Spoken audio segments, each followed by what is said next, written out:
10 years ago, in the middle of a city, some people were scared wanting to know what they were seeing in the sky, since suddenly, above Tokyo, the inverted castle appeared, and simultaneously, dungeons manifested all over Japan, and people awakened mana. With that, those particularly blessed with talent, such as mages, challenged the dungeons and gained wealth and fame. The talent of a mage is judged by the color of their mana. Normally, they show aptitude for a single color, but rarely bearers of two colors appear. For example, the younger brother of the MC, and this guy called Kurosaki Kai, is a bearer of two colors, blue and red, and at the moment, he is facing a demonic creature that then begins to unleash its power, and Kurosaki Kai gets excited realizing that the demon will not run away. Thus, the creature charges at the mage, who in turn activates his demonic spear skill and throws it at the demon, which, having no way to dodge, is hit directly. After the beast falls to the ground, Kurosaki Kai goes to the monster and picks up the drop it left. Meanwhile, someone is standing in a corner lost in thought, and Kai throws the drop on his head and asks him to be more attentive. As he approaches, he tells the guy to pick up the drop quickly. Kurosaki Kai is also called the Purple King and is at level 89, being one of the strongest mages. Meanwhile, the guy who is with the mage thinks that he, the older brother of the Purple King, is an incompetent without aptitude, being a complete colorless, something rare in the world they live in. Kurosaki Rei, level 1. But he knew that even so, he could not give up on becoming a mage, and that was why he had to work as a porter, since he had in mind that thanks to his brother's pity in his group, he was clinging to the naive thought that maybe, someday, he would awaken an ability. So he knew that believing in that thread of hope, he accompanied his younger brother into the dungeons. And as they explored the dungeon they were in, they arrived at a huge door. The other people in the group commented that they had finally reached the boss room, and that they thought, the way things were going, the boss should be easy. As soon as they passed through the door, they quickly began to observe their surroundings and soon noticed a being ahead. It was Kronos, the god of time and space, of unknown level. Kai, without paying any attention, got excited saying that the boss did not seem like much, then prepared his Demoni Mortis skill and then launched it at the boss, who in turn took something from a subspace and easily, with the sword he picked up, managed to completely repel the Purple King's attack. And worse, Kronos did not show any reaction when doing this, which left Kai very frightened, not understanding how his attack was so easily repelled. Then, Kronos releases an intense pressure with his gaze, and Kai feels this incredible pressure and is terrified. Unable to do anything, he is hit directly by an attack from the boss. His friends, at the same time, are horrified to realize that the incredible Purple King was easily defeated by a single attack. Rei, seeing his younger brother being eliminated, begins to panic, trying to understand what is happening. Then, he looks back and, observing Kronos, questions whether the Purple King was really defeated. The others start running from the boss room in great fear, but they are also attacked and eliminated. Kurosaki Rei falls to the ground, unable to believe what he is witnessing. Kronos calls out to the MC, laughs, and wants to know if he is not a complete colorless. Rei clenches his fist tightly and thinks that it is not over yet because he has achieved nothing. Then he grabs his sword, and while standing up trembling all over, he thinks that he still cannot die. Kronos, with his overwhelming presence, comments that he found it very interesting that a nobody dared to face him, even being a colorless. Rei tries to remain calm and keeps thinking that he cannot give up there. However, the boss does not care and prepares his attacks.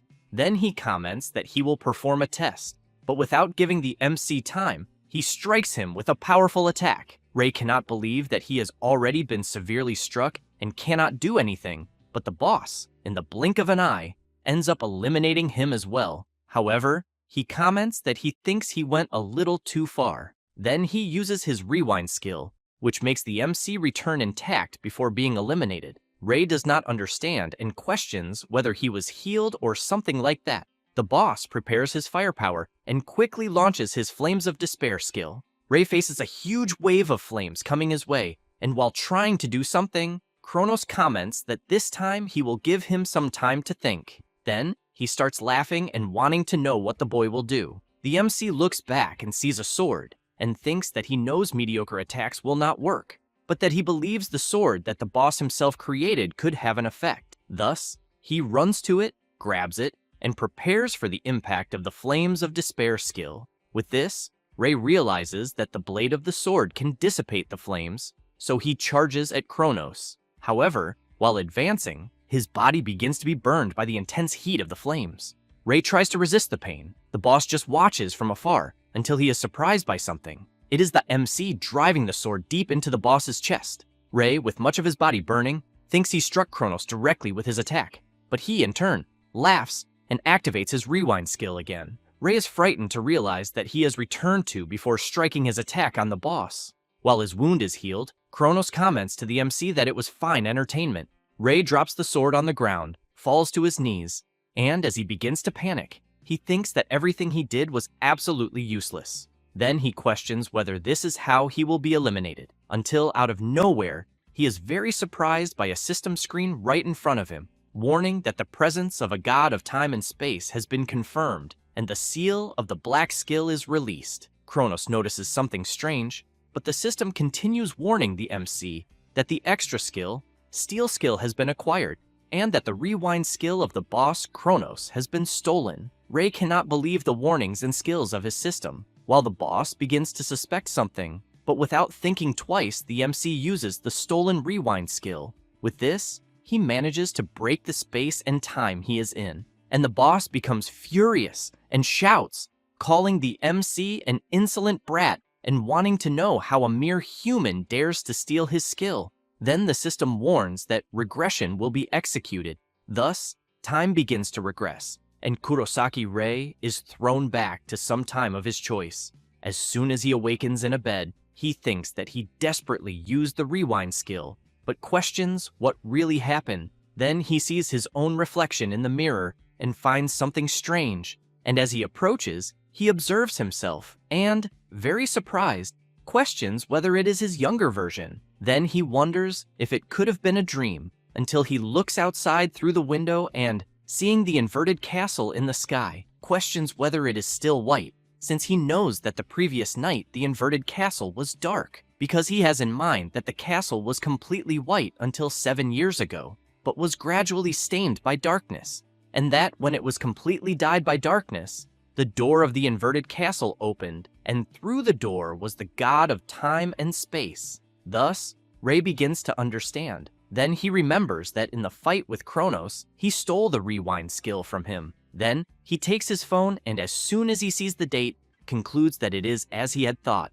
and looking at his reflection in the mirror, thinks that he has gone back 7 years, for he rewound to the past. Rei calls for his skill window, and as soon as he sees the list, it contains only one, being Steel skill, but he knows that the rewind skill is no longer there. However, still excited, he knows that at least his Steel skill remains. The MC also has in mind that for 10 years, he never managed to gain a single skill, but at the moment, he knows that if he has this skill, everything will be different until a message arrives, and as soon as he sees it, he becomes a little apprehensive since he has regressed to the day of the mage exam. In the municipality of Chiyoda, in front of Tokyo Station, headquarters of the Mage Association, Rei has in mind that this is the national agency that supervises the mages who carry out missions in dungeons. And as soon as he enters it, looking around, he realizes that the agency looks brand new, since there is a 7-year difference.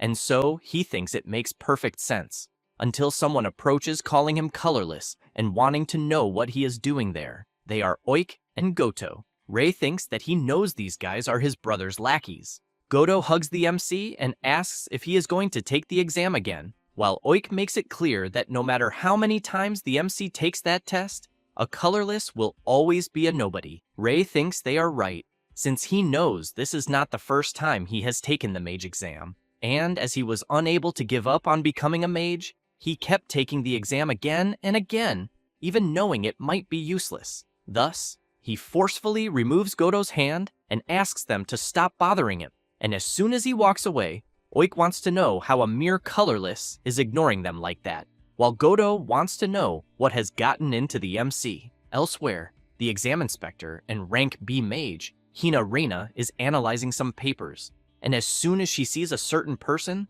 she wants to know if he is there again. Then she takes a deep breath and makes it clear to the MC that even if it is just an exam, she thinks he may end up dying one day. Ray laughs and comments that this time everything will work out. As soon as they enter the exam site, the inspector wants to know if he really will not want her to explain the details. He keeps looking at the portal entrance and replies yes.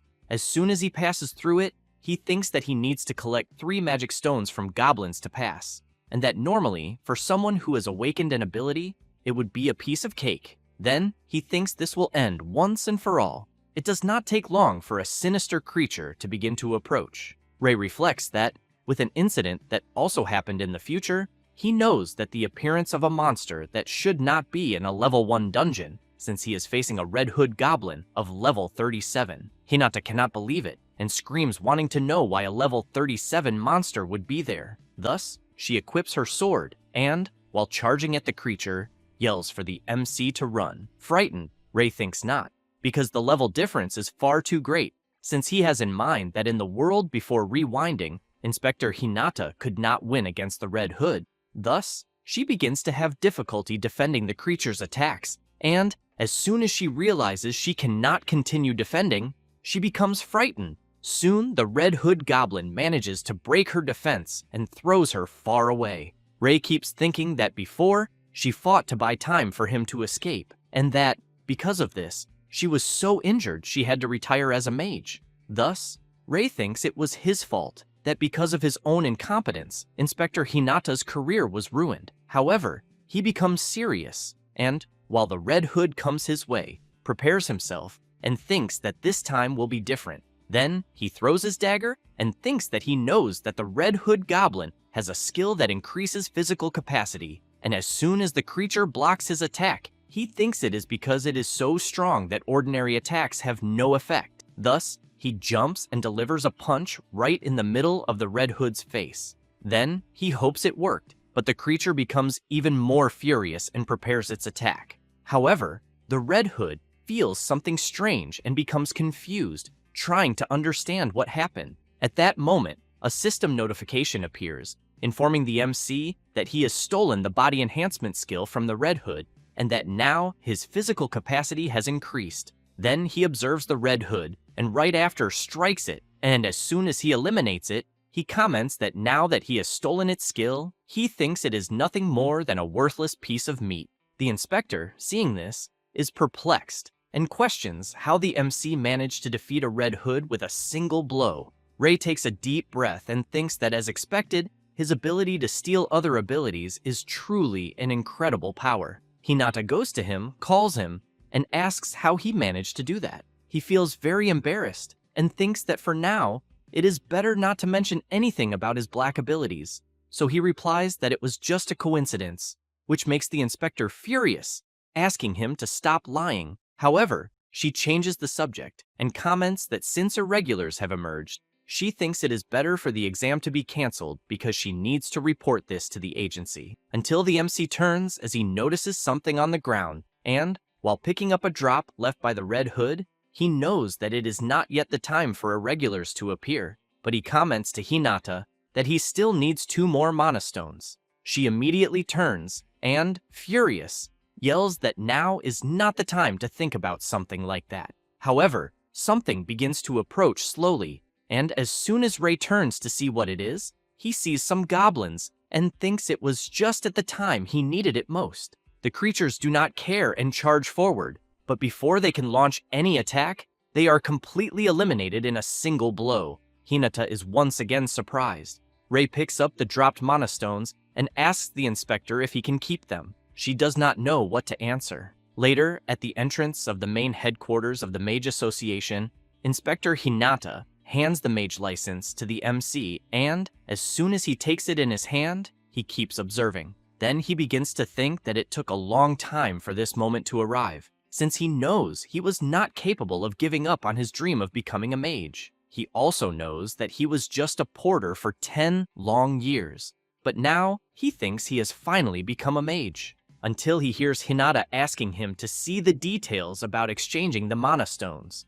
Ray has in mind that mana stones drop from monsters and that they are also a valuable source of energy that does not emit carbon dioxide, and that they can also be sold to the association. As soon as he observes the details, Ray thinks that since he defeated a rank A monster, he knows this would be a generous source of profit. However, upon realizing the value he is earning for defeating the Red Hood, he widens his eyes and shouts, wanting to know if he will really receive 3 million won. Hinata replies yes, because after all, he defeated a Red Hood. Ray, still in disbelief, comments that he had no idea that mages earned such a huge amount of money. The inspector laughs and makes it clear that if it is him, she thinks he will receive even more soon. While she keeps laughing, the MC remembers something and comments that he has a request to make. After going to a reserved place and before a portal, Ray raises his hand and sees that the place is indeed reserved for him. Then he thinks that until now, he could not even dream of entering a solo dungeon. Then he remembers the inspector hospitalized after facing the Red Hood before rewinding, and that now she is safe and sound. Thus, he is glad and thinks that now he can change the future. Until, out of nowhere, someone uses a mana hand skill and grabs the MC. Someone approaches wanting to know what Ray thinks he is doing there. They are Godo and Oik, who want to know how a colorless like the MC thinks he has the guts to face a solo dungeon, and if by any chance he knows that this is against the rules. Ray says that he passed the mage exam and that therefore he has permission to enter a solo dungeon. Goto does not like hearing this at all and asks the MC to stop talking nonsense. Oik, however, grabs Ray's head and, furious, demands that he show his abilities then. Ray, while channeling his power, thinks that Oik's ability is one that compresses mana into physical form, being the mana hand, and that is why he knows that the extreme body enhancement he stole from the Red Hood will not be enough to get rid of it. However, he thinks of something, plants his foot firmly on the ground, and jumps, headbutting Oik right in the face, injuring his nose badly. Then the system informs that the MC managed to steal the mana hand ability, and that, because of this, the enemy's mana hand was deactivated. While the magic is dissipated, both Oik and Goto keep trying to understand what the hell is happening. Without hesitation, Ray activates his stolen mana hand technique and grabs Oik with full force. He begins to sweat cold and in disbelief asks the MC if he really awakened abilities. Goto takes advantage of Ray being occupied and charges forward, saying that he should not think of getting excited over so little, and as he approaches, he prepares his fireball. Ray activates his extreme body enhancement ability and completely dissipates Goto's fireball attack. He cannot believe that his attack was so easily dissipated. The MC takes advantage of the opening and charges with full force, landing a punch on Goto and throwing him hard against the wall. Oik is even more surprised to see that the MC also obtained body enhancement. Thus, the two keep watching Ray unleashing his incredible power and ask if he could really be a two-colored mage. The MC takes a deep breath and replies no, and, while channeling a new power into his hand, the system notifies that he has stolen Goto's fireball ability. With that, Ray, while holding his fireball, makes it clear to both of them that they forgot to mention one more ability. Goto cannot believe that the MC apparently possesses a third color, as he has never heard of such a thing. Ray prepares his attack and then launches it at his opponent, who has to jump to the side to avoid being hit. At that moment, Oik realizes that the mana hand skill that was restraining him has been undone. The MC, while preparing his fireball skill again, wants to know if they still want to continue the fight. Oik and Goto look at each other for a brief moment and then run away, screaming and begging the MC to forgive them. Ray breathes a sigh of relief and thinks that if his brother finds out about this, it will not end well, as he has always been treated like his brother's little dog. Then he thinks that if Kai discovers that he awakened a skill, he will surely come after him, especially since his brother has already reached level 50, making him one of the strongest of the modern era. However, he also knows that Kai is not the only one he needs to be careful with, as soon a certain dungeon will be unlocked. Thus, he stands before the dungeon entrance and concludes that for now, he needs to raise his level by any means possible. And as he enters the portal, he thinks that he knows that level is the basis of strength, and that leveling up allows one to learn skills and increase mana capacity. However, he reflects that more important than that is the amount of mana one can control. Then out of nowhere, an explosion happens right in front of him, and a level 38 flame mage appears. Ray, while preparing his fireball, knows he can barely control it. The Flame Mage prepares his skill, and the MC thinks that the difference in level makes a huge impact even when it comes to the same technique. Without giving Ray time to think of a strategy, the Flame Mage launches his fireballs. Ray also attacks, and some of the attacks collide, but others head toward him, so he jumps to avoid being hit, and as soon as he positions himself, he thinks that he cannot win in a head-on fight. But something comes to his mind, and then he jumps, and while going toward the Flame Mage, he thinks that no matter how high his level is, there is one thing that never changes, which is that after someone uses a skill, there will always be an opening. Therefore, he uses body reinforcement and thinks that he will only have 2 seconds, since his opponent will be defenseless. With that, he delivers a powerful punch right in the Flame Mage's face and sends him flying far away. The system notifies the MC that he has successfully stolen the Fireball skill. As soon as the Flame Mage hits the ground, he quickly stands up and tries to prepare his skill again, but becomes confused when he realizes he cannot use it. Ray, while preparing his skill, thinks that he knows that once he steals an opponent's skill, they cannot use it for a brief moment and become less intimidating. Thus, without wasting time, he unleashes his new Fireball skill on the creature, and it is engulfed in a powerful wave of flames. Ray looks to the side and sees more notifications from his system, informing him that he has leveled up 4 times. He then concludes that defeating monsters at a higher level than his own grants more experience, but normally defeating stronger monsters is a difficult task. With skill stealing, he believes everything will become easier.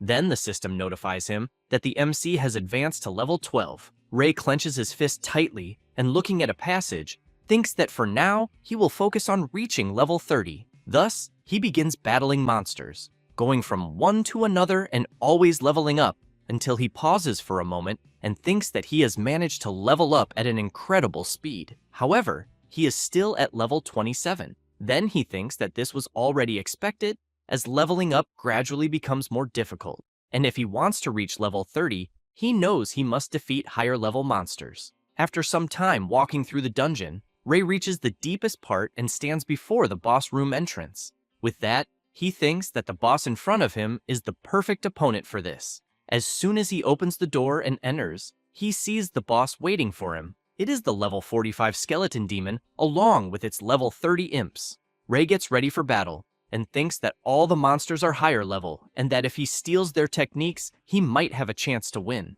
Not wanting to waste time, he immediately charges at the boss, jumps, and prepares his punch with body reinforcement. But as soon as he strikes, the boss blocks the attack with a barrier. Ray is very surprised and quickly jumps back. Then he thinks that this was already expected because it will not be easy to get close to the boss, since he knows that mana barrier is in the way and that using skill stealing will be useless. However, the skeleton demon becomes furious, lets out a piercing roar, and with incredible speed gets very close to the MC, who in turn has to dodge at the last moment from the creature's attack. He then thinks that he will have no choice but to use what he is thinking. Ray notices that the imps are coming at him as well, so he jumps and delivers a punch to one of them. With that, he activates skill stealing and steals Ice Stake. Ray prepares his fireball and launches it at another imp, and as soon as he sees another coming his way, he prepares the Ice Stake and throws it, completely impaling the imp. Ray lands back on the ground, but the skeleton demon uses his skill and summons more imps. Ray thinks that the boss will summon these creatures whenever he wants, and, while seeing one of them coming toward him, thinks that normally this would be quite problematic, but he knows it will be very convenient, so he confidently charges forward and eliminates the imp. With that, the system notifies him that he leveled up to 28. Ray has in mind that if the boss keeps doing this, he will have an infinite source of experience, until he notices another notification from his system, informing him that the MC's mana mastery has reached the required point, and because of this, the synthesis skill has been unlocked. At this moment, the skeleton demon loses his composure and starts screaming loudly. Ray prepares his Ice Stake again along with his fireball, and then activates his synthesis skill and begins to fuse the two skills. Then he jumps and goes all out at the boss while using the Fire Spear skill. The skeleton demon uses the mana barrier, resulting in a powerful clash between the two skills. But the boss's mana barrier begins to crack, and soon after the MC manages to break it. He then uses his body enhancement skill and delivers a powerful punch right to the skeleton demon's face. While the boss is dazed from the blow, Ray thinks that the enhancements protecting the boss are gone, and without thinking twice delivers his fire spear strike, completely burning the boss, who then drops a mana stone, and the system notifies that the MC leveled up several times, reaching level 33. Ray breathes a sigh of relief and thinks about his synthesis skill, which is an advanced technique that combines skills to create even stronger ones, and that it becomes usable around level 30. Thus, after picking up the drop left by the boss, he sits on the ground and thinks that he had his doubts about whether he could defeat his opponent, so he feels very relieved thinking that in the end everything worked out, until he is surprised to see a system notification informing him that the required level was reached and that the limit of skills acquired through skill stealing increased, and now the available skill slots have increased to 5. Ray is happy thinking that now things will become even more convenient. After some time, as soon as he leaves the dungeon and returns to the agency entrance, he hands in the mana stone he obtained. Hinata is very impressed and shouts, wanting to know if the MC really managed to defeat the skeleton demon alone, and is even more surprised to learn that Ray is already at level 33 in just one day. He becomes embarrassed and comments that he thinks it was just a matter of luck. Hinata becomes a little suspicious and comments that leveling past 30 in a single day, that so-called luck he is talking about, is a little beyond the existential plane they live in. Ray just gives an awkward laugh. The inspector also emphasizes that with his current level, he can become a rank B mage without delay,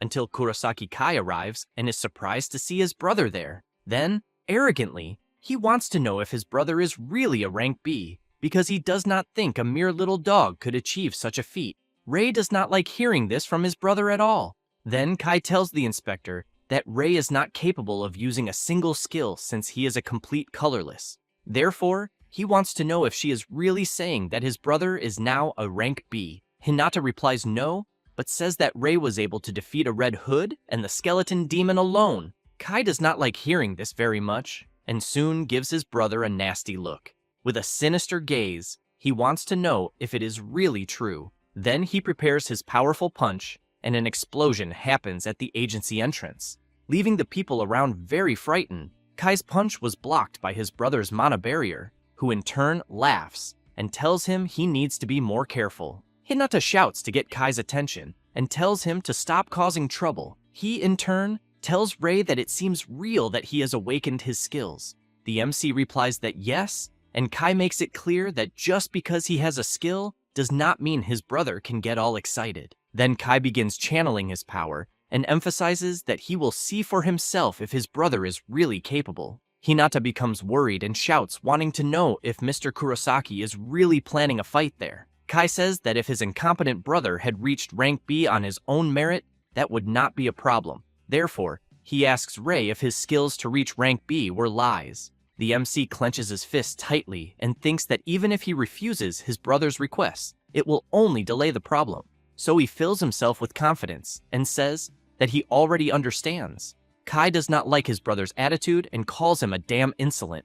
With that, they go to an arena at the Mage Association Agency, and Ray thinks that when fighting someone stronger, you always need to be cautious of the difference in mana that can be controlled. Kai gets ready for the fight with his brother, and Ray keeps thinking that he cannot let his guard down even for a moment, since he knows that with his level 30, his combo is limited to 3 basic skills. But he knows that Kai is level 50, and his combo capacity must be around 5 skills. So basically, it would be a certain defeat if he only relied on those numbers, and that is precisely why he knows he must reduce that gap somehow. Therefore, he decides to deliver the first strike with his ice stake. Kai wastes no time and prepares his fireballs, and both launch their skills, which collide, and an explosion happens right in the middle of the arena. Kai waits for the dust to settle, but ends up very surprised since he sees his brother coming at him with the body enhancement skill. Then he comments that judging by the yellow color enhancement skill, his brother can only be a 2-color wielder.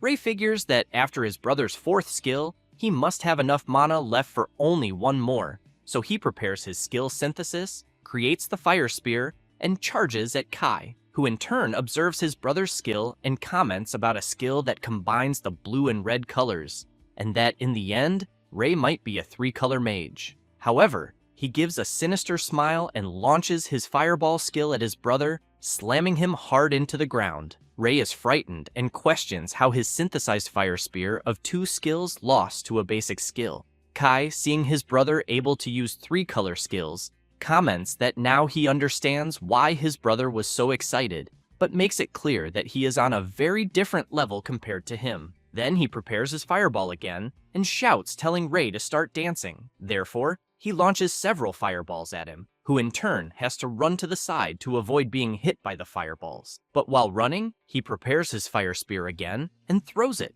Kai prepares his fireball and launches it against his brother's skill. His fireball manages to neutralize Ray's and goes straight at him. The MC is forced to quickly use his mana barrier, but Kai's fireball is stronger and manages to break the barrier, throwing Ray hard to the ground. Kai just laughs, seeing that his brother is having difficulties, while Ray starts to get nervous, until Kai makes a sign with his finger asking his brother to bow his head, as that way he could forgive what he did. Then he shouts, ordering Ray to ask to be forgiven for being so showy. The MC, sweating cold, thinks that he cannot defeat his brother with his skills and limited mana capacity, and remembering how it was before, thinks that it is better to give up and questions if he will really continue living his life as his brother's dog, until he stands up and, full of confidence, shouts, saying that he will not do it. Kai says he understands, and that it seems his brother wants to learn the hard way, and that because of that, he thinks he has no choice.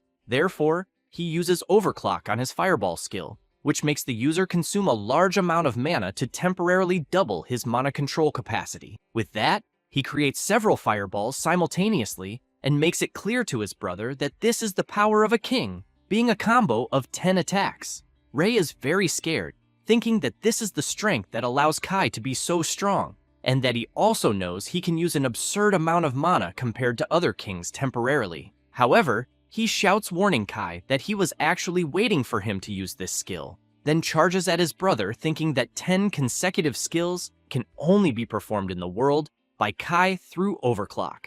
As he gets closer, he jumps high and Kai laughs, calls Ray an idiot, and asks if he thinks he can dodge in midair. Then he launches his fireballs, but Ray activates his mana hand technique and throws it, embedding it into the ground. Kai cannot believe that his brother used another skill, while the MC thinks that even if they are 10 consecutive attacks, it will be worthless if he can dodge, but that still his brother is limited by cooldown even if he is a king. Thus, he takes advantage of his mana hand being stuck in the ground and pulls himself to Kai's back. With that, he quickly turns around, plants his foot firmly on the ground, and, while landing a punch right in the middle of his brother's face, thinks that in that moment, he knows Kai is completely defenseless. Because of the punch he took, Kai is thrown hard to the ground. With that, the system notifies that the MC stole the Overclock skill. Ray thinks that now that he stole his brother's strongest skill, there is nowhere for him to run. Kai tries to stand up and shout, calling his brother an idiot. Ray is a little surprised and questions if he will really continue fighting. Kai becomes enraged with his brother and makes it clear that he will eliminate him, then creates his ice stake, combines it with the flames of the fireball, and creates his demonic spear skill. Ray cannot believe it, thinking that it is the strongest purple skill, and questions if his brother has already learned such a technique at this point. But he knows he has no time to think about it, since a powerful attack is coming his way. So he jumps to the side at the last second, but Kai does not care and prepares 2 more demonic spears. Ray, seeing this, thinks that he landed a hit because his brother underestimated him, but as soon as the Purple King gets serious, he knows that his brother becomes something beyond his reach. Thus, he has to quickly jump back to avoid being brutally hit by the demonic spear skill, but he does not realize that he has reached the edge of the arena and is cornered against the wall. Kai makes it clear to his brother that he has not reached his limit yet, and asks if Ray knew that.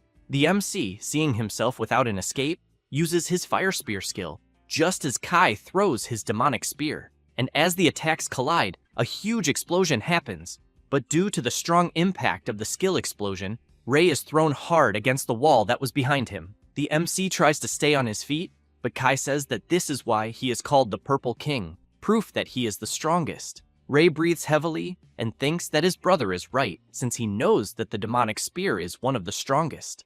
Kai asks his brother not to be so boastful just because he can use several skills. Hearing this gives the MC an idea, who, looking at his hand, knows that at the moment he does not compare to his brother, but he clenches his fist tightly and questions himself about finding the potential of purple skills. Then he keeps watching Kai from afar and thinks that until now, he was limited to synthesizing only 2 colors of skills because of his mana capacity. With that, he decides to test something and activates Overclock, the skill stolen from his brother. Kai cannot believe it, seeing Ray using his technique and questions if this is really possible. The MC, while seeing a system screen appear in front of him, thinks that now his mana capacity has doubled. The system notifies that the MC's mana capacity has been increased due to the activation effect of Overclock, and the black synthesis skill has been unlocked. Ray becomes excited to know that he unlocked a new skill at the moment he needed it most. Kai, while preparing his fireball,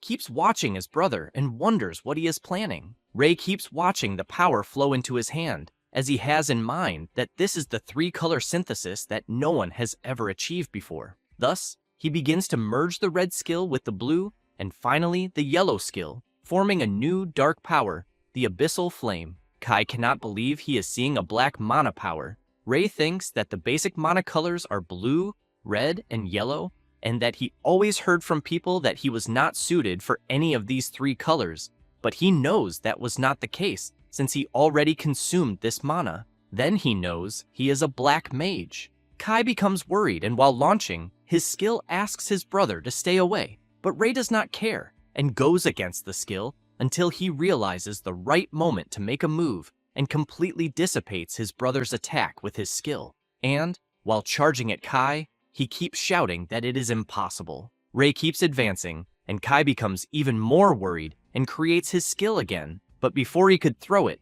Ray is very close, prepares his Abyssal Flame attack, and as soon as both skills collide, Kai cannot believe his skill was useless, and an explosion happens. Ray waits for the dust to settle, and as soon as it clears, he sees his brother fallen on the ground. Very exhausted, he falls to his knees and thinks that he finally managed to defeat him, until he sees a system notification informing him that the Abyssal Flame skill was obtained through black synthesis. Ray keeps thinking about its tremendous power until Inspector Hinata opens the arena room door and immediately wants to know if Ray is okay. A little embarrassed, he replies yes, but very surprised she wants to know what skill he just used. Ray thinks that it was already expected that he could no longer hide his situation, so he extends his hand, and as he channels his new power, he comments that he thinks it seems to be a black skill. Hinata is very surprised and then says that she thinks that if it is true, it could be the first in the world. Ray wants to know if he will be obliged to report to the association about the black skill, as he wanted, if possible, to keep this power a secret. Hinata becomes confused with Ray's request, but emphasizes that this would be the same as losing a great opportunity. Ray also does not understand and asks her to be clearer. Hinata says that the strongest mage of each color receives the title of king, but that, in short, since the MC is the only black mage in the world, he would be considered the Black King. Ray keeps thinking about it, but ends up saying that for now, he thinks he is not interested in that, and thinks that it is not as if his level would suddenly rise just by becoming king, until he looks to the side, and seeing his brother defeated on the ground, wants to know if he will be okay. Hinata says that he is a king, and therefore will recover soon, even with all the injuries. But she makes it clear that even so, she will take him to the medical wing, until both their phones receive a message, and Ray cannot believe what he is seeing, as it is an alert of a dungeon that appeared at the west entrance of Ikebukuro Park, and the recommended level is 70. Hinata cannot believe it either, but Ray knows the time has come because he has in mind that it is the Ikebukuro dungeon, and its recommended level is 70, and that even though most kings are around level 50, in the first week they realized how weak they were, and as a result, the Ikebukuro dungeon was abandoned. However, this was the starting point of a tragedy since the dungeon break occurred. Ray knows that at that time something like that was still unknown, and that if a dungeon is not conquered within a certain time, the monsters will come out of the portal. With that, the Ikebukuro dungeon was the first recorded break, and because of that, the city of Tokyo became filled with monsters. Many people lost their lives. Ray knows he cannot allow that tragedy to repeat, and that he needs to stop the dungeon collapse somehow. So he tells Hinata that he will conquer the Ikebukuro dungeon. She is very surprised and says that even if it is him, it is still dangerous. Then she explains that only mages of at least rank A are allowed to enter a dungeon with a recommended level above 50. Rei thinks he is lucky because there is still some time before the dungeon collapses. So he wants to know if the next rank A exam is next week. Hinata, a little intrigued, replies that yes. Therefore, the MC says that he will reach rank A in time for the exam. Hinata is surprised and says that it makes sense because with his skills, she thinks he would have no problem passing the exam. Rei wants to know if there will be any problem.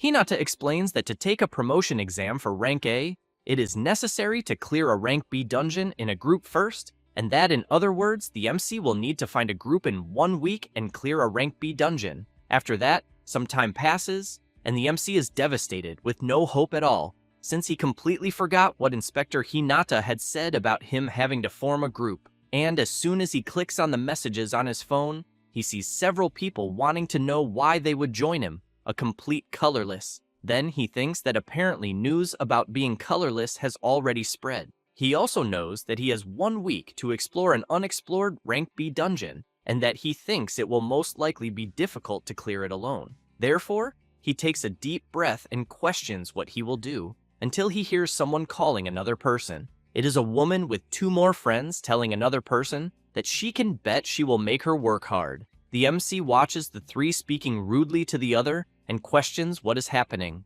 The woman makes it clear that she allowed the other girl to join them since she heard she was a 2-color wielder, but that her fire skill is garbage. The girl apologizes. Rei stands up and thinks that he ended up seeing something very uncomfortable since he has in mind that he was also treated the same way not long ago. The woman continues being rude, telling the girl named Ichinos that she is dead weight. Rei, as soon as he hears that name, questions if the girl is really Ichinos Aya, since he remembers that she would be known as the Scarlet Queen in the future, but that currently she is still an incompetent mage. However, he thinks that he never imagined she would have been treated like that by her own group. Ichinos says that if she is kicked out of the group, she will not be able to cover her sister's medical expenses. So she shouts that she will do her best next time. The woman tells Ichinos to prove it during the raid they will have later. Otherwise, she will end up on the street. Ichinos replies that yes, and that she will do her best. Thus, they start to leave, and Rei keeps questioning if everything will be okay. After that, the MC is heading back to his house, and quite intrigued, he thinks that Ichinos will become the Scarlet Queen in a few years. But he knows that before reaching that point, it seems she went through several hardships because, as he remembers, she experienced an incident around this same time when she was seriously injured during a battle against a boss and fell into a coma for several years, until, while thinking about all this, he remembers one more thing and questions if probably that incident would not happen in the raid she was going to do with the others. He knows he is not sure about it, but it does not seem that she was normal. Thus, he concludes that it is better to hurry. After some time already inside the dungeon, Ichinos' group stands before the boss who drives his huge sword into the ground.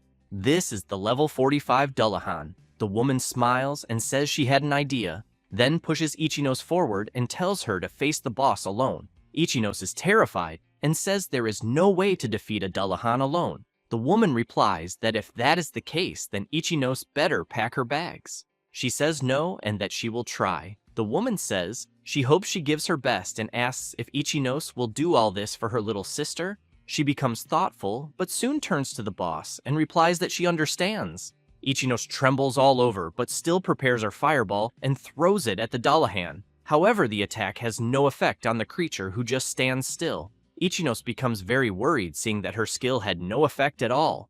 At that moment, Dullahan jumps up and comes down, striking his attack on the ground, and due to the strong impact throws Ichinos far away. While lying down, she sees the boss coming at her, and as soon as Dullahan approaches to strike his blow, Ichinos closes her eyes and thinks that she knew she was really useless. However, someone arrives shouting while using the extreme body enhancement skill. It is the MC who appears preventing Dullahan's attack. Ichinos is very surprised while the MC exerts great force and throws Dullahan hard against a wall.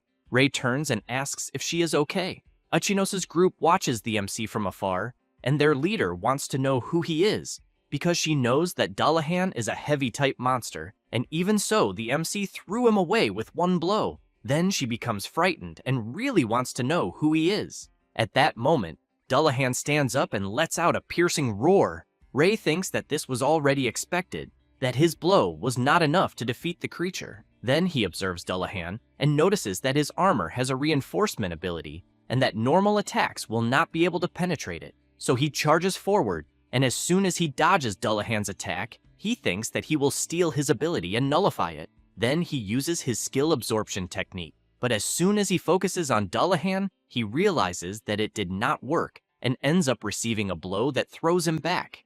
Ichinos wants to know if he is okay. Ray replies that yes, and says that he managed to block it with his sword. The MC thinks that he already understood and concludes that Dullahan's armor is merely an external part and that he will need to touch the inside of his body. The creature in turn raises his huge sword and delivers a powerful attack aimed at the MC. Ray shouts, asking Ichinos to stay back, and activates his magic barrier, blocking the creature's attack. The shockwave is so great that it throws the two girls who are with the leader far away, who in turn activates her skill and launches an ice stake. However, Dullahan counterattacks with his blow and completely destroys the ice stake. The woman cannot believe it and is hit by the attack, being thrown hard against the wall. Ray looks at the boss and questions if his ice stake really did not work. Thus, he prepares his skill synthesis and thinks that he needs one that will go beyond Dullahan's reinforcement power. Ichinos is very surprised to see that the MC is using black mana.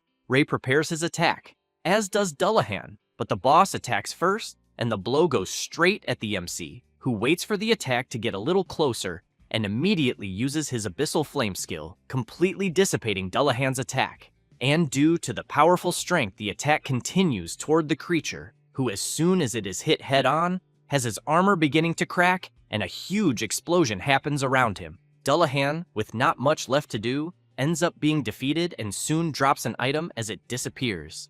Ichinos, very surprised, questions if the MC managed to defeat Dullahan with just a single blow, and, as she observes him, thinks that he is quite amazing. Then she calls him and thanks him for saving her life. Ray says that he is happy to see that she is fine. The MC picks up his drop and, looking at the girl, thinks that he managed to save Ichinos in the end, until the leader of the girls' group stands up and shouts, wanting to know what the hell is going on. Very apprehensive, she thinks that the boy in front of her is really strong, then gives a sinister smile and thinks that the reward should be hers. Therefore, she goes up to the two, asking them to wait, and makes it clear that the reward goes to the person who registered for the dungeon. So she asks the MC to hand over the mana stone. Ichinos asks her to wait and says that the person beside her saved everyone. Ray emphasizes that he does not mind giving her the drop, but in exchange he wants Ichinos to be part of his group, which leaves both her and the group leader confused with the sudden request. Ray smiles and, looking at Ichinos, stresses that he only wants that if she wants it. The group leader starts laughing and says that she was worried about what he was going to ask, then replies that she accepts his request. Then she puts her hand on Ichinos' shoulder and wants to know if she accepts the MC's request. She is a little hesitant, but replies that she is in his care from that moment on. The group leader quickly grabs the mana stone from the MC's hand and, while leaving, says that she never thought she would get so much money from dead weight. Ray does not like that at all, and since he knows who Ichinos will become, thinks that he can hardly wait to see the leader's face when that happens. Until Ichinos asks the MC for permission and thanks him for the invitation. He becomes embarrassed, apologizes, and explains that he ended up making her leave the group so suddenly, then wants to know if she is sure that everything is okay. She replies that she is just a burden, but ends up being surprised when she hears the MC saying that it is okay, and sees him extending his hand and saying that she will become much stronger than those who abandoned her. Ichinos wants to know if she will really get strong. Ray nods, implying yes, and then says that before going there, he had seen her at the association and ended up overhearing her whole conversation. She remembers the scene she had to go through and feels a little sad. The MC notices this and quickly apologizes, but explains that it was by coincidence, although he thinks he can help her. He says this and extends his hand once again. She is a little reluctant, but soon replies that it is okay and that she is under his care. He is happy to know this, and as soon as he takes her hand, he comments that he feels the same. Therefore, the next day they go to the entrance of a dungeon, and while stretching, Rei comments that it is time to conquer a rank B dungeon. Ichinos wants to know if by conquering the dungeon they are going into, they will be able to take the rank A exam. Rei replies that it is exactly that, but emphasizes that it is not just that. He then explains that inside the dungeon they are going into, there is a key that can make her stronger. She is intrigued about the key and thinks that as long as she gets stronger and raises her rank, she should be able to gather money for medical expenses. She then raises her head and calls the MC to move forward. Therefore, both enter the rank B Crystal Cave dungeon, and it does not take long for something to catch Ichinos' attention,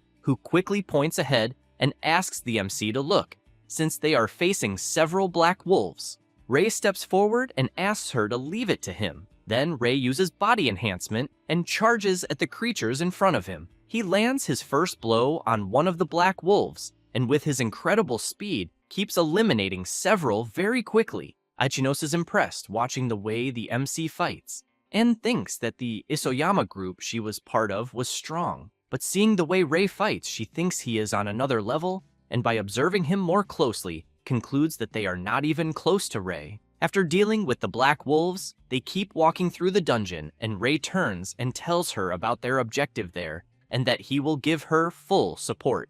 Ichino steps forward and replies that she understands. Therefore, while positioning herself, she thinks that defeating several monsters is the strategy to level up quickly, but keeps in mind that at first she can only use basic attacks. However, seeing several creatures approaching, she thinks she needs to try to change this, so she casts her fireball at the creatures that are approaching. Rei watches from a distance as she fights, and thinks that this is a test for Ichinos, but he really wants to know if she will realize her true weapon. Then, he notices some creatures approaching from behind her, and as soon as he equips his sword, he makes it clear to the monsters that he will not allow them to interfere with Ichinos. She, on the other hand, keeps fighting alone, but does not notice one of the creatures behind her and ends up being attacked. Ichinos looks around and thinks that no matter how many she defeats, they keep appearing and attacking. Then she takes a deep breath and reflects that if she keeps going at this pace, she fears her mana will run out quickly.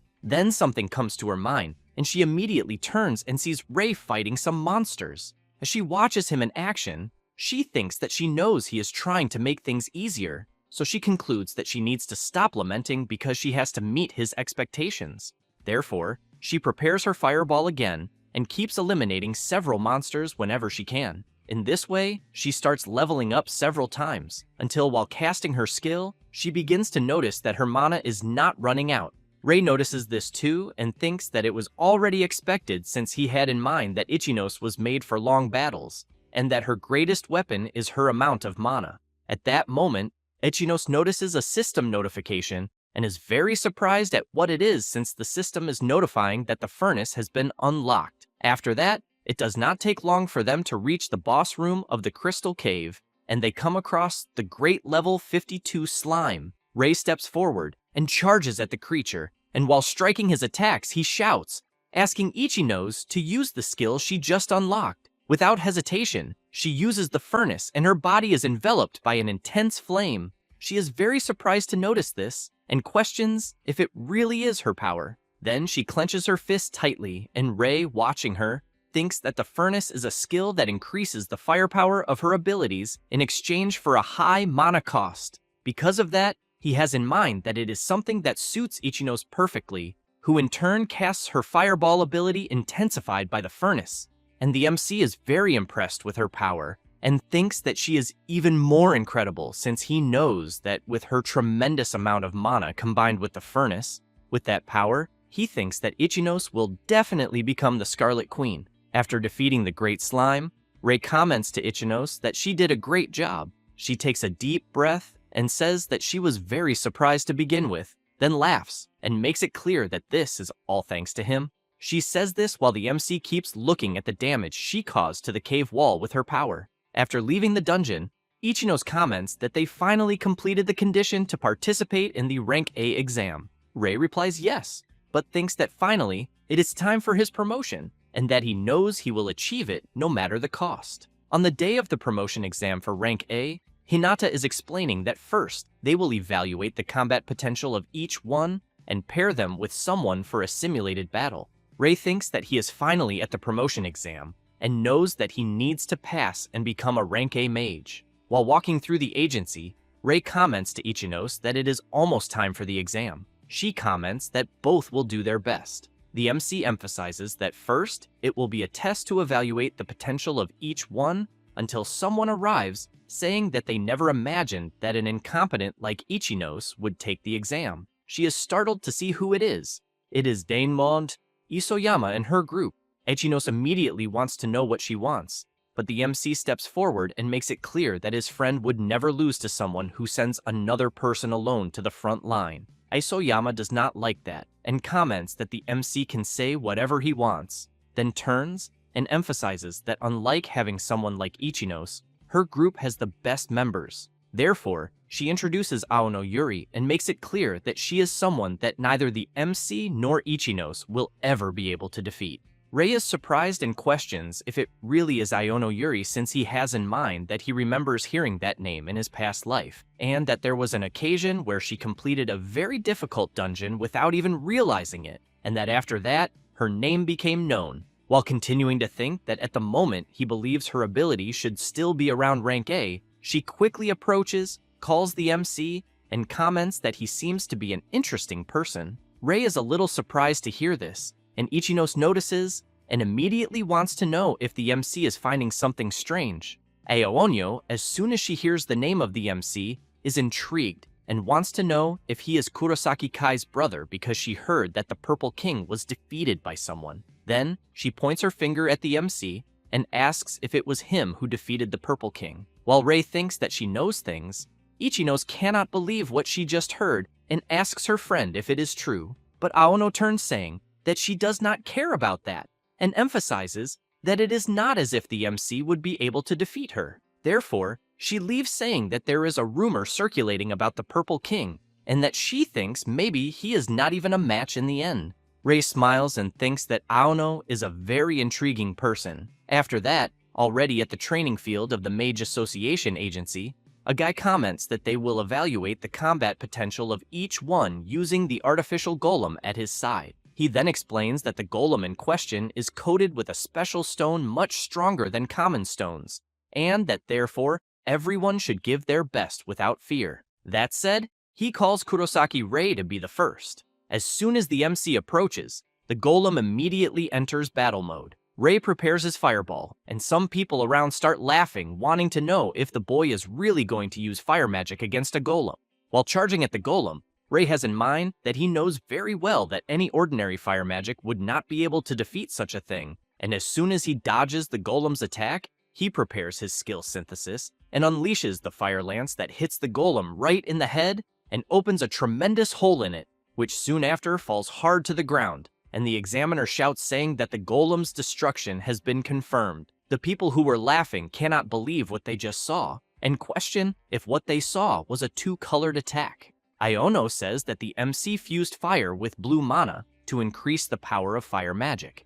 After that, Ichinos is at the mana evaluation, and the examiner asks Ichinos to put her hands on the crystal to assess her mana quantity. Isoyama comments that she should be ashamed of herself. Ichinos, after placing her hand on the device, releases an incredible amount of power throughout her body. Isoyama and the others are left open-mouthed, not believing what they are seeing. Then, Isoyama starts thinking that Ichinos must at least be cheating because she does not think Ichinos could have that tremendous amount of mana. It does not take long for the simulated battle test to begin, and the examiner announces that they will start, thus announcing that the first battle will be between Ichinos and Isoyama. While Ichinos takes a deep breath to focus on the battle, Isoyama is thinking that she will show everyone the fraud that Ichinos is. As soon as the instructor shouts asking them to start, Isoyama wastes no time and casts her ice stake magic. Ichinos waits for the attack to get a little closer, and as soon as she prepares her fireball, she throws it towards the ice stakes, and the skills collide, and a huge explosion happens, completely shattering the ice stakes. Isoyama is shocked and comments that she never expected Ichinos to have a skill with such firepower, then wants to know what the hell is going on. However, Ichinos does not want to afford to prolong things and prepares her fireball, which makes Isoyama very scared. Then Ichinos casts her skill, but Isoyama uses her magic barrier blocking the attacks, and shouts asking Ichinos not to underestimate her. While she keeps blocking the attacks, Isoyama thinks that Ichinos really is an idiot because her attack is too simple, and she thinks she will just wait for her to finish and then counterattack. However, the attacks keep coming without stopping, and Isoyama finds it strange and questions why Ichinos has not stopped attacking yet. Rei, watching his friend fight, has in mind that once Ichinos, with her massive amount of mana, starts an attack, he knows that it is not a simple magic barrier that will stop her. Therefore, Ichinos intensifies her attacks more and more, and Isoyama's magic barrier starts to suffer several cracks, and it does not take long for the barrier to be completely broken, forcing Isoyama to run so as not to be brutally hit. However, due to the impact of the explosion, some debris ends up hitting Isoyama's head hard, knocking her out. With that, the instructor shouts, announcing that the winner is Ichinos. She, in turn, is very happy to know that she actually managed to defeat Isoyama in the end. Rei goes to her and congratulates her for the great job, highlighting that it was a beautiful battle. Ichinos, all excited, comments that this is too good to be true, and while wishing him good luck, someone approaches. Rei thanks her and sees who the person he will battle is. With that, the instructor shouts, asking Kurosaki, Rei, and Aono Yuri to get ready. The MC comments that in the end, his simulated battle opponent will be her, because he thinks it will be very interesting. Aono points her finger at the MC and asks if there is any reason for him to be taking the exam, because she feels as if he is more prepared for this than the other participants. Hence, the reason for her question. Rei says that he has something he needs to do more than anything, so he gets serious and makes it clear that is why he cannot lose there. Aono becomes thoughtful, but soon smiles, and releasing her power, says that she is very strong and asks if the MC knew. Rei grabs his sword and replies that he knows very well, but still wants to win. Aono comments that she already expected that and that she thinks he really is an interesting guy. Therefore, the instructor shouts, asking the two to start the battle. Aono uses her skill and says she will attack first, then launches her ability at the MC, who in turn tries to defend himself by countering the strikes coming his way. While defending, he thinks that mana conversion is a rare skill that allows the user to manipulate mana freely. Then, he notices something coming from above, and quickly jumps to the side to avoid being hit directly by Aono's skill. She laughs and makes it clear that he did well to dodge that attack, but Rei does not care and charges at her. She makes it clear that she cannot allow him to reach her so easily, so she launches more attacks. Rei uses his magic barrier to block the attacks and then delivers a counterattack, but she manages to dodge. The MC tries to take advantage of her being in the air and uses his skill synthesis, throwing his fire lance. Aono creates a shield with her mana conversion and blocks the MC's skill. As soon as she lands, she comments that it was close. Rei has in mind that her defense is flawless and that she is someone strong, just as expected. Ichinose, at this moment, is very apprehensive watching her friend's fierce fight. Then Aono prepares another skill and while launching it, wants to know what the MC thinks. Rei has to run to avoid being hit by the attacks and thinks that this really is a problem. Aono wants to know if Rei really thinks he will defeat her by running from side to side, then fires her skill again in his direction and shouts that it is checkmate. However, he uses extreme body enhancement and counters all the attacks coming his way. She watches him closely and realizes that he is using body enhancement, so she gets very excited and starts smiling. She then says that it is the first time she has seen someone with 3 colors of mana, but makes it clear that she can also use body enhancement. After using the skill, she creates a mana scythe and emphasizes that they will settle this once and for all. That said, she quickly advances and appears right behind the MC ready to strike, but Rei turns at the last moment and repels the blow, thinking that she is very fast. Aono does not care and starts delivering several consecutive attacks with her mana scythe, forcing the MC to defend as best he can until she strikes with more force, and the MC has to jump to the side to avoid being hit.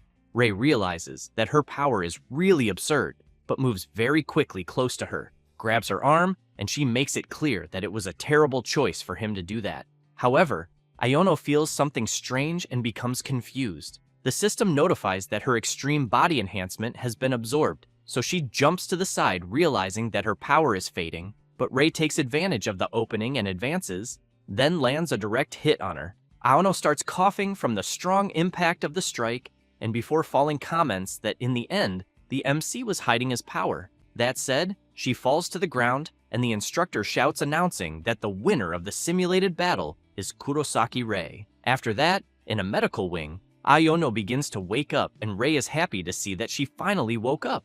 Aono comments that she truly lost the battle, but Rei emphasizes that he did not expect her to be someone so strong. She wants to know if she really is, because she bets he is not about to brag about the promotion. Rei becomes serious and says that he will be very honest, then wants to know what she thinks about joining his group. Aono is very surprised by the sudden invitation, and the MC says that according to the result of the simulated battle, she was also promoted to rank A, so he emphasizes that in order to conquer the most difficult dungeons, he needs her power. However, Rei is left not understanding anything when he sees Aono laughing. As soon as she stops laughing, she emphasizes that he really is an interesting guy. Therefore, she says that it is fine, and that she thinks things may become more interesting if she follows him after all. And as soon as they both take each other's hands, she makes it clear that she is under his care. Then, suddenly, a strong tremor happens. Ichinos, very frightened, wants to know if it could be an earthquake. Rei looks outside, and very scared, questions if it could be what he thinks it is. Meanwhile, Kronos, the god of time and space, is completely sealed, but he smiles and thinks that the time is finally near. Back where the MC is, as soon as the tremor stops, Ichinos wants to know if it really ended. Rei keeps thinking about the earthquake he just felt, and remembers that in his previous world, there were many earthquakes before the collapse of the Ikebukuro dungeon, and that basically he knows that at the moment they are reaching the time limit. Besides that, he has in mind that the difficulty of the Ikebukuro dungeon is unprecedented in the era he is in. Therefore, he tells the two that he has something to say to them. After telling everything he knows, Ichinos is very surprised and wants to know if he is really serious about wanting to conquer the Ikebukuro dungeon, since she knows that it is the hardest dungeon on the Japanese peninsula, and therefore wants to know if, even so, they need to conquer it with just the three of them. Aono wants to know if the MC is suggesting this because of the previous earthquake. He becomes serious, replies yes, and explains that he has a bad feeling about it, since there have been many reports lately about the appearance of irregular monsters, and also thinks that it seems like a prelude to something threatening. Aono makes it clear that she is fine with any situation that the MC decides to face, and also thinks that it is an interesting place to go after all. Ichinos fills herself with confidence and promises that she will try her best not to be a burden to anyone. Rei breathes relieved and then thanks the two and says that they will conquer the Ikebukuro dungeon. The next day, at the reception of the Mage Association agency, someone arrives calling Inspector Hinata and saying that they have a favor to ask. It is the MC and his group, and Rei says that they want to conquer the Ikebukuro dungeon. After that, already in front of the dungeon, Aono says that she is really excited to know that she will have to face a super difficult dungeon with a recommended level above 70. Ichinos suggests that if possible, it would be better if they could work together with other mages. Rei says that this cannot be done since they do not have any rank A mage who can be dispatched immediately. Then he emphasizes that it would be nice if someone named Oikawa were there. The MC has in mind that before his regression, Oikawa was known as the highest ranked in Japan, and that he thinks this person should be a great help at such a moment, since he has in mind that if the dungeon collapse happens again, the god of space and time, Kronos, will appear, and precisely because of that, he needs to prevent such an event. Therefore, he calls the two to go right away, but Aono raises her hand and says that before that she has a favor to ask. Then she wants to know if the MC can also call her by her first name, since she thinks him using her last name is too formal.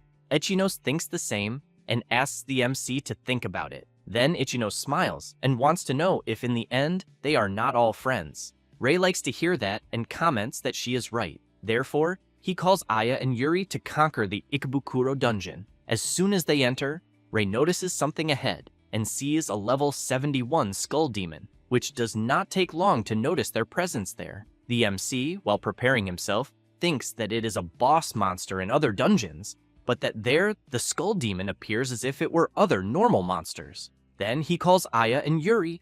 The two immediately shout that they are ready. Therefore, while the three charge at the creature, it creates a mana barrier. Ray, while using his skill synthesis, thinks that they need to destroy the mana barrier first. So he casts his fire lance and realizes that a single hit is not enough to destroy the barrier, but then shouts asking the two to act. Therefore, he jumps to the side while Yuri and Aya prepare their skills. And as soon as they clash with the skull demon's barrier, they finally manage to break it. Ray runs to take advantage of the opportunity and strikes the demon, defeating it and making it drop a mana stone. The MC is happy that they defeated the first creature of the dungeon, then goes to his friends and says that they had great timing. Yuri comments that she has been wondering this since the fight the two of them had, so she wants to know how the MC can use so many skills. He is a little surprised by the sudden question, but ends up saying that he has a skill called Skill Steal. They are a little confused and ask him to be clearer. Ray says that just by touching his opponent, he is able to steal another person's skill. Yuri remembers when they were fighting and thinks that was what happened that day. While the MC says that he already returned the skill to Yuri, Aya is impressed and questions if Ray can really do that, since she knows that although she was surprised when he mentioned the plan to conquer the Ikebukuro dungeon, now she understands better. At that moment, Ray calls the two to continue moving forward. Aya thinks that as long as Ray is there, she believes they will be fine, and that she is sure she will not be a burden to them. After that, the MC keeps defeating some creatures, as do Yuri and Aya. It does not take long for them to reach the boss room. Aya, a little apprehensive, comments that the rumble of the ground is getting louder, and that she knows a boss monster is strong, but wants to know if they will really be fine. Ray says that everyone's level there went up while they were on their way to the boss, and that is why he thinks it should be possible. Aya comments that she thinks he is right, but stands still for a brief moment, thinking that she knows it is true that Ray is getting stronger after each fight, and that Yuri is also getting used to fighting, and because of that, she knows that at least she needs to support them. Then suddenly, something crashes hard on the ground right behind Aya. Ray and Yuri turn around scared, and something quickly goes toward Aya, who with nothing much she can do is grabbed by something and taken away from her friends who are left shouting in concern for her. What took Aya is the enormous boss of the Ikebukuro dungeon, the level 89 Reaper. The MC is very scared, thinking that he knows the boss should not be able to leave its own room, so he questions what the hell is going on. Meanwhile, in the place where Kronos is sealed, he only laughs. Yuri wants to know if the MC thinks what is happening really is something bad. He says that it is true that the situation is critical, but shouts that despite everything, they will have to save Aya no matter what happens. Meanwhile, in the domain where the god of time and space is imprisoned, he says that apparently the monsters have been released, and that he knows this is the limit of what he can do with his current power. So he hopes the MC becomes the first victim of the grand opening. Ray shouts, wanting to know if his friend is all right. Imprisoned, she tries to answer that somehow she is, but she thinks that although she can block, she cannot escape, and that she did not want to be dead weight for her friends. Ray notices that she managed to conjure a mana barrier around herself, but thinks that even for Aya, who has a great amount of mana, there is a limit, and by observing her from afar, he knows that he needs to use his abyssal flame, but thinks that Aya might get caught in the crossfire, and because of that, he has to find a way to save her. Therefore, the MC makes it clear to Yuri that he will try to draw the boss's tentacles' attention, and that she should try to save Aya in the meantime. She replies that it is fine, and emphasizes that it is not as if she had another choice. That said, the two charge at the boss, who quickly tries to strike the MC, but he manages to dodge at the last moment. Ray is frightened to realize that a normal attack from the creature has such destructive power, so he thinks that there is no way he can afford to be hit directly. After returning to the ground, something begins to happen on his back, and a tentacle bursts from the ground heading toward him. Aya is frightened, worried about Ray. The MC uses his mana hand, grabs the wall in front of him, and pulls himself to dodge the tentacle, then thinks that it was close. At that moment, Yuri comments that this amount of distraction is quite enough, so she jumps near where Aya is and strikes one of the tentacles trying to imprison Aya with her mana scythe. However, Both the MC and Yuri are surprised by something since the boss is using a strengthening skill on one of the tentacles. With that, Yuri is forced to retreat, and as soon as the MC goes to her, he wants to know if Yuri is okay. She replies yes, but while the two face the boss, she wants to know if Rei does not think something is strange. He agrees with her and thinks that monsters with tentacles normally have low defense. However, he has never heard of one having a strengthening skill, and besides that, the creature also left its own room, and therefore he really thinks something is strange. Meanwhile, the god of time from where he is continues just observing. At that moment, the MC notices the boss preparing its next attack, and comments that unfortunately, they do not even have time to think. Then, both Rei and Yuri have to defend themselves as best they can from the boss's tentacle attacks. Aya watches this, and thinks that it is all her fault, since she knows she always relied on Rei and that he made her battle easier. Then, she hits her barrier and thinks that she needs to do something to help them, until Yuri tries to apply more force in her attacks, and ends up losing her mana scythe, and comments that she thinks things are getting really complicated. Rei starts to get worried, thinking that both of their mana is almost exhausted since they are fighting all the time.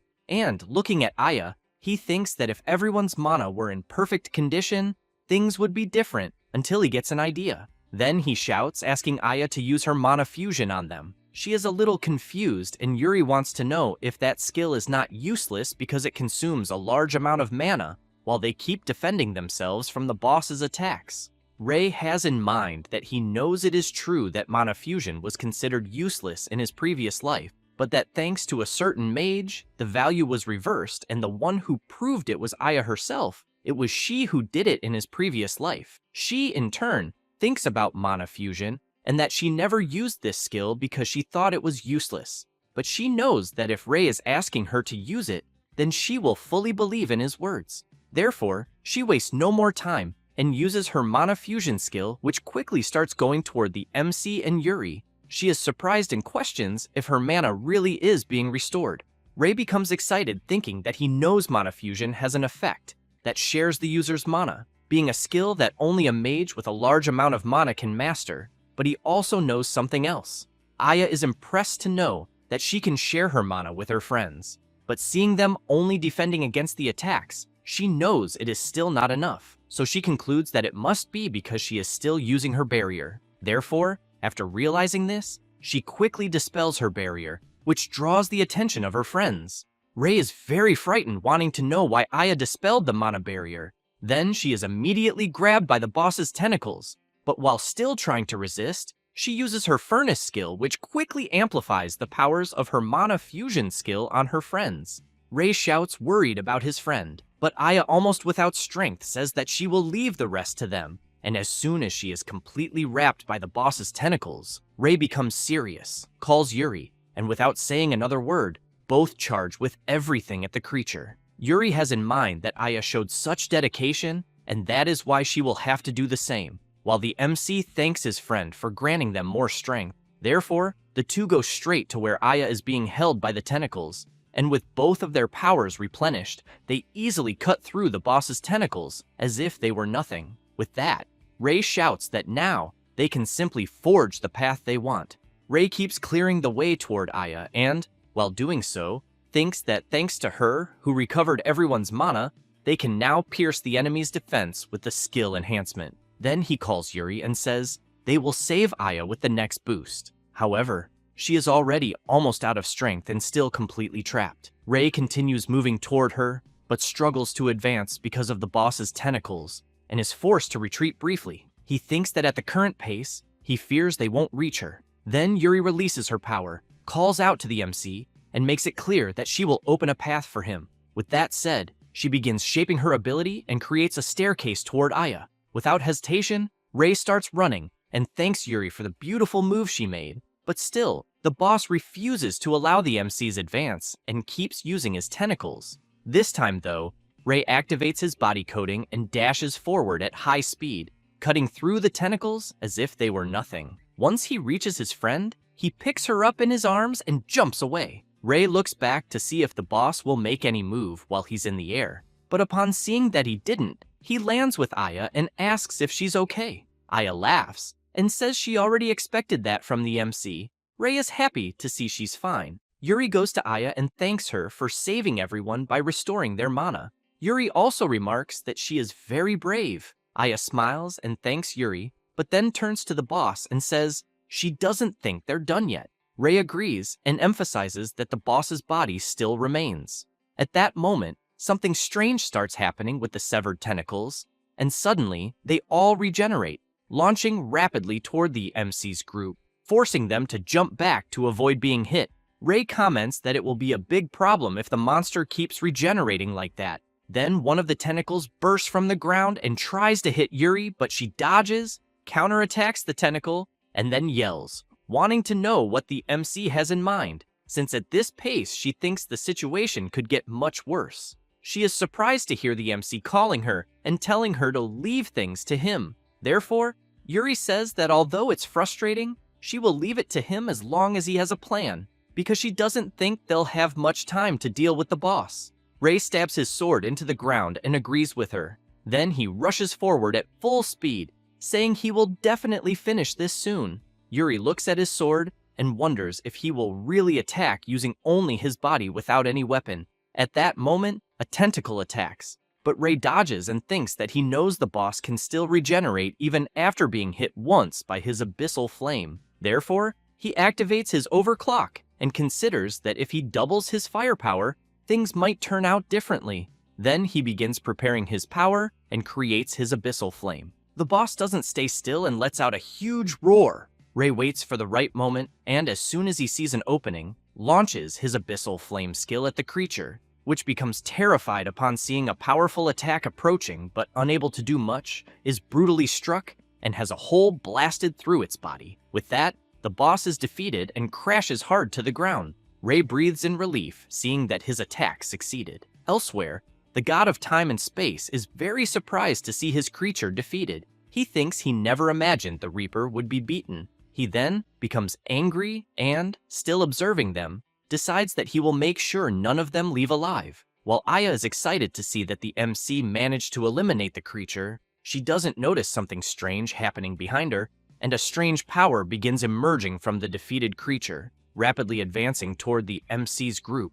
As soon as he senses something approaching, he shouts for everyone to be careful. However, the thing moving toward them stops midway. Rei comments that the strange thing is coming out of the body of the defeated Reaper, and suddenly the entire body of the boss begins to release a strange, dark energy. The MC shouts for everyone to run away immediately and says that he doesn't know what it is, but is sure they need to get out of there as fast as possible. While they run from the strange thing chasing them, the MC thinks he needs to prevent the dungeon from collapsing. Then he looks back worried, thinking there's no way he can die there, until they see a light at the end of the tunnel and shout that it's the exit. However, the dark energy catches up, and Aya, Yuri, and Rei become frightened when they realize they won't escape. But a voice shouts for them to move aside, and a huge magic shield is created, blocking the dark energy from doing anything. Aya is surprised, and the MC looks to the side to see who it is, also becoming surprised. As the person who created the shield gets closer,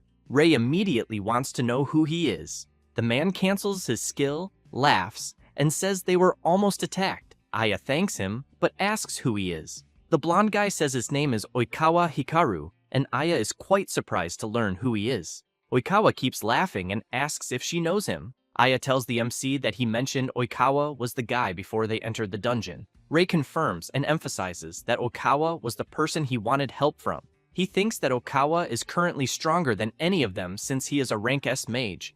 And he also remembers that Oikawa was known as the Yellow King in his previous life. Then he reflects on his barrier skill and thinks it's really powerful, since without it, the situation could have gotten out of control. The blonde guy says that when he entered the dungeon, the situation looked bad, but he's glad he arrived in time. He also explains that he went to another dungeon at the country's request, and that someone there told him about the situation. Rei becomes intrigued and wonders who could have told him, but quickly remembers Hinata yelling at him for being reckless, and concludes it could only have been her. Oikawa becomes serious, and asks if the MC is the brother of the Purple King. Rei is surprised to hear that he knows his brother, so he immediately asks if Oikawa knows him. He replies that he's heard of him many times but wasn't very interested, though he adds that the MC doesn't need to worry about that. Rei says he understands and thanks him for the help.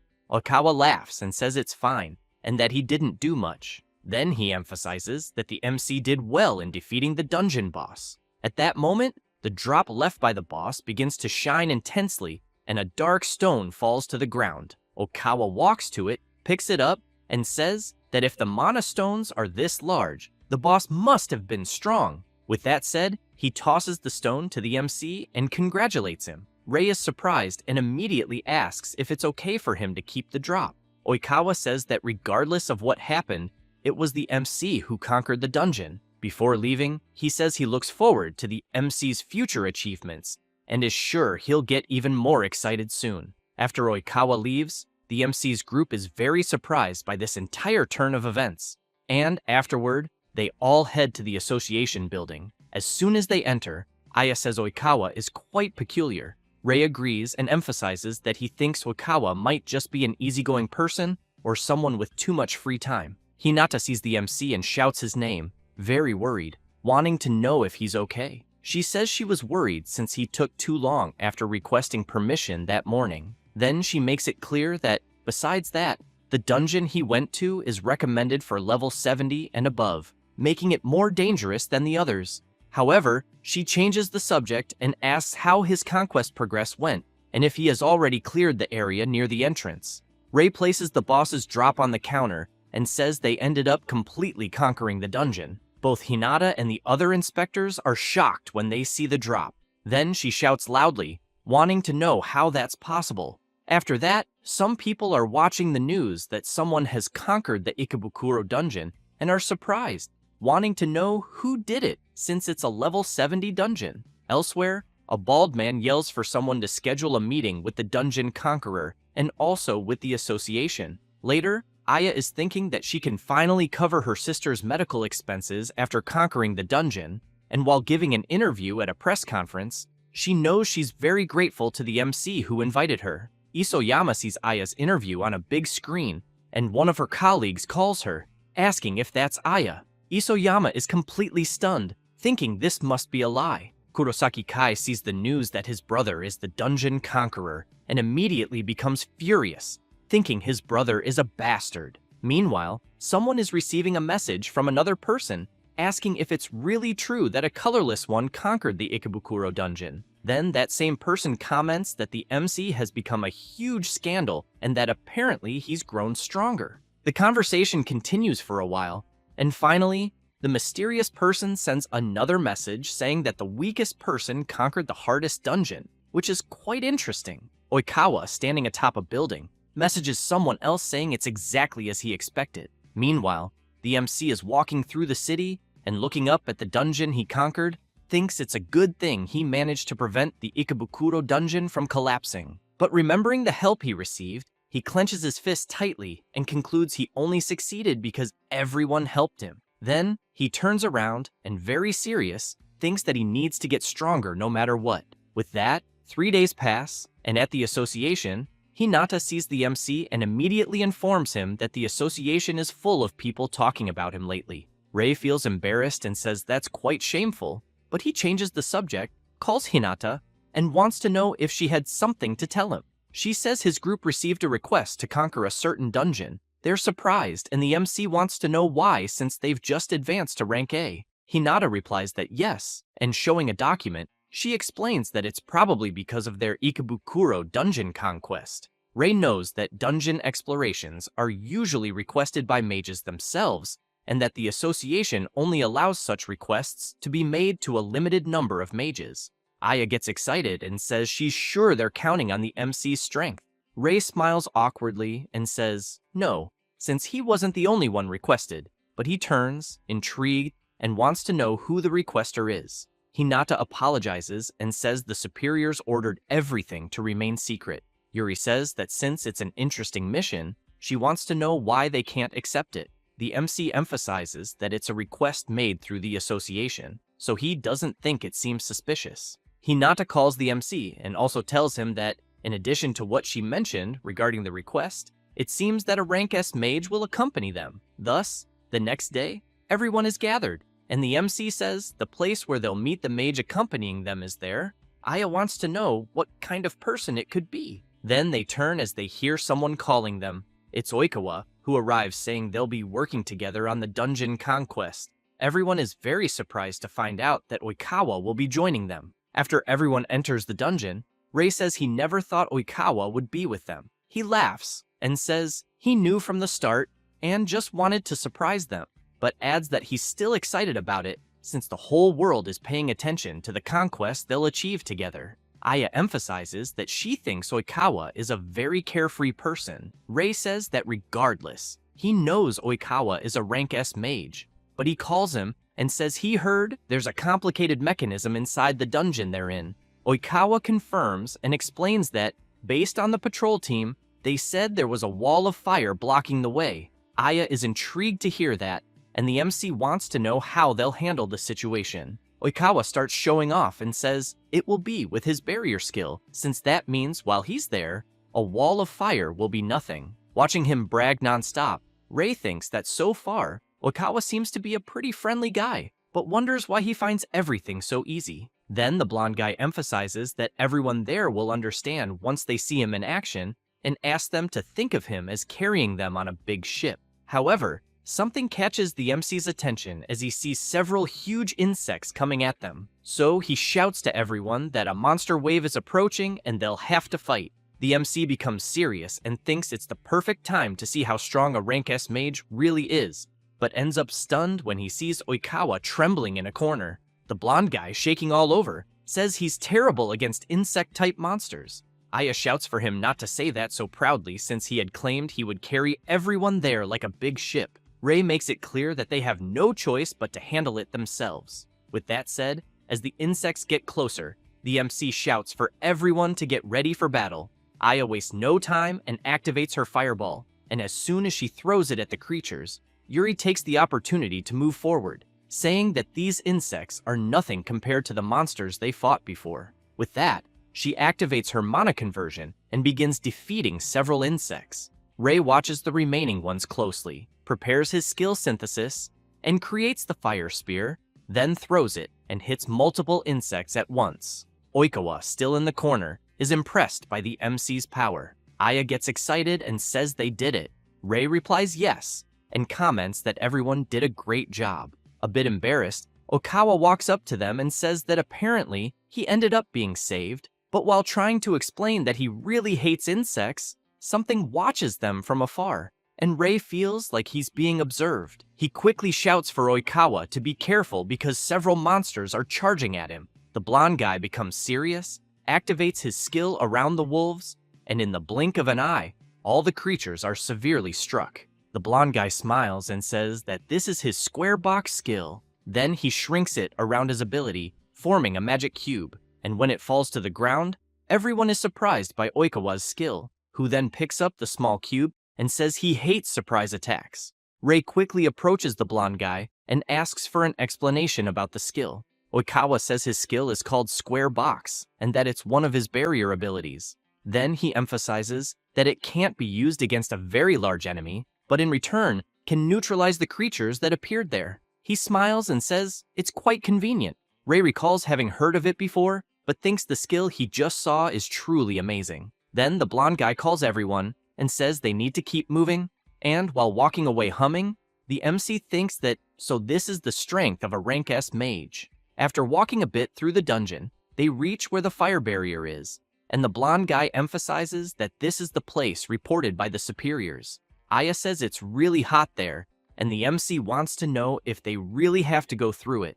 Oikawa replies yes, but tells everyone to stay calm because he'll handle it. He then creates a barrier over the wall of flames, opening a passage. He smiles and tells everyone to proceed. As they pass through, everyone finds what he did amazing. And once they cross the barrier, the MC tells everyone that the hole ahead is the passage to the boss room. Then he turns and asks if everyone is ready. After everyone answers yes, he gets excited and says they're going in. With that, the group heads toward the boss room. But Oikawa is thinking about the MC and wanting to see if he lives up to what the report stated, as he's quite eager for that. As soon as everyone enters the boss room, they realize the place is very hot, and the MC becomes worried because it's truly unbearable. Then a creature slowly approaches. It's a level 68 Flame Claw Tiger. Ray quickly draws his sword and thinks the boss is quite intimidating. The creature starts releasing power and creates a massive fireball.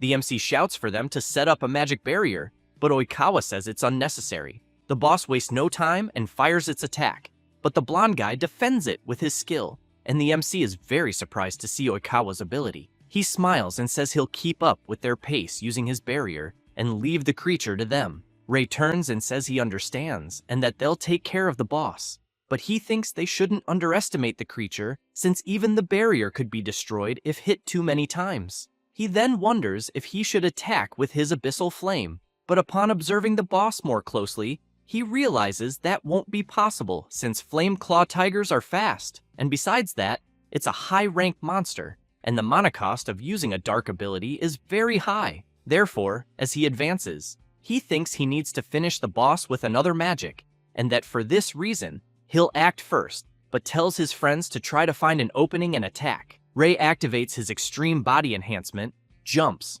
and as soon as he faces the boss, it tries to hit the MC, but he dodges the attack and counterattacks the creature. Yuri and Aya prepare their abilities and launch the fireball and mana conversion. The attack goes straight toward the boss, but it dodges the abilities by jumping to the side and then starts to take distance. Very worried, the MC thinks that this was expected, that the creature is indeed strong, and that a long battle would be disadvantageous due to the heat they're feeling. So if possible, it would be better to defeat the creature as soon as possible. The blonde guy observes the MC's performance and thinks that at the pace he's going, his physical strength will run out quickly, so he really wants to see what the boy will do. Ray takes a deep breath, calls Aya and Yuri, and explains that they don't need to hit the boss directly, but can aim for its feet. Yuri says that means the MC has a plan, and Aya shouts that she understands. Thus, both prepare, and Yuri launches her ability, forcing the boss to move. While channeling her power, Aya thinks that in exchange for increasing her mana cost, the furnace effect greatly boosts her firepower. Then she creates her strengthened stone bullet and quickly throws it at the boss, but it dodges again. However, the MC notices the opening and thinks that no matter how agile the boss may be, it won't be able to dodge in midair. Therefore, not wanting to waste any more time, he jumps toward it and imbues his sword with his skill. Okawa is surprised to see the MC covering his sword with ice. The boss is startled upon realizing it can't move, and Ray manages to land his attack, hitting the creature squarely. The Flame Claw Tiger can't react and crashes hard to the ground. With that, they manage to defeat the boss. The girls go to the MC and say he did it, but he emphasizes that it was all thanks to them.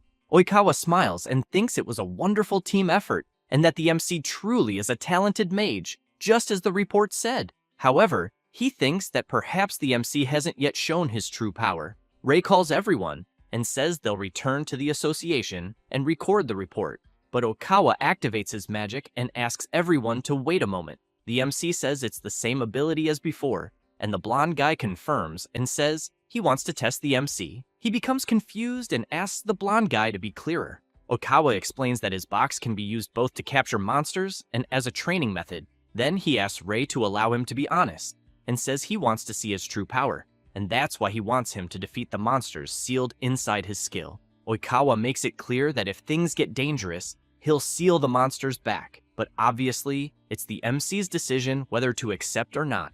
Ray clenches his fist tightly and thinks that he still doesn't understand Oikawa's reasons, but even so, he also wants to gain more experience.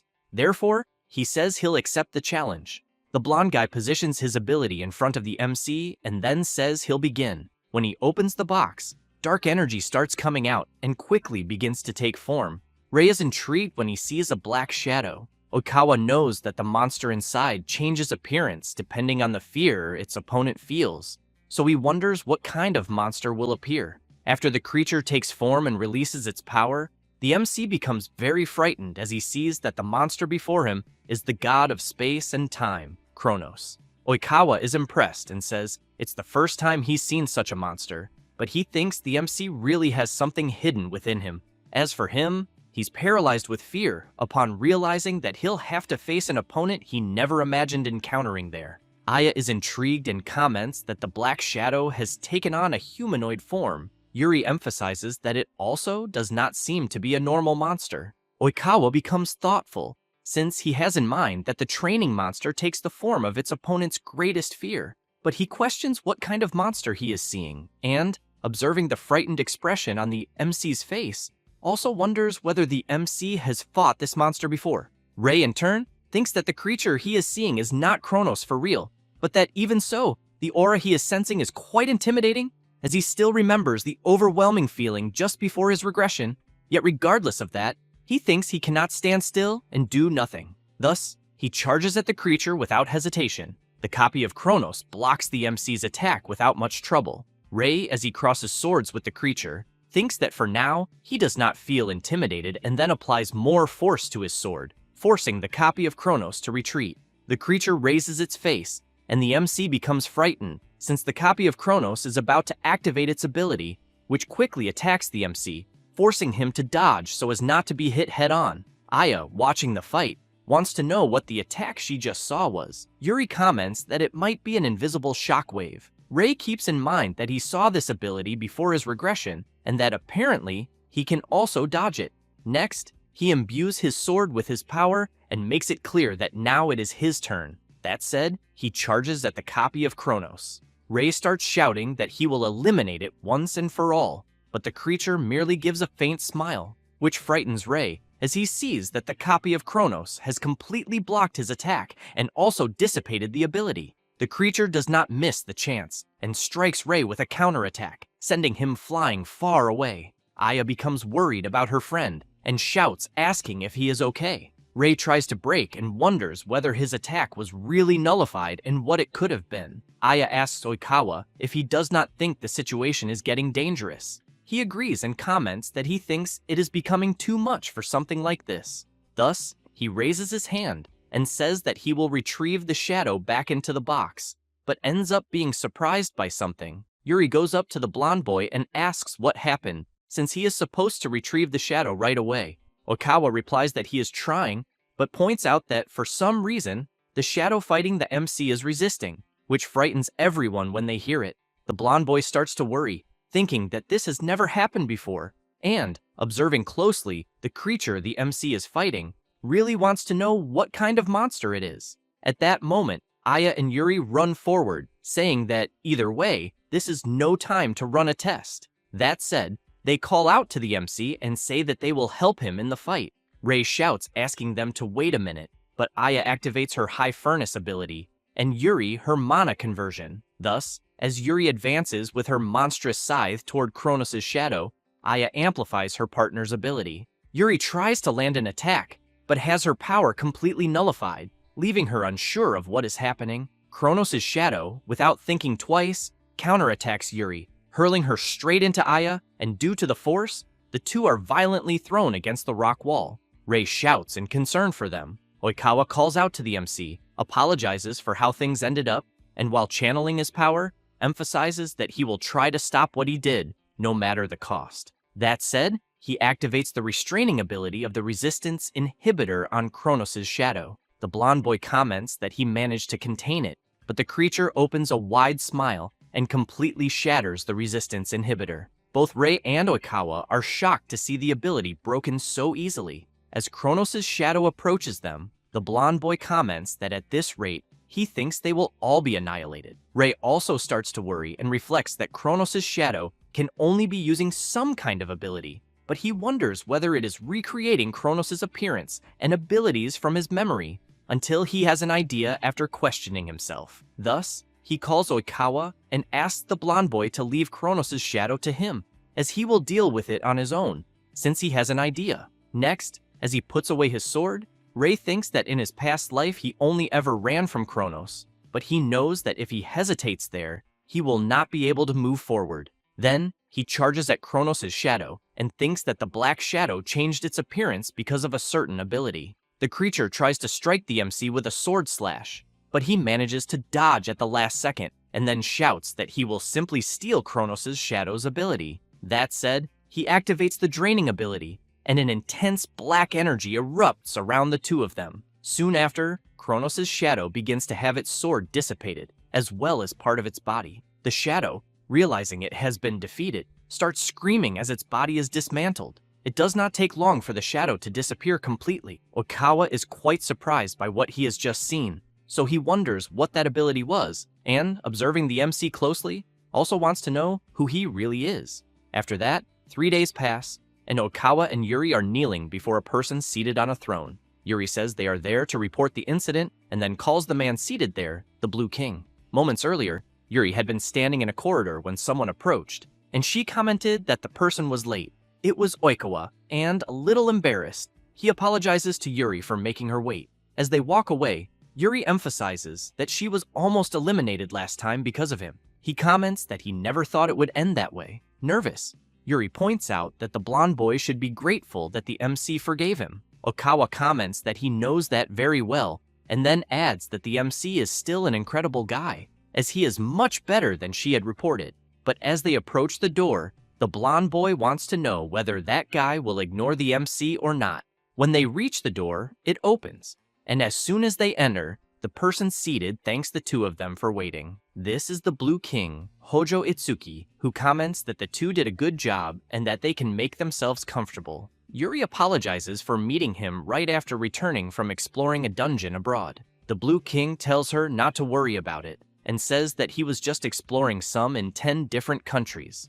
Oikawa wonders whether Itsuki does not think that is a bit too much. He replies that the association's superiors are quite strict with their employees, and that someone has to do the job, so there was no other way. Yuri comments that she remembers that well, and since Itsuki is the Blue King, thinks he was summoned. Itsuki says that the difficulty of the dungeons is around the level of the Ikebukuro dungeon that she and the king were conquering together. Yuri is surprised, thinking that dungeons of that difficulty exist in 10 different locations, and, observing the Blue King, concludes that, as expected, he truly is a monster. At that moment, Itsuki stands up and asks whether the two of them can talk about the young man named Kurosaki Rei. Both answer yes, and after telling everything to the Blue King, he comments that he understands and that he finds all of this truly incredible. Oikawa emphasizes that he is also very surprised and thus points out that the MC may actually be as strong as him, an S rank,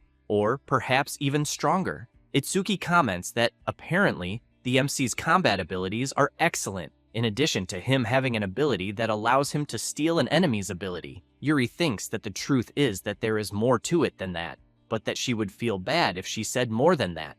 Itsuki comments that if the MC is such an excellent mage, he truly piques his interest. That said, he makes it clear that he has a favor to ask of the two of them there. After that, elsewhere, Aya is happy, commenting that they did well in conquering the dungeon that day. Rei thanks Aya for the support she provided, but Aya wants to know where Yuri was that day. Rei replies that she had said she had some matters to take care of. Hinata, as soon as she sees the MC there, calls out to him. Rei goes over to her and wants to know what happened. She comments that she really wants to know what he got himself into this time. Rei is confused and asks what is wrong. Hinata explains that he was summoned by the Blue King and that he wants to meet the MC in person. Thus, Rei goes to where the Blue King is. After arriving, Itsuki thanks the MC for coming to meet him. Rei is quite surprised to discover that Hojo Itsuki is the Blue King, who in turn wants to know if the MC is Kurosaki Rei. Rei keeps in mind that in his life before the regression, Hojo Itsuki was known as a true color king even among kings, and not only that, but he also admired him greatly, since there were many reports of the Blue King achieving great feats, and one of his words, that the strong should guide the weak, attracted him. That is why he wanted to become a great person like Hojo Itsuki, or at least, that was what he thought, since last time the Blue King was caught in the torrent of a dungeon collapse and was eliminated in battle. The MC thinks that this happened because he became a shield to protect civilians during the evacuation, thus becoming a hero who saved millions of lives. After remembering all of this, Rei wonders why the Blue King is calling him. At that moment, someone appears asking to reveal a secret. The MC is surprised to see that it is Yuri and asks what she is doing there. Aya is surprised to see that Oikawa is also there and asks what they are doing. Itsuki replies that he will explain. That said, he explains that the two there are recruiting talented people around the world and that they are members of the Apostles of the Sacred Staff. Rei comments that he has heard of this before. Aya says she heard that it is an elite group under the direct command of the Blue King. Itsuki explains that it was actually he who requested that the MC conquer that dungeon, and that he was also the one who had Oikawa accompany them. Rei comments that then the blonde boy had a reason to fight that Shadow Maid monster. Oikawa looks embarrassed, replies that yes, and emphasizes that he wanted to see the MC's strength, even knowing that he caused some problems. Yuri says that she also joined their group because it seemed quite fun. Next, the Blue King goes up to the MC and says that, to be honest, he is interested in him, and that if he truly has such powers, he would like the MC to join them. However, he makes it clear that there is still much unknown regarding multicolor users, and that is why he needs to see the MC's humanity first. That said, he emphasizes that, as the Blue King, he wants to ask a question first. Thus, as a mage, he wants to know what the MC truly wants. Rei thinks about what he will answer. Then he remembers that he used to admire Itsuki in the past, and becoming a mage was his dream. In addition, at the time, his younger brother, Kurosaki Kai, despised him, and that was precisely why he wanted to change. But at the moment, he knows that, to be able to fight Kronos, he needs to become stronger. So he answers that he wants to become stronger than anyone else. Itsuki asks whether, then, basically, the MC wants to be the strongest mage, become a king of a color, and be stronger than even him. Rei clenches his fist tightly and thinks that, in his previous life, he did not think he could stop Kronos even with the Blue King's help.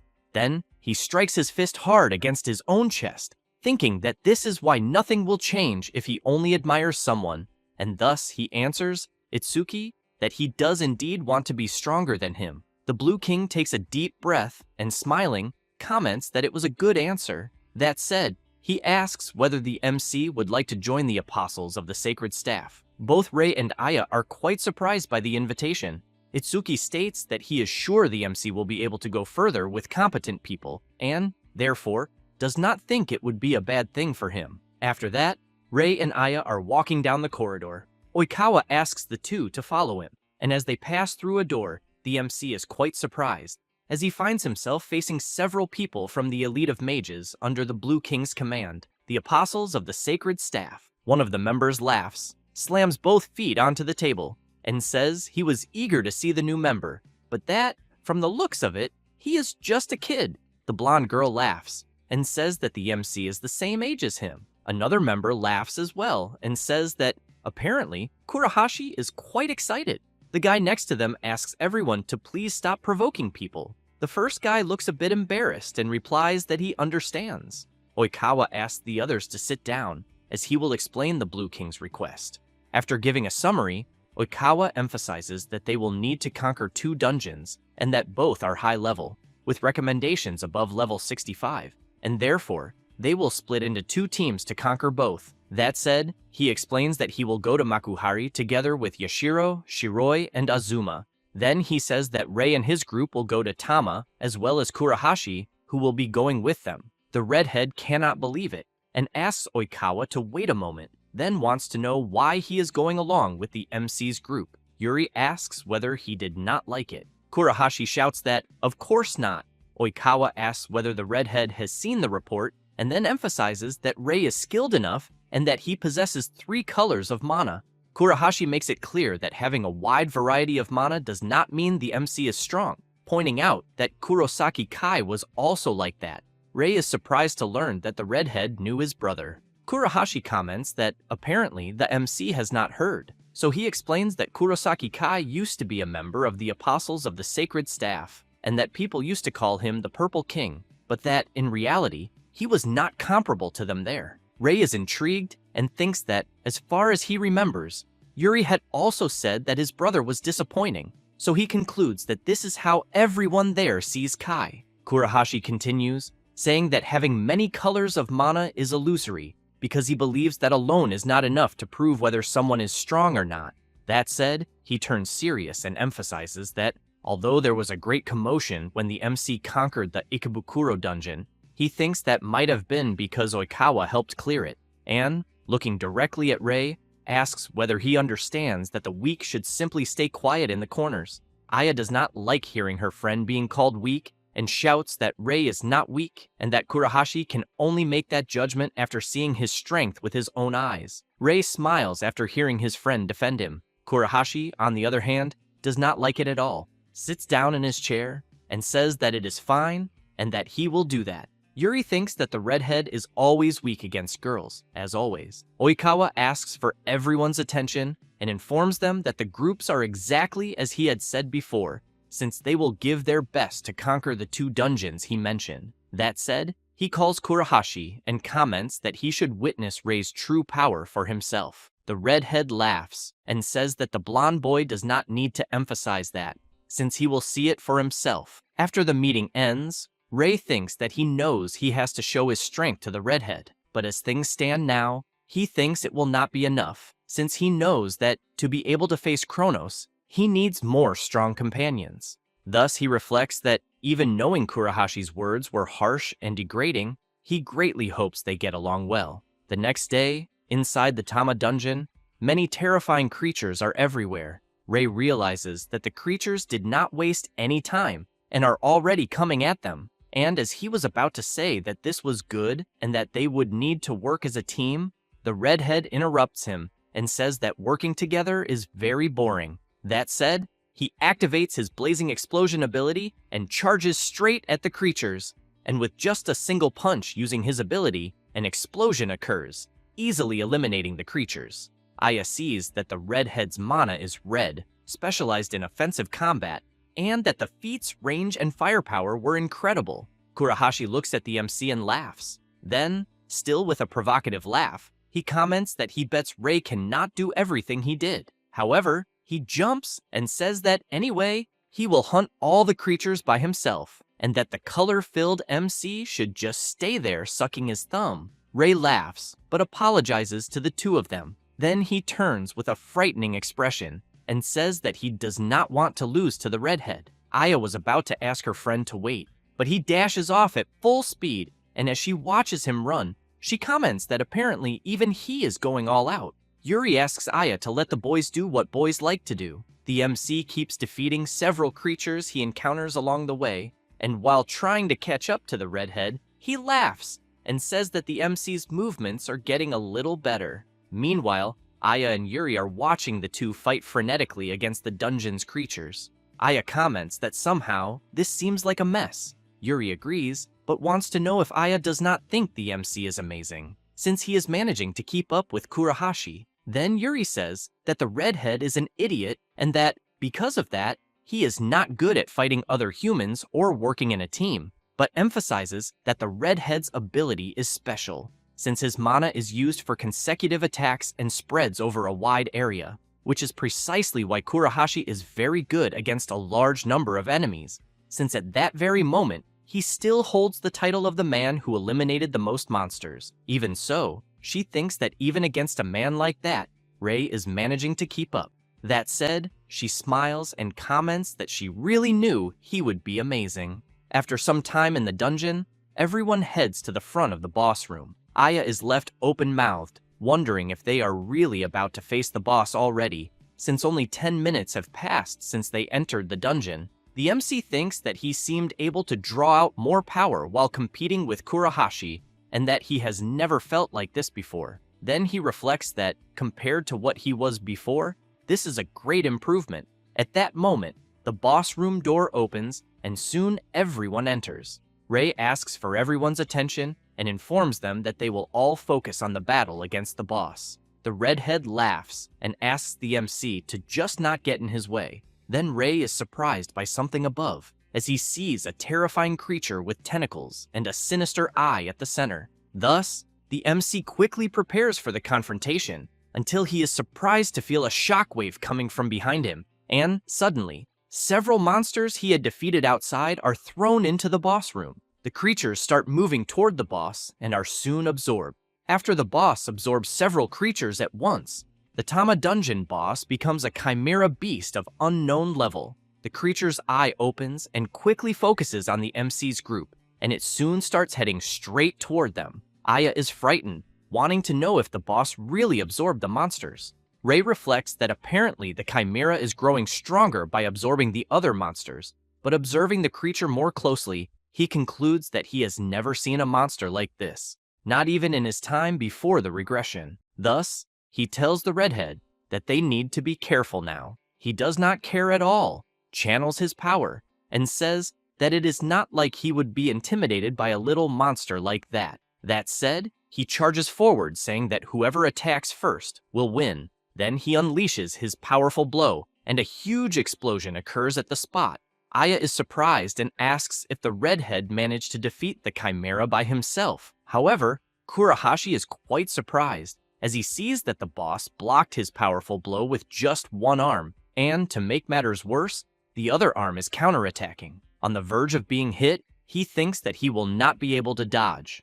Ray does not waste time and activates his mana hand, which rushes straight toward the redhead and grabs him so that he is not struck by the boss. After the redhead retreats, the MC asks if he is okay. Kurahashi replies with a trembling voice that he will not lose to a colorful like the MC, since he thinks that would be the biggest mistake of his life. Then, Ray notices the chimera trying to do something with the very arm where the redhead had landed his blow, and suddenly, the creature rips off its own limb, which leaves Ray quite perplexed. After that, something starts to happen at the spot where the limb was torn off, and quickly another arm is created.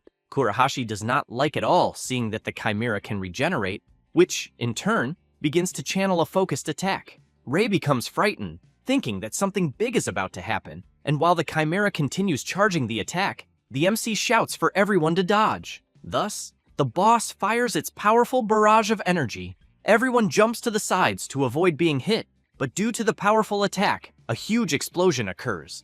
The shockwave is so strong that Aya ends up being hit. She tries to get up and sees the damage the boss's attack caused. The redhead asks Yuri what kind of firepower that was that they just witnessed. She replies that she thinks that, apparently, the creature cannot fire another shot. That said, she shouts that they need to seize the chance and activates her ability. Next, she launches her ability at the chimera.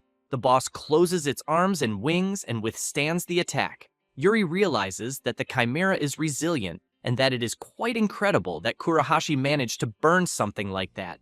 Ray reflects that they are in a very bad situation because he thinks that if they continue on the defensive as they are, the boss will fire that laser again. Then he starts observing the chimera and considers that perhaps he needs to attack the main body, but that the creature's arms will hinder him, and that if it is not an all-out attack, the boss will use another arm to protect itself. Thus, he shouts to Aya and asks if she can use her mana fusion on Kurahashi. Aya is surprised and asks if the MC really wants her to use the ability on the redhead.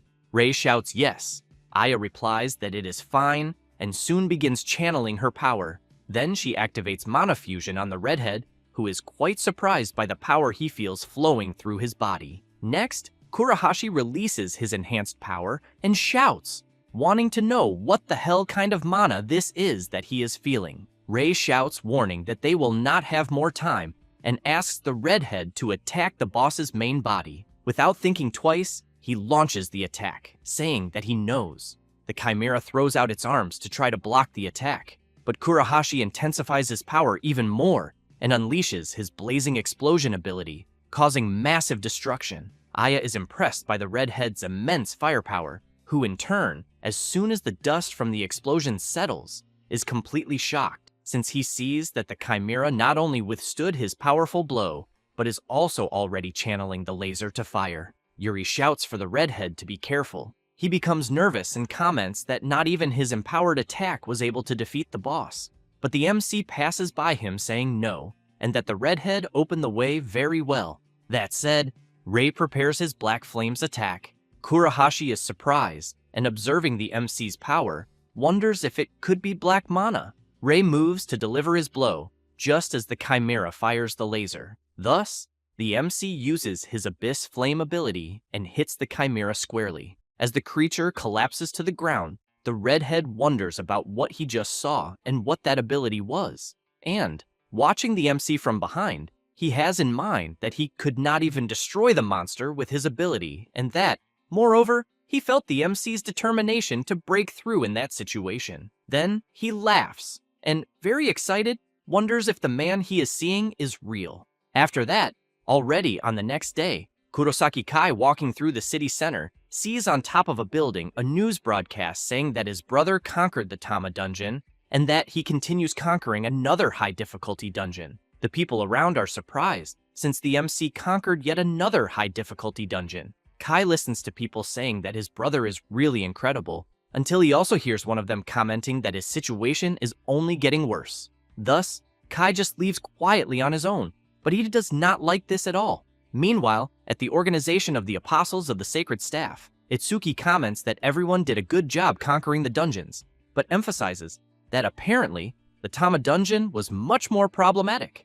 Rei replies that yes, and informs them that they encountered a new type of monster. Azuma laughs and comments that he really heard it was a very strong monster. Shiroi comments that she should have gone there to see it with her own eyes. Until Oikawa calls Kurahashi and asks what he thought of Rei based on his observation. A bit awkward, the redhead says that the MC is not that bad, since he even came up with a very good strategy. Rei is surprised hearing this, but Shiroi comments that the redhead usually looks down on him, and because of that, wants to know if now he is going back on what he had said. Kurahashi immediately tells her to shut up, then takes a deep breath, and pointing his finger at the MC, apologizes for having underestimated him, and for calling him colorful, or whatever, admitting his strength. Rei laughs, replies that it is not like that, and makes it clear that the redhead also helped him a lot, and, because of that, he thinks he does not need to apologize.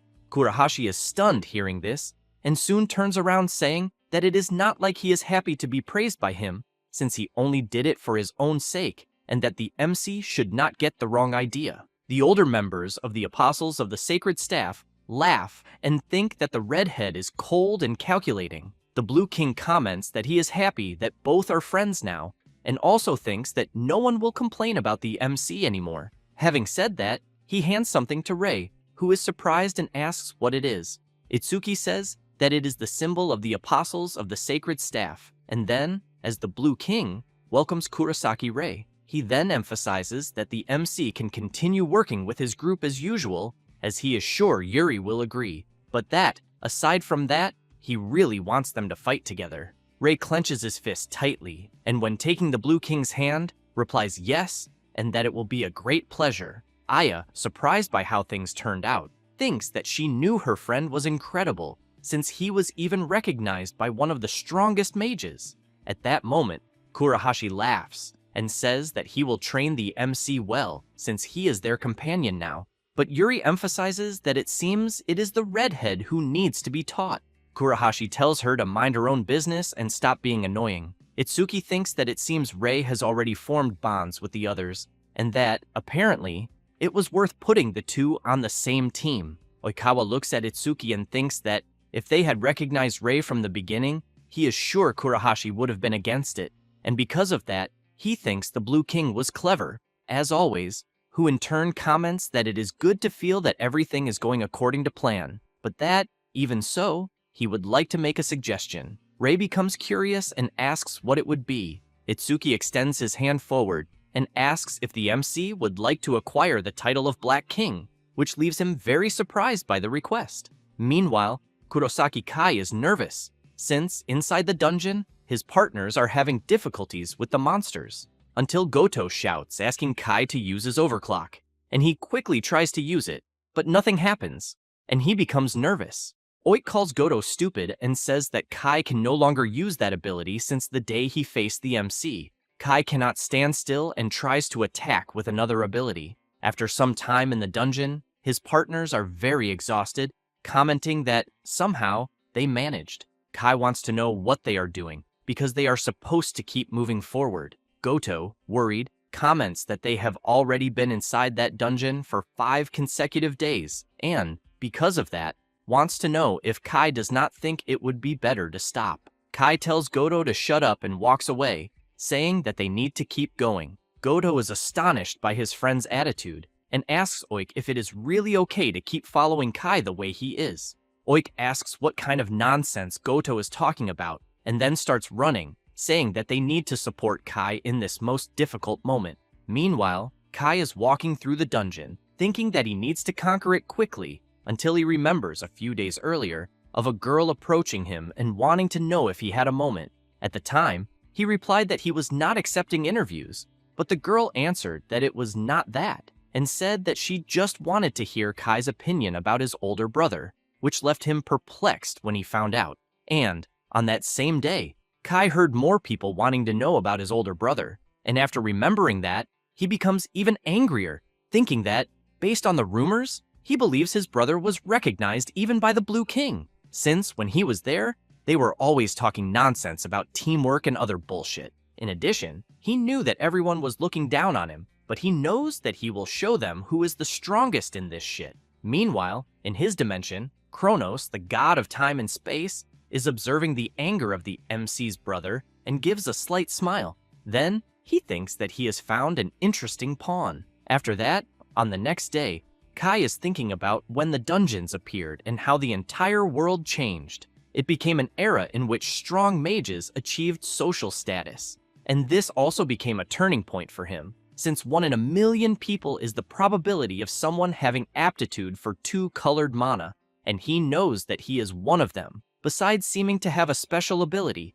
something truly satisfying, since he even gets away from the teachers, because they, upon realizing who he is, end up keeping to themselves, and that is precisely why he likes this social status, or even the people at school, since they were always hovering around, flattering him, and even his own parents, those who used to keep their distance, began to praise him. Kai thinks that even the apostles of the sacred staff, who claim to be the elite, let him in as the youngest member. However, over time, those people were rude, and because of that, he decided to leave, since that showed that they did not recognize his abilities. But one thing he knew, because one day, while he was in his room, his older brother did not treat him differently, even knowing that he had no talent and was weaker. And even so, his older brother's gaze almost said that he would catch up to him someday, and that made him hate him, since, as someone chosen by the world, his older brother should not dare to look at him as if they were equals. So he knew that was why he wanted to prove to his idiot brother that he was the strongest, because he really wanted him to know that they lived in different worlds. However, he ended up being surprised, because the unexpected seemed to have happened, since his older brother seemed to have surpassed him, until he decides to stop thinking about it, because it no longer matters, since he is a king. And, as he walks through the city, he reflects that he should not sit around doing nothing. At that moment, Kai hears someone calling him. It is Kurahashi, commenting that, apparently, Kai seems to be quite upset. Then, the redhead comments that it has been a while since they last saw each other, because he thinks their last meeting was when Kai was kicked out of the apostles of the sacred staff. The Purple King becomes furious and makes it clear that he was not kicked out, but rather left that group of his own free will, and that, despite the Blue King's words that he would treat him equally, he acted like his boss, giving orders. While Kurahashi does not care at all about what the MC's brother says, Kai continues saying that, in the end, the Blue King was just jealous of his talents, and that, because of that, he did not want people like him as one of his companions. Having said that, he calls the redhead and comments that he heard that Rei became one of them. Kurahashi wants to know what that has to do with anything, and Kai replies that his older brother is a real dead weight. Kurahashi becomes serious, interrupts Kai, and tells him to shut up for a moment, which leaves him surprised by the expression he sees on the redhead, who continues by saying that he does not care what Kai thinks, but emphasizes that Rei's ability is real, and that, despite being a 2-colored mage, he remains discreet, unlike Kai. Kai in turn becomes nervous and shouts for the redhead to stop talking nonsense and emphasizes that he is still the Purple King. He then makes it clear that it is the highest title a mage can achieve, and therefore, he does not want to be compared to the trash that is his brother. Kurahashi laughs and comments that, apparently, Kai does not know anything. Thus, he says that the MC was recommended to become a king, and that it is a recommendation from the Blue King himself. Kai is stunned upon hearing this, and then, with great difficulty to ask, wants to know if his brother will really become a king as well. The redhead replies that Rei has not yet given an answer, and that, unlike Kai, he is not intoxicated by the notion of titles. He then asks if Kai had said that his brother is weaker than him, because he thinks that is a big joke, and then makes it clear that Rei is already much stronger than Kai. Kurahashi approaches the Purple King and continues by saying that he finds Rei much more suitable than Kai to be a king, and having said that, asks if the Purple King does not agree. He becomes furious and soon begins to remember the feeling he had before his older brother surpassed him, and, upon realizing this too late, he is taken by the feeling that he could never catch up to him again. After the redhead leaves, Goto and Oik appear calling for Kai. Then Goto informs that the items were restocked, and that, with that, he thinks the preparation for the next day's dungeon is complete. Oik adds that, for now, he thinks they can leave, but Kai says no, and calls them to do one more dungeon. They keep calling for Kai, asking him to change his mind because they need to rest. But he, consumed by fury, and after having heard everything Kurahashi said, did not care at all about his companions, because he thought that he would never admit that his older brother was stronger. After that, and already inside the dungeon, Oik and Goto still insist on leaving. Kai opens the boss room door and shouts, telling his friends to shut up because he is the strongest and will prove it to them. When they enter the room, they see a strange creature. This is a level 20 malignant slime. Kai becomes nervous when he sees that the boss is just a level 20 slime. Goto is surprised and comments that he has never seen a monster like that before and that he has a bad feeling about it. Kai does not want to know, prepares his demonic spear skill, and says that he will eliminate the creature instantly. Having said that, he launches his skill. The malignant slime is hit directly and is obliterated. Goto and Oik are pleased to see that Kai managed to eliminate the creature with just a single blow. However, in the blink of an eye, the two are eliminated in a completely unexpected way. Kai sees his friends' bodies falling to the ground like sacks of potatoes, and, while he is shocked trying to understand what just happened, the malignant slime moves toward him at high speed. As soon as Kai realizes something coming from behind him, the malignant slime expands, spreading its body,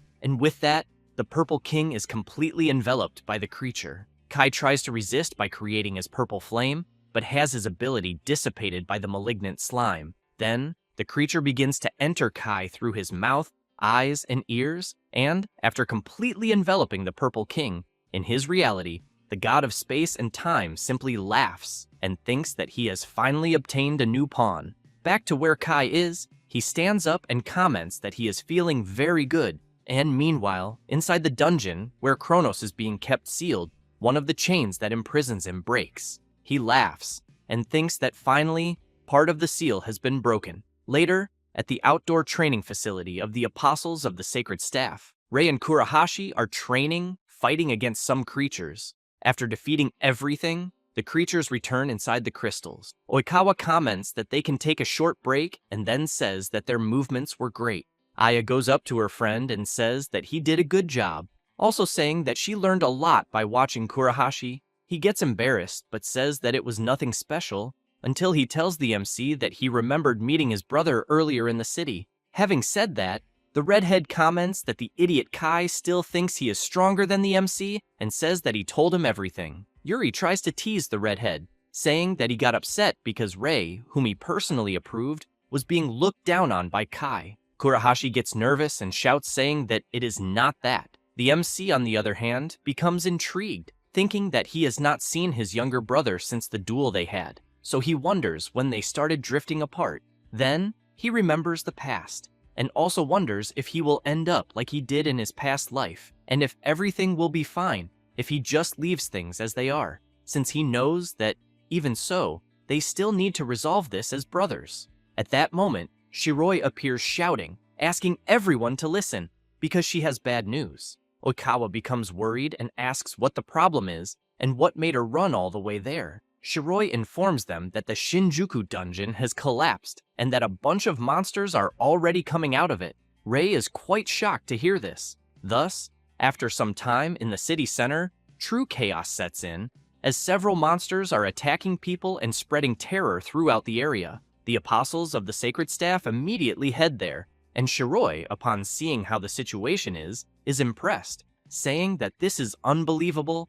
Yashiro wants to know why the monsters are coming out of the dungeon. Asuma comments that the situation is very delicate because there are many people there. Kurahashi also wants to know why this is happening. Rei reflects that the collapse of the Shinjuku dungeon in his previous world should have happened much later in the future. So, completely surprised, he questions why this happened earlier. Oikawa calls everyone and makes it clear that, in any case, that moment was not the time to be thinking, because the Blue King is on his way there, coming from a distant place, and it will take some time for him to arrive, so they will have no choice but to deal with the situation themselves. Having said that, he emphasizes that evacuating the civilians is their top priority, since they need to achieve that no matter what happens. Everyone responds that they understand and spread out. Nearby, a huge shadowy wolf leaps to attack a woman and a child. Yuri appears, completely eliminating the creature with her scythe. Aya goes to the woman with her child and asks if she is okay. The mother replies that she is and thanks her. Meanwhile, Kurahashi is excited, fighting against some creatures. Shiroi asks the redhead to be careful not to hit the people he is evacuating. Elsewhere, Oikawa is using his ability and shouting, warning people that inside his barrier it is safe. Rei, while fighting against the creatures, realizes that the elite group under the Blue King's command is incredible, as expected, since they do not waver in the face of so many monsters. Then, he reflects that, in his previous world, there were many casualties during the first dungeon collapse, but he is sure that now they will be able to handle it together. Until, suddenly, a huge stone hand emerges from the ground, and a sinister creature appears in the middle of the chaos. Yuri comments that, apparently, the creature that appeared must be the boss. The redhead looks at the giant monster and comments that, even so, it is just an easy target to hit, getting excited to fight the creature. However, the MC does not care at all and charges at the boss with his black ability, hitting it directly with the flame of the abyss and completely destroying the enormous creature with just a single blow. Shiroi and Oikawa are impressed upon seeing the MC's ability, who in turn thinks that apparently things are going very well, until he is completely shocked upon hearing a familiar voice telling everyone there to stop getting excited. Rei immediately turns to see who it is, and sees that it is his younger brother with a very dark power. Kai approaches Rei and, with a sinister expression and laughing, says that he finally found his older brother. The MC, completely perplexed, asks Kai why he is like that. Kai laughs and asks if his brother is talking about his current state, or perhaps about being there to crush him. Then, he suddenly appears behind the MC to attack him. Rei dodges his younger brother's powerful blow at the last second. Kai comments that Rei dodged well, but wants to know how long he will hold out. Having said that, he charges at the MC again, wanting to know if he thinks he will really let him escape. Rei tries to block Kai's blow, and, while he continues trying to block his brother's attacks, he realizes that he is clearly not normal. After being struck in the face by one of the blows, the MC continues questioning his brother's current state, since, seeing him up close, it even seems that Kai has become a terrible monster. He, in turn, tries to deliver an even stronger blow to the MC, but he ends up jumping back to avoid being hit. Kai becomes disappointed, and looking closely at Rei, comments that he thinks his expression is saying that he is in denial. Thus, he begins to walk toward him, saying that all of this is his fault, since the reason he is like this is so that he can eliminate him. Rei becomes confused by this, questioning whether his brother really wants to eliminate him and why, until Kai disappears out of nowhere and appears right in front of the MC, ready to deliver his attack. But Kurahashi appears, landing a kick on Kai and throwing him away, telling the MC that during an emergency, he should not stand there doing nothing. Then, he shouts for Kai to stop with the nonsense, because he would never let him do whatever he wants.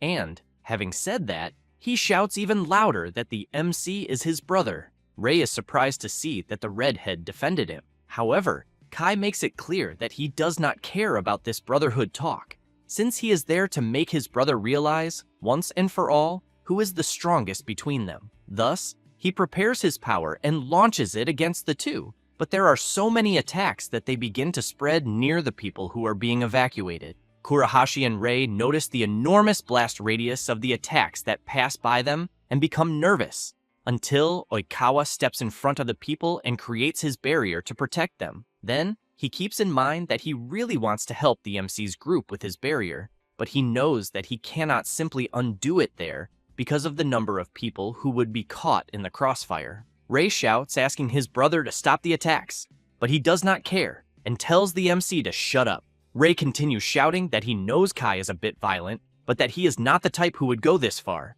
The Purple King smiles and emphasizes that his brother keeps talking nonsense even in a fight, being a completely naive person, until, out of nowhere, he begins to feel something strange in his head. Ray notices this and shouts to his brother, but Kai ends up losing his head even more and, while firing several consecutive attacks, shouts that this will be his brother's punishment for having looked down on him. The MC's group watches the attacks coming, and soon, everyone has to move to avoid being hit. Still feeling something inside his head, Kai wants to know what they think of his power. Ray remains worried about his brother and says that they need to stop him quickly. Kurahashi channels his power and says that although he understands how Kai feels, he thinks that it seems talking to him is a waste of time. Having said that, he leaps into the air, activates the blazing explosion ability, and goes all out against Kai. A huge explosion happens. The redhead laughs, but soon becomes incredulous,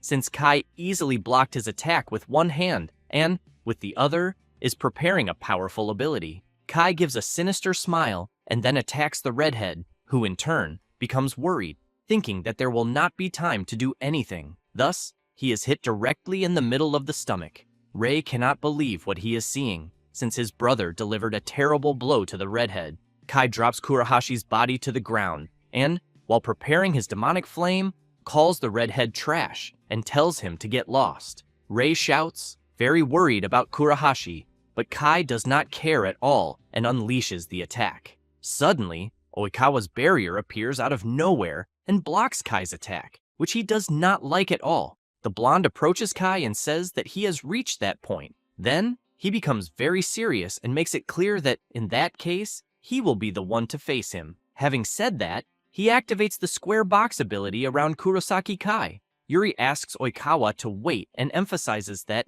if he uses such an ability against a human, the blonde interrupts her, saying that he knows, and that this will also place a huge burden on the user. But he emphasizes that he cannot simply forgive someone who hurt his friends. However, Kai tries at all costs to break Oikawa's ability with pure brute force, and the blonde is surprised by the damage he is suffering just from the simple fact of trying to continue using the ability on Kai. Aya realizes how much Oikawa is suffering and shouts worried about him. The blonde reflects that this is being more difficult than he expected, since he did not imagine it would be such a heavy burden. But even so, he concludes that he needs to seal Kurosaki Kai, no matter what happens. The Purple King tells Oikawa to go to hell and completely breaks the blonde's ability. While Oikawa is very tired because of his own ability, Kai begins to approach him and says that he will not let things happen the way he wants. However, Kai ends up feeling his left arm tremble a lot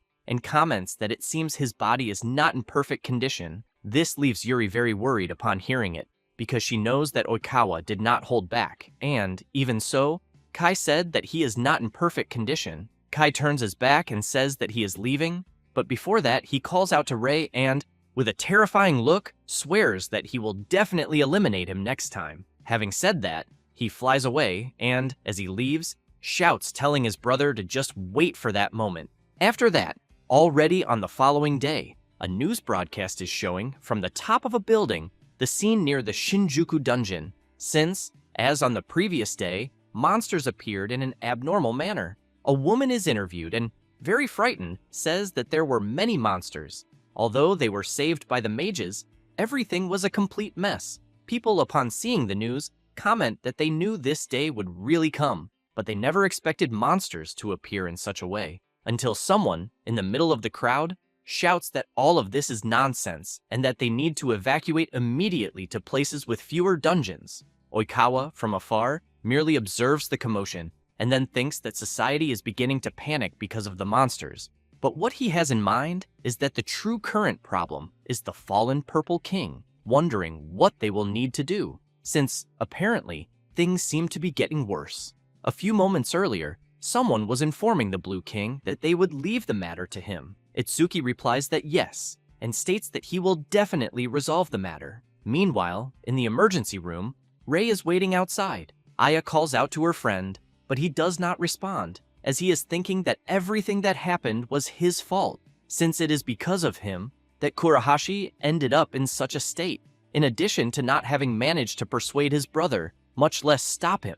At that moment, Yuri appears calling out to Rei and then informs him that they need to go, as the Blue King is summoning everyone. He takes a deep breath and, even though he feels heavily burdened by what happened, replies that it is fine. After everyone arrives, the Blue King comments that their situation is quite critical and that, although they managed to eliminate the monsters outside, the Purple King escaped and they cannot simply leave him at large. Yashiro and Azuma comment that they believe Kurosaki Kai's transformation must be unnatural and that not only Kurahashi, but the civilians are also badly injured.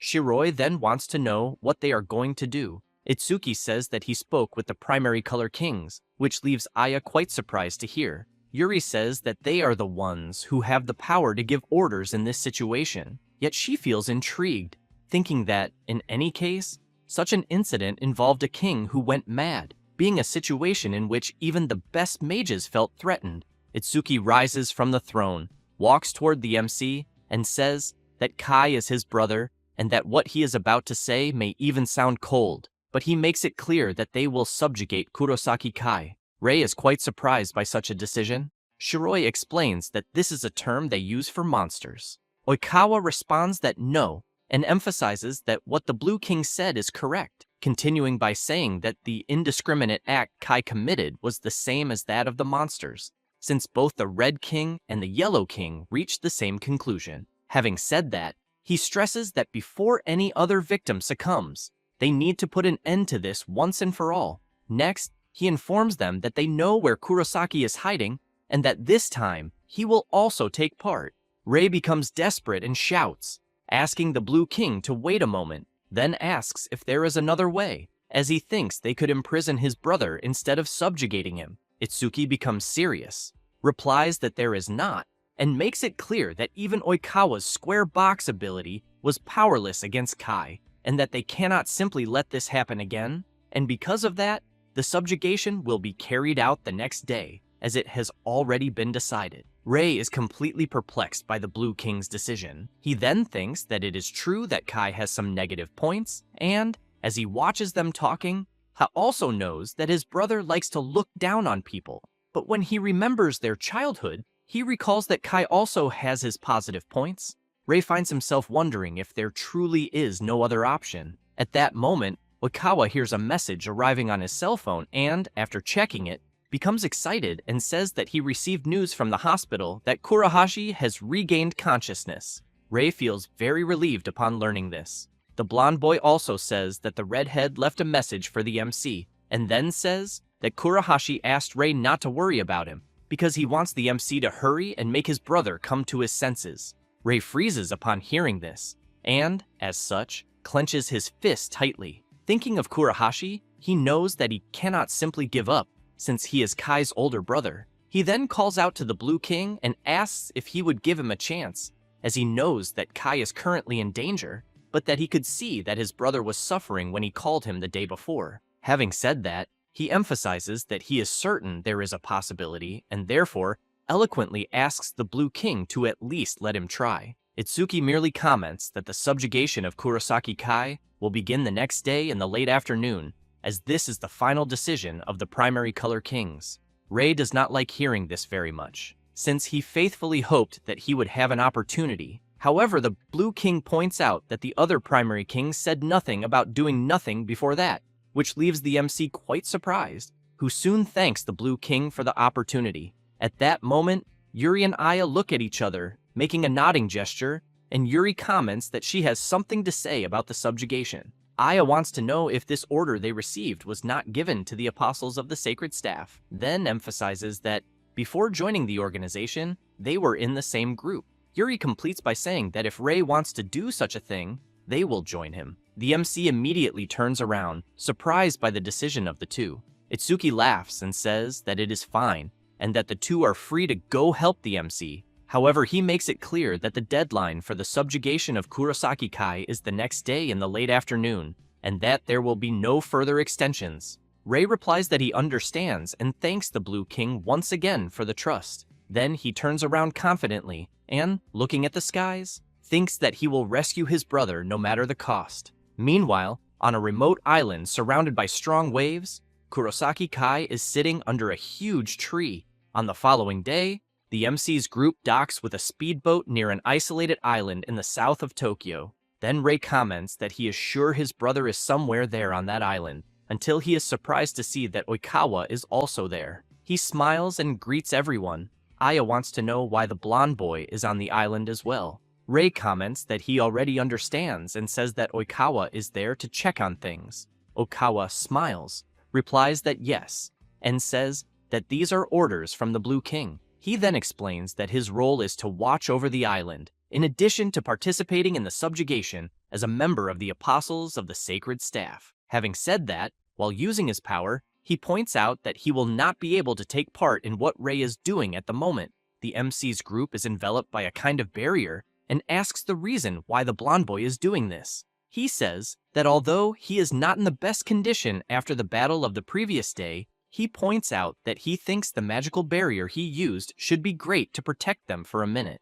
Rei thinks that they arrived on the island at the right time, exactly as Itsuki had said, then wonders if that was the reason after all. Thus, he thanks Oikawa and makes it clear that he is quite confident that he will bring Kurosaki Kai back. Until the blonde boy remembers something and shouts, asking the MC to wait a moment, then says that he can say that Kurosaki Kai's power is real, but that he is not sure if he will listen to him. Having said that, he asks the MC to allow him to intervene one more time. Meanwhile, somewhere on the island, in the midst of a dark forest, Kai is on the ground grumbling. Then he begins to feel a strong headache and thinks that he immensely hates his older brother. With each passing second, Kai feels more pain and thinks that he hates everyone, then delivers a punch to a tree, cutting it in half easily. After the tree crashes heavily to the ground, Kai is taken by a dark fury, which makes him begin to think that he needs to destroy everything. This dark fury takes the form of something that soon begins to try to influence Kai, asking him not to restrain himself and to destroy everything. The dark fury in question is the personification of the god of time and space, Kronos, who is still imprisoned in his dungeon. But, due to one of the imprisonment seals having been broken, he begins to try to manipulate Kai even more. At that moment, the Purple King is enveloped by a powerful energy, which soon explodes into the sky. The MC's group manages to see this power, and soon everyone wants to know what this intense energy is. Oikawa becomes very frightened, imagining that it cannot be what he is thinking. Back at the place where Kai is, he begins to smile, and then releases the dark energy, saying that the power he just gained is wonderful. Next, he begins to hear a voice asking him to rule the world as the new king of destruction, becoming a demon king. He is surprised by the voice he just heard, but then laughs and finds this talk of becoming a demon king interesting. Kronos asks Kai to eliminate all the mages and continue advancing until he destroys the entire world. Meanwhile, Rei is intrigued, looking in the direction of the power he just saw. Then he calls out to Aya and Yuri and asks if the two of them are ready. Immediately, they reply that yes, and that they will do everything he tells them to do. Thus, the MC calls the two to go get his brother and get out of the island. It does not take long for them to find Kai, who soon comments that he knew Rei was there, and emphasizes that, to be frank, he thought he would join the Blue King. Rei says that Itsuki trusted him and that he wants to bring Kai back. The Purple King becomes confused by this, but while releasing a dark power in his hand, says that he has already decided that he will destroy all of them. Having said that, he launches his ability, which goes toward the MC's group.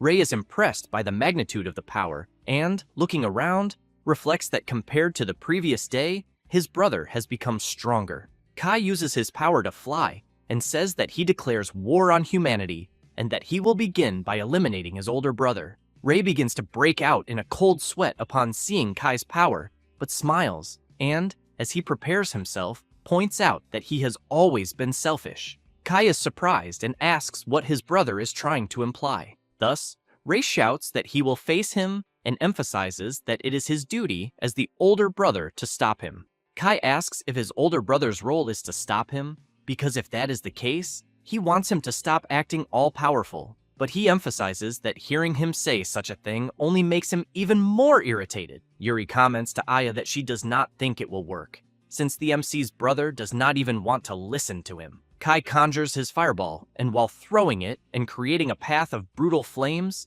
tells his brother to get lost already. Rei, seeing that the flames surrounded his friends, shouts worried about them. Yuri comments that the firepower he is seeing is indeed overwhelming. Aya emphasizes that in this way, they cannot get close to help the MC. Kai makes it clear to his brother that he will sacrifice him there, and that he made sure the rest of the people would not interfere. Having said that, he comments that this way, the fight will be 1 against 1, and now he will be able to prove his power. Rei asks what his brother wants so much to prove, and if that is why he fights. Kai comments that, as expected, he does not understand. Thus, he says that power is justice, and that everything changed when the dungeons appeared in the world, and that when that happened, he was recognized as a talented mage, but that later people's attitudes changed. And because of that, no one notices a person if they are not strong. No one will even pay attention. Having said that, while preparing his evil spear, he emphasizes that he will change his opinion about his brother after they have this battle, and that,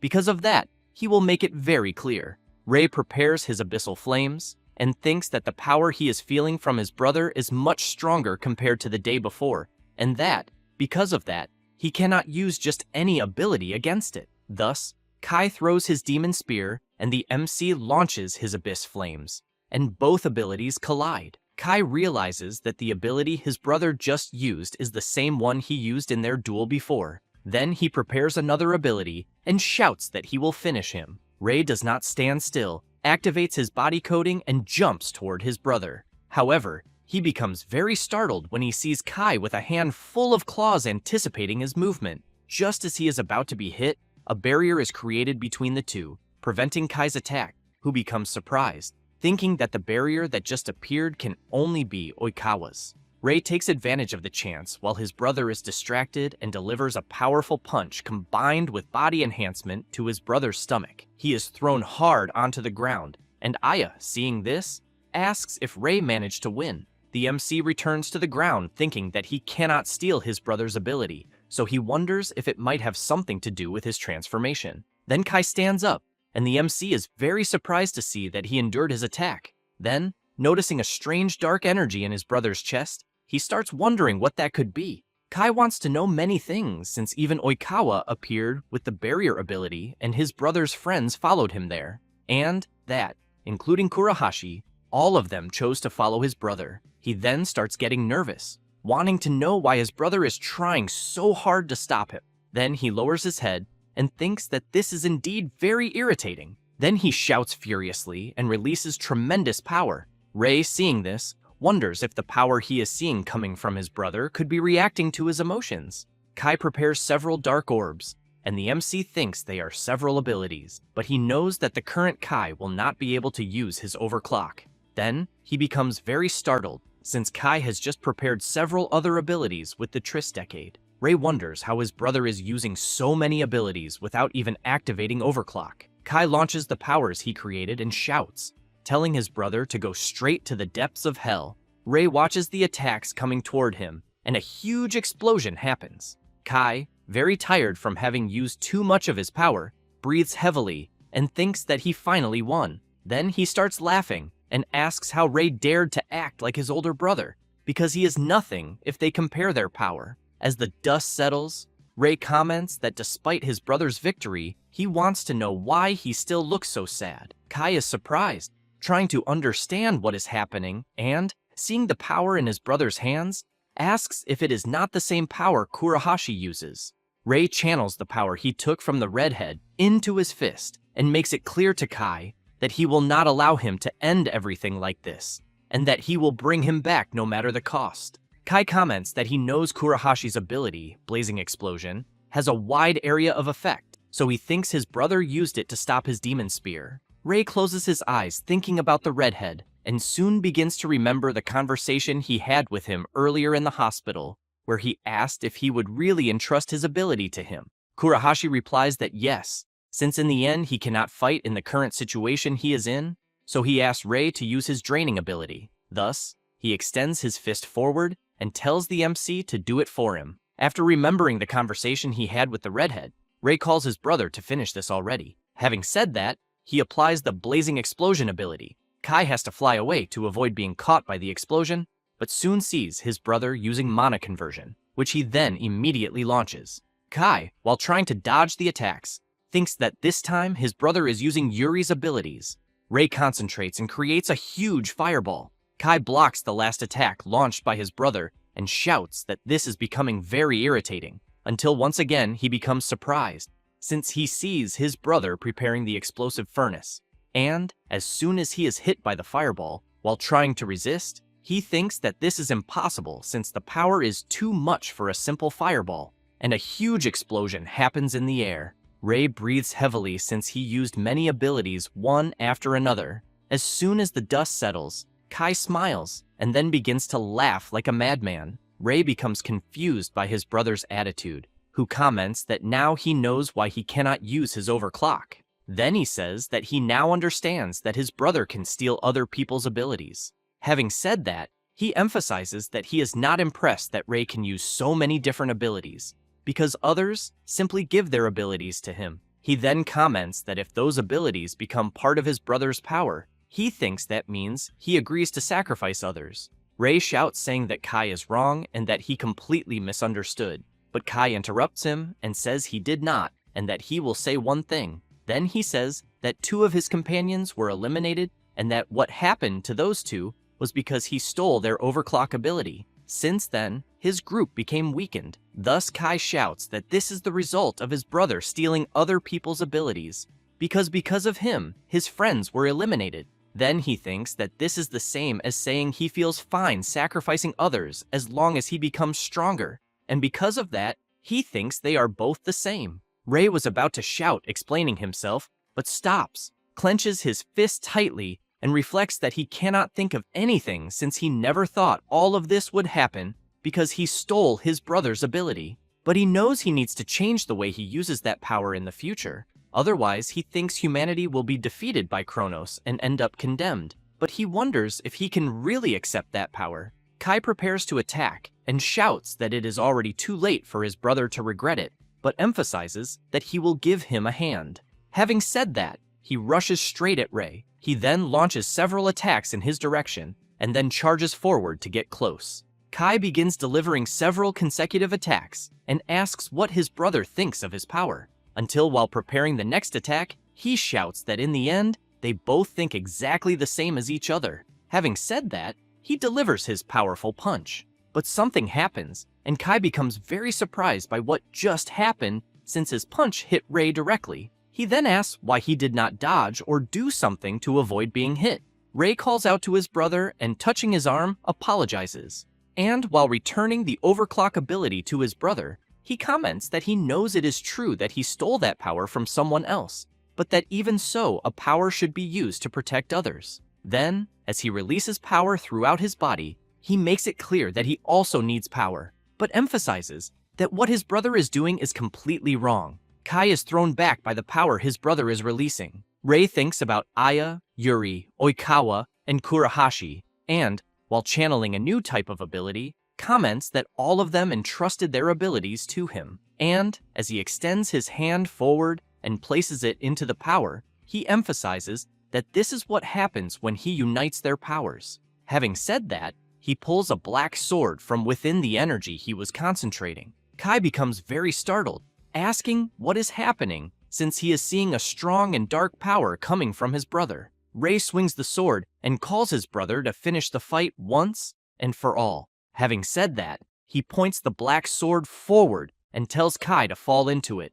Kai tells Ray to shut up and, while preparing his demonic spear, shouts that his brother is only collecting the power of others and that he cannot do anything more than that, until a black slash completely dissipates his demonic spear, which leaves him surprised, wondering if his brother really managed to dissipate his ability. Ray thinks that it is exactly as he imagined, that the strange energy in his brother's chest is the source, since he can feel a sinister power being emitted from the core he is seeing, and that this is probably the reason Kai is the way he is. Thus, he closes his eyes, firmly grips the sword, and reflects that in this case, this is not for his victory, nor to prove what is right or wrong, since the power in his hands is to save his brother. And that Kurahashi's destructive power, Blazing Explosion, Yuri's shape-shifting mana conversion, and the resistance of Oikawa's barrier ability, together with a black ability that combines the powers of all of them, create the Abyss Blade. Kai calls his brother a loser and makes it clear that he will not depend on anyone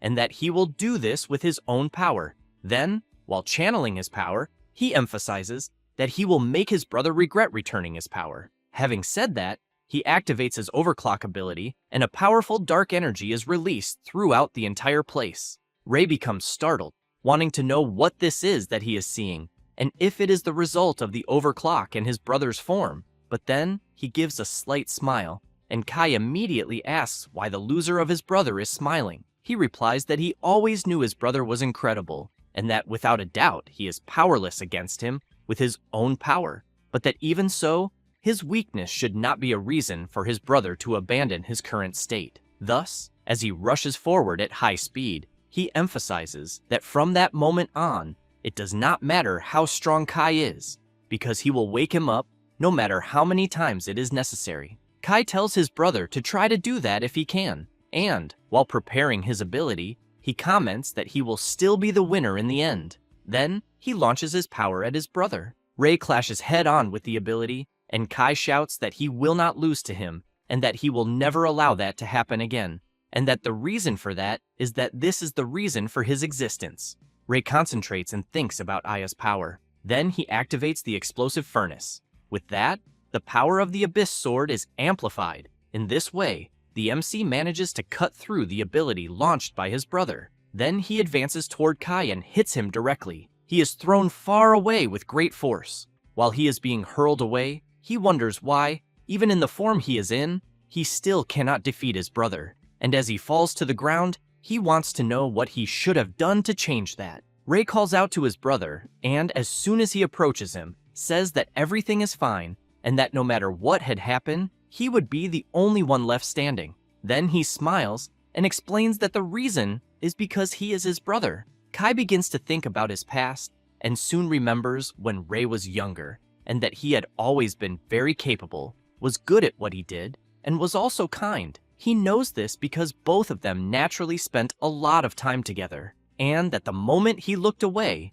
he would already be far ahead. And because of that, he did not want to be left alone by him, and he always did his best to stay with his brother, but Rei was talented at everything, and no matter what he did, he never defeated him. Besides that, his brother was the pride of the family and was popular with everyone. Naturally, people gathered around him, and because of that, he could not enter that circle. So he tried to keep his distance and stopped insisting, and thinking that he might hurt someone because of his pain, he continued distancing himself. But even so, Rei was always by his side. Without knowing what he felt, he knew that he did not care about expectations, disappointments, or even about winning and losing. Kai knew that Rei had always been his big brother, but thinking about the current events, he wonders if they are really still the same. Then, as he returns to normal, he begins to cry and thinks that such a thing must be wrong. Then he calls for his brother, and while crying, apologizes. Rei feels relieved when he sees that his brother returned.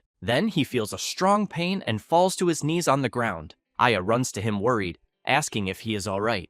Rei laughs and replies that he just thinks he is a little tired. At that moment, something begins to happen with Kai. Then a powerful dark energy begins to come out of his body. Rei becomes worried, shouting for his brother. And as soon as the energy completely leaves his body, a huge creature takes form behind them. Rei, upon noticing it, becomes terribly frightened since he is seeing a huge level 91 evil sludge and wonders if that creature was the one possessing his brother. Then he remembers that 3 years in the future, before his regression, there was an incident in which an S-ranked mage attacked his colleagues. And despite the incomplete information released to the public, it was shocking. After executing the crazed mage, a giant monster that had possessed him suddenly appeared, and that monster destroyed an entire city, and that same monster was the evil sludge that just appeared. Rei tries to stand up, but he feels a strong discomfort throughout his body. Yuri and Aya step forward, tell him not to move, and say that from that moment on they will fight. The MC comments that he can help them, but he is quickly interrupted by Yuri, who tells him to just shut up and emphasizes that he cannot fight in the condition he is in. Aya agrees with Yuri and tells the MC to get out of there. He replies that he understands, but first, he returns mana conversion to Yuri and the furnace to Aya. Thus, both of them release their powers and prepare for combat. Yuri comments to Aya that she will go first and asks for cover. Then someone arrives asking them to wait and asks if they are perhaps forgetting someone. It is Oikawa, who says that he will give them a hand. Then he laughs and tells the MC that it seems he really managed to bring his brother back. Rei replies that yes, and then returns the barrier ability to the blonde guy. Oikawa looks at the creature and says they need to expel it quickly. The evil sludge lets out a loud roar and prepares to attack. Aya activates her mana fusion and says that she will provide support. Yuri comments to Oikawa that it has been a long time since she fought alongside him. The blonde guy tells her to feel free to do whatever she wants because he will follow her lead. Thus, she rushes toward the creature and asks Oikawa to provide good cover. He prepares his ability and says she can stay calm. Yuri creates a staircase with her mana conversion to climb toward the evil sludge, but as soon as she begins to approach, the creature prepares to attack her, but Oikawa blocks the attack with his magic barrier and says he will not let the monster act however it wants. Yuri reflects that since Oikawa will block the giant sludge's attacks, she will be able to focus only on attacking. Then she jumps high into the air and thinks that no matter the size of the creature, she will eliminate it as soon as she crushes its head. Thus, she activates mana conversion once again and creates a huge hammer. Then, she strikes the evil sludge's head directly. Aya becomes happy, thinking they managed to defeat the creature, but Yuri becomes surprised since she sees that her attack had no effect on the evil sludge, which then moves to counterattack. Yuri becomes frightened when she realizes that if it were not for Oikawa's protective barrier, she would have been hit directly by the blow. However, due to the monstrous strength of the creature, it manages to break Oikawa's barrier and land a hit on Yuri, who is thrown hard onto the ground. The blonde guy shouts, worried about his friend. Then he comments that he knows this is the side effect of the battle from the previous day, but he never expected the creature to break his barrier with just a simple physical attack. Rei, while taking care of his brother, thinks that during the investigations in the world before his regression, it was discovered that the evil sludge absorbed the mana of its host. So, he keeps in mind that the reason the evil sludge's damage was so great in the future is because it was parasitizing the body of an S-rank mage. Thus, since the creature already absorbed his brother's mana, he thinks that the current limit of the evil sludge's power is immeasurable, and the creature soon prepares to deliver another attack. Oikawa shouts warning that if the creature hits them with that monstrous power, it will be the end for all of them. The evil sludge rushes forward, but a glow coming from very far away appears, and a guy comes at high speed and hits the enormous creature directly. Everyone becomes very surprised, not understanding what just happened. Rei looks to the side and sees a guy landing heavily until they discover it is Azuma, who greets everyone. Then he laughs and tells Shirai that he knows she has good aim, but she threw him too hard. Aya asks why Azuma is there. Yuri takes a deep breath and replies that apparently he is not alone. Shirai and Yashiro appear, saying they arrived in time. Shirai, seeing Yuri's condition, comments that she looks pretty beaten up. Yuri tells her to shut up and stop being annoying. Azuma laughs and comments that indeed Shirai has no tact. Meanwhile, Yashiro takes a deep breath and tells Azuma that he is exactly the same. The MC thinks that there should still be some time before the operation begins, so he asks Oikawa if he was the one who called the rest of the group. The blonde guy replies that it is a good thing they arrived in time. At that moment, the evil sludge begins to stand up again, and Azuma comments that apparently now the creature seems to be the main culprit behind the chaos. Thus, he calls Shirai and Yashiro to avenge their friends, since they are late and therefore need to put on a good show. Then the evil sludge moves to attack Azuma, but he grabs the blow of the enormous creature and, laughing, makes it clear that he will not lose a contest of strength. Shirai runs to the side and, creating her claws, advances against the evil sludge. She jumps and delivers several slashes at once until she notices the creature looking at her. Shirai retreats and comments that she did not manage to make even a scratch on the monster. Yashiro replies that no, since she drew the evil sludge's attention very well. Having said that, He activates his ice ability and freezes half of the creature's body. From afar, Ray thinks they are incredible and that it almost looks like they are playing with the evil sludge. However, he knows the creature still has not taken any damage, so he wonders what they will do about that. Then Oikawa stretches and says the fight is over. The MC becomes confused and asks the blonde guy to be clearer. He looks to the side and, laughing, asks if the Blue King does not agree. Itsuki appears behind the MC carrying his power. Ray turns around immediately, very surprised. Itsuki replies that yes, and that it is over. Having said that, he launches his ability toward the evil sludge. The creature is hit directly and completely eliminated. Ray and Aya are surprised to see the enormous creature defeated with just one blow from the Blue King. Then, the MC turns around and, observing Hojo Itsuki more carefully, concludes that this is what the true power of a king of the primary colors looks like. After that, already the next day at the hospital, Kai wakes up and immediately asks where he is. Kurahashi comments that he finally woke up. Then he emphasizes that Kai does not seem to think so highly of himself anymore, but that it is understandable since he was unconscious for an entire day. Kai becomes frightened upon hearing this, and immediately remembers before when he was possessed and brutally attacked the redhead. Then, he begins to question why he did that. Kurahashi comments that he was defeated by him and that there is no way to deny that. However, he emphasizes that what he heard was that Kai's body was taken over by a monster, so he thinks it was not as if he had done all of that alone. While Kai does not like what he is hearing very much, the redhead continues saying that the monster that took over his body was defeated by the Blue King, and that he does not care whether Kai regrets it or not, but that the incident has already been resolved. Kai gets off the bed, and while passing through the door, asks if Kurahashi thinks he will simply accept all of this calmly. The redhead asks where he thinks he is going. Kai replies that he can go wherever he wants. Kurahashi takes a deep breath and, while using his phone, comments that he is a pain in the neck after all. Meanwhile, at the Sacred Bastions organization, the Blue King is commenting to everyone that they did very well resolving the difficult situation from earlier, and that although it is cliché, that incident was resolved thanks to the effort of all of them, but especially the MC, since he did very well. Ray replies that no, but Itsuki asks him not to be modest since the incident was resolved without any casualties thanks to him, and that this even includes the Purple King, his brother, and because of that, he thinks Ray should be proud of what he accomplished. The MC becomes happy upon hearing that and immediately thanks the Blue King, but when he asks about his brother's situation, he hears his phone ringing, so he apologizes and says it is Kurahashi, but he ends up surprised by the message. Later, inside the Shinjuku dungeon, Kai is apologizing to his friends Oike and Goto. Then Ray appears calling him.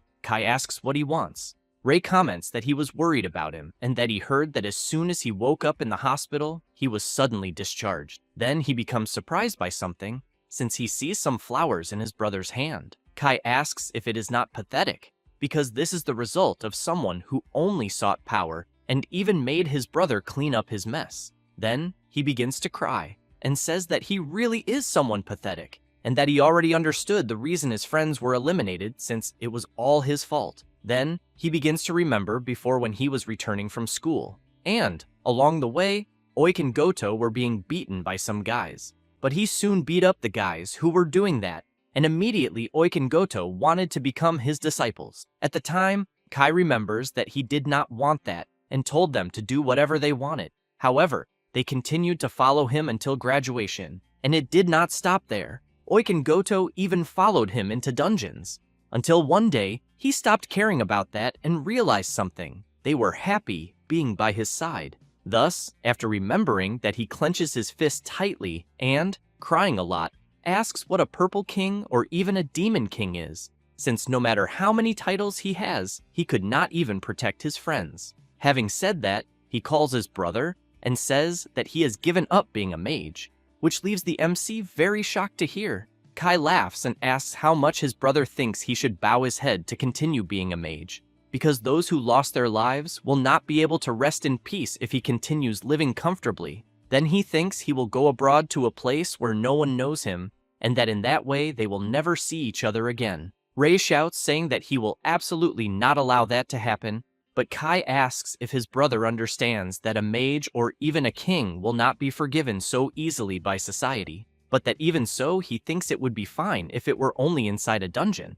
But since he caused damage in the city, he thinks things will never be the same because there is no way to get away with it. Ray closes his eyes, takes a deep breath, and asks if his brother is going to run away. Kai becomes nervous and asks if his brother even heard everything he said. Then he shouts, saying that he is not running away, but that Ray should look at reality because he cannot do anything. The MC shouts, asking who will fight the next time a monster like the evil sludge appears, because only a few mages are capable of fighting such a creature. So he asks if his brother is not the Purple King. Kai shouts that he was possessed and failed, and that it would be even more dangerous if someone like him continued being a mage. Ray also becomes angry and keeps shouting, asking if Kai is going to run away with his tail between his legs just because he failed once, because he had told him that what he is doing is just running away, and that if he really wants to redeem himself, then he must face this until the end and overcome it,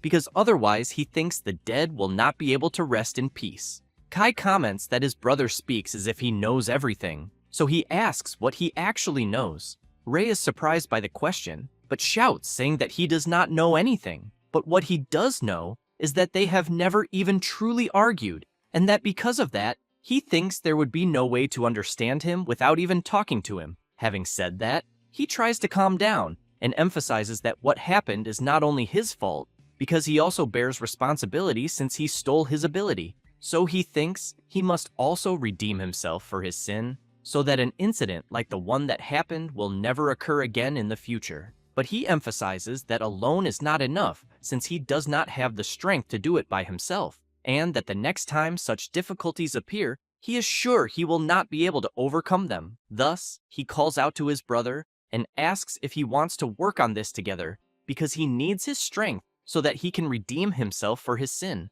Kai is surprised and thinks that there is no way around it, since he already knows that everything his brother said were only arguments, and that the incident that happened was the result of his own recklessness when trying to conquer a dungeon, because he went insane, and that had nothing to do with Ray. It was just a monster attack. But the destruction caused by the Purple King will inevitably be exposed by the media, so he thinks it would be much better for his brother's future if he simply erased any connection with him. But even so, he came there to say those words, so he wonders if he is really planning to share the burden of his sin. And remembering his friends, Kai smiles and says that all of them are idiots. Thus, he takes his brother's hand and says that he hopes he will not regret it if he ends up slowing him down once again. Then Kai comments that there is still a lot to talk about and that he will never again say what he is about to say, so he asks his brother to please listen carefully. Having said that, a little embarrassed, he comments that he is alive thanks to him, and that because of that, he is very grateful to his brother. Later, Ray and Kai return to the hospital and go to see Kurahashi. Kai feels a bit awkward and becomes even more awkward when he sees the redhead showing the scar left by his attack. Meanwhile, the Blue King, Yashiro, Shirai, and Azuma are observing everything that is happening. Then Shirai comments that it seems things have finally been resolved. Itsuki says yes but asks everyone to leave the rest to him. Thus, later the Blue King meets with the other primary color kings and says that he would like to keep Kurosaki Kai under his custody. The Red Queen comments that she does not mind his decision, just like the Yellow King. Itsuki thanks them for their understanding, but emphasizes that there is also a topic he would like to discuss since it is about the tournament competition of the battle between mages. After having the conversation with the primary color kings, Itsuki gathers everyone from his group and tells them about the mage tournament. Then, he explains that there are 3 organizations under the primary color kings, and that it is an event where the mages from these organizations compete to reach the top. The Blue King says that these apostles are all talented people, and that this is a great opportunity for them to put their abilities to the test. The MC becomes a little intrigued about having to fight mages who are in the same position as them, because he knows he will have to give his best once again. Then Kai asks if he can ask something. Then he calls his brother and asks if it is not already time for him to start calling himself the Black King. He becomes a little embarrassed and says that he thinks it is not quite like that. Kai tells him to stop playing dumb. Having said that, he emphasizes that he defeated him, the Purple King, twice already, and that alone is already enough. Besides that, if he does not consider himself a king, he thinks it would be very embarrassing to have lost to him. Aya, Yuri, and Oikawa laugh when they hear Kai talking about that, just like Kurahashi, Azuma, Yashiro, and Shirai. Kai, on the other hand, becomes annoyed and asks what they are laughing at. Meanwhile, Rei begins thinking about calling himself the Black King, because until that moment, that title seemed too heavy and he had not taken it that seriously. But he ends up concluding that his brother is right, because after saying so much to his brother, he cannot simply continue like that without being an example to him. So he calls the Blue King and says that he has already made his decision. After some time, the day of the event where the elite mages gather finally arrives, and although this event had been kept private until the previous year, this time it will be held publicly, gaining a lot of attention. And as soon as the competitors begin to enter, they receive many applauses from the audience, since the primary color kings are together with their apostles. And finally, the Blue King together with the apostles of the Sacred Bastion, who resolved the recent dungeon incident, bringing the excitement at the venue to the maximum. In addition, there is someone special who is attracting even more attention among these exceptional mages, since he is a promising mage who was recently selected as a new king, Kurosaki Rei, the Black King. He, in turn, as soon as he approaches his brother, tells him not to be nervous and to keep his head held high. Having said that, he emphasizes that even the driver of a carriage needs a uniform. Besides that, he thinks his brother looks much better than the previous year. Rei asks Kai to stop teasing him because he is still not used to this. Kai comments that he does not care about that, since as a king, his brother should not show a pathetic image to the crowd. The MC replies that he knows and that he will try. Then some girls in the audience begin shouting Miss Shina's name and asking her to look at them. Thus, as expected, the one who receives the most applause is her, Shina Mio, the Red Queen. Then, a guy in the audience looks around and asks his friend if he does not think the Red Queen has many female fans. His friend replies that it seems the proportion of her fan club is 1-9 in favor of women. The introductions continue, and it is announced that although there was no A-rank mage the previous year, the Apostles of Dawn finished in second place. Then the focus shifts to Kirimiya Kusei, the Yellow King, who keeps his eyes calm and fixed on the throne, emitting an absolute aura of a champion while leading the Apostles of Moonlight to victory. Some people in the audience become surprised when they finally see the Yellow King, since they heard that he was the mentor of the Blue King and the Red Queen. As soon as the three kings approach each other, Shina greets her master and emphasizes that she will surpass him. He takes a deep breath and says that she is combative as always, but makes it clear that it will not be them who will fight, and that because of that, he thinks she did not understand anything. He says that, and while turning around emphasizes that he knows her very well anyway, and that because of that, the result of that year will be the same. As he walks away, the Red Queen becomes furious and calls the Yellow King a useless old man.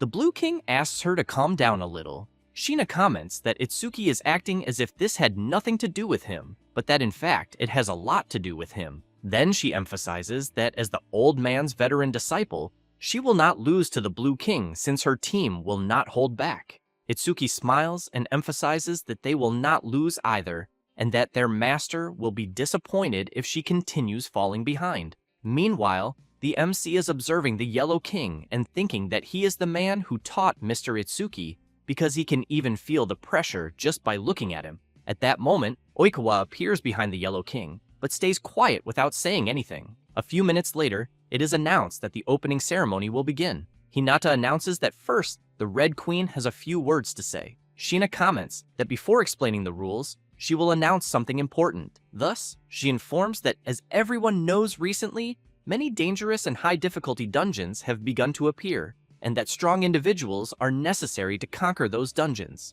Then, she emphasizes that the winner of the tournament will receive a special gift, since they will have the right to conquer the dungeons first. She then makes it clear that those who fail there will be considered substitutes. But if they win, they will lead the army, and if they lose, they will be humiliated. Having said that, she becomes excited and shouts that the tournament is basically a place where mages put their pride on the line. The audience goes wild as soon as the Red Queen finishes saying that. Rei becomes worried, since if they lose, it will be the end for them. Sheena takes a paper in her hand and says that it is the proof of their pride, since it is the letter that grants the right to conquer dungeons first, and that as soon as they open the box, the letter will be theirs. But for that, they need to possess something. So she explains that this will be the main reward of that day, the lock breaker. The Red Queen, together with the other primary color kings, begins channeling some power, and she says that the domain, which will be the main stage of that day, will be built by them. Several magical circles of the kings move toward an island, and soon the forest becomes restless, the waters of the river, and even the rocky fields. Then, a huge tower is raised, and a key is created at the top of the tower. People seeing all of this happening begin to question if this is really serious. Rei, very impressed, knows that the primary color kings are using an enormous amount of mana to create a vast and complex plane. Then he wonders if this is the possibility when someone masters red, blue, and yellow mana. Sheena points to the map and says that the key is located at the top of the tower shown, and that the first team that brings this key back will win. Having said that, she explains that 8 participants will be selected from each group and that they will form groups of 2 to compete. In total, there will be 24 competitors, and that the starting points will be random along the edge of the domain. And once the game begins, each group will be free to move toward the tower. She then emphasizes that it is allowed to form alliances with other groups, but that clearly battles and betrayals will also be permitted. Thus, she says that those were the rules, and that she is looking forward to seeing what all of them will achieve. A few minutes later, before the game begins, Hinata announces that the winner of the previous year's tournament must return the trophy. Then, she calls Hiragi Shion from the Apostles of Moonlight and asks him to step forward and return the trophy. Kai becomes irritated when he sees the guy who defeated Oikawa and comments that his expression is very disgusting. Rei becomes very surprised to hear that and immediately asks if Hiragi Shion really defeated Oikawa.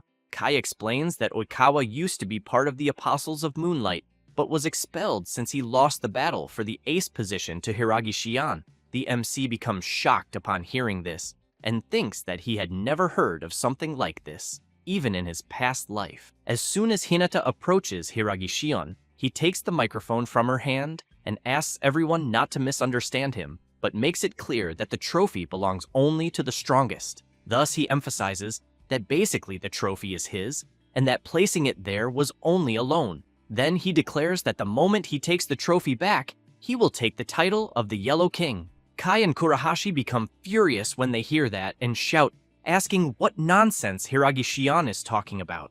Rei becomes very surprised, wondering who the hell Hiragi Shion really is. Meanwhile, Oikawa cannot believe what his former rival just declared. The Yellow King himself, however, simply remains quiet without saying a single word. Then Hinata gets everyone's attention and announces that the opening ceremony has ended and that there are 5 minutes left before the mage tournament begins. She then wonders which team will take the prize that puts the pride of the mages on the line. At that moment, the MC calls out to Oikawa and emphasizes that he doesn't have to answer if it's difficult for him, but that he heard he used to be part of the Moonlight Apostles. Oikawa takes a deep breath and says he hadn't planned to hide it, but yes, it's true. With that, he explains that he lost to Shion and was expelled. Then, the Blue King reached out and helped him. Rei says he understands and thinks that, in his past life, there was no Yellow King named Hiragi Shion, and that the one who ended up becoming the next Yellow King before was Oikawa. But he thinks that if Shion ends up winning and his statement is true, then maybe Oikawa won't become the Yellow King because of the tournament. In addition, he knows about the incident with his brother and that, if the future has been altered, then there will certainly be more unpredictable incidents, and because of that, he needs to avoid making major changes to the future. At that moment, Hinata announces that the tournament is open, and Sheena launches her ability into the air, and an explosion occurs, signaling the start of the tournament. The MC's group, Shion's group, and the twin brothers' group all dash forward at full speed. Hinata comments that the race has finally begun, and that all the competitors started running at once. But she explains that before following the competitors, they will review the rules once more, in which, in this race, All groups and their members compete to reach the tower at the center of the map, and that although the winner is decided by the competitors who bring the key from the top of the tower, she really wants to know which group will win. Meanwhile, Kurahashi is furious, asking why they paired Kai with him, who in turn makes it clear that he should be the one saying that, and then asks if he hasn't just recovered from his injuries. The redhead doesn't like that and asks if Kai is blind, since he's in his best condition, unlike a certain someone who ran away from the hospital. Hinata comments that the pair of the Sacred Staff Apostles, Kurahashi and Kai, are already causing trouble from the start, and that the atmosphere between them is tense.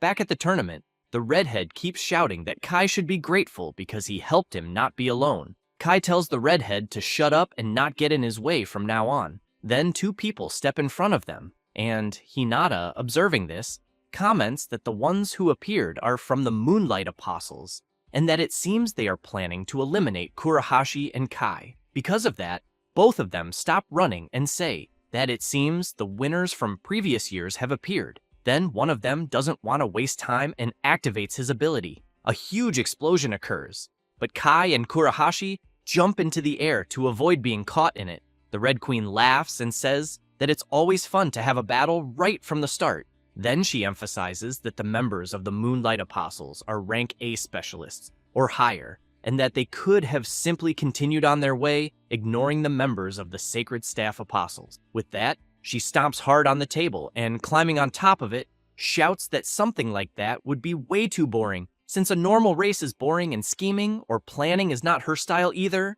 and that if someone is a man, they should fight head-on. Hinata asks Shina to get off the table and calm down. Kurahashi comments that battling or interfering with other teams is allowed. Since the team's paths converge toward the tower, a battle isn't always avoidable, but that the two in front of them wanted to do that from the very start of the race. Kai asks if they were planning to incapacitate them to take them out of the race, because if so, he thinks that's quite overconfident of them, since they didn't even check compatibility when fighting against unknown enemies. At that moment, one of the Moonlight Apostles members says that he thinks it would be better for Kai and his partner to surrender peacefully. Then he asks if the guy in the black coat is Kurosaki Rei, since a mage's power is not determined by how many colors a person can manipulate, and if someone is not able to understand them, even at a basic level, and if, by any chance, Kai wasn't just a colorless, useless person until recently and is still calling himself a king.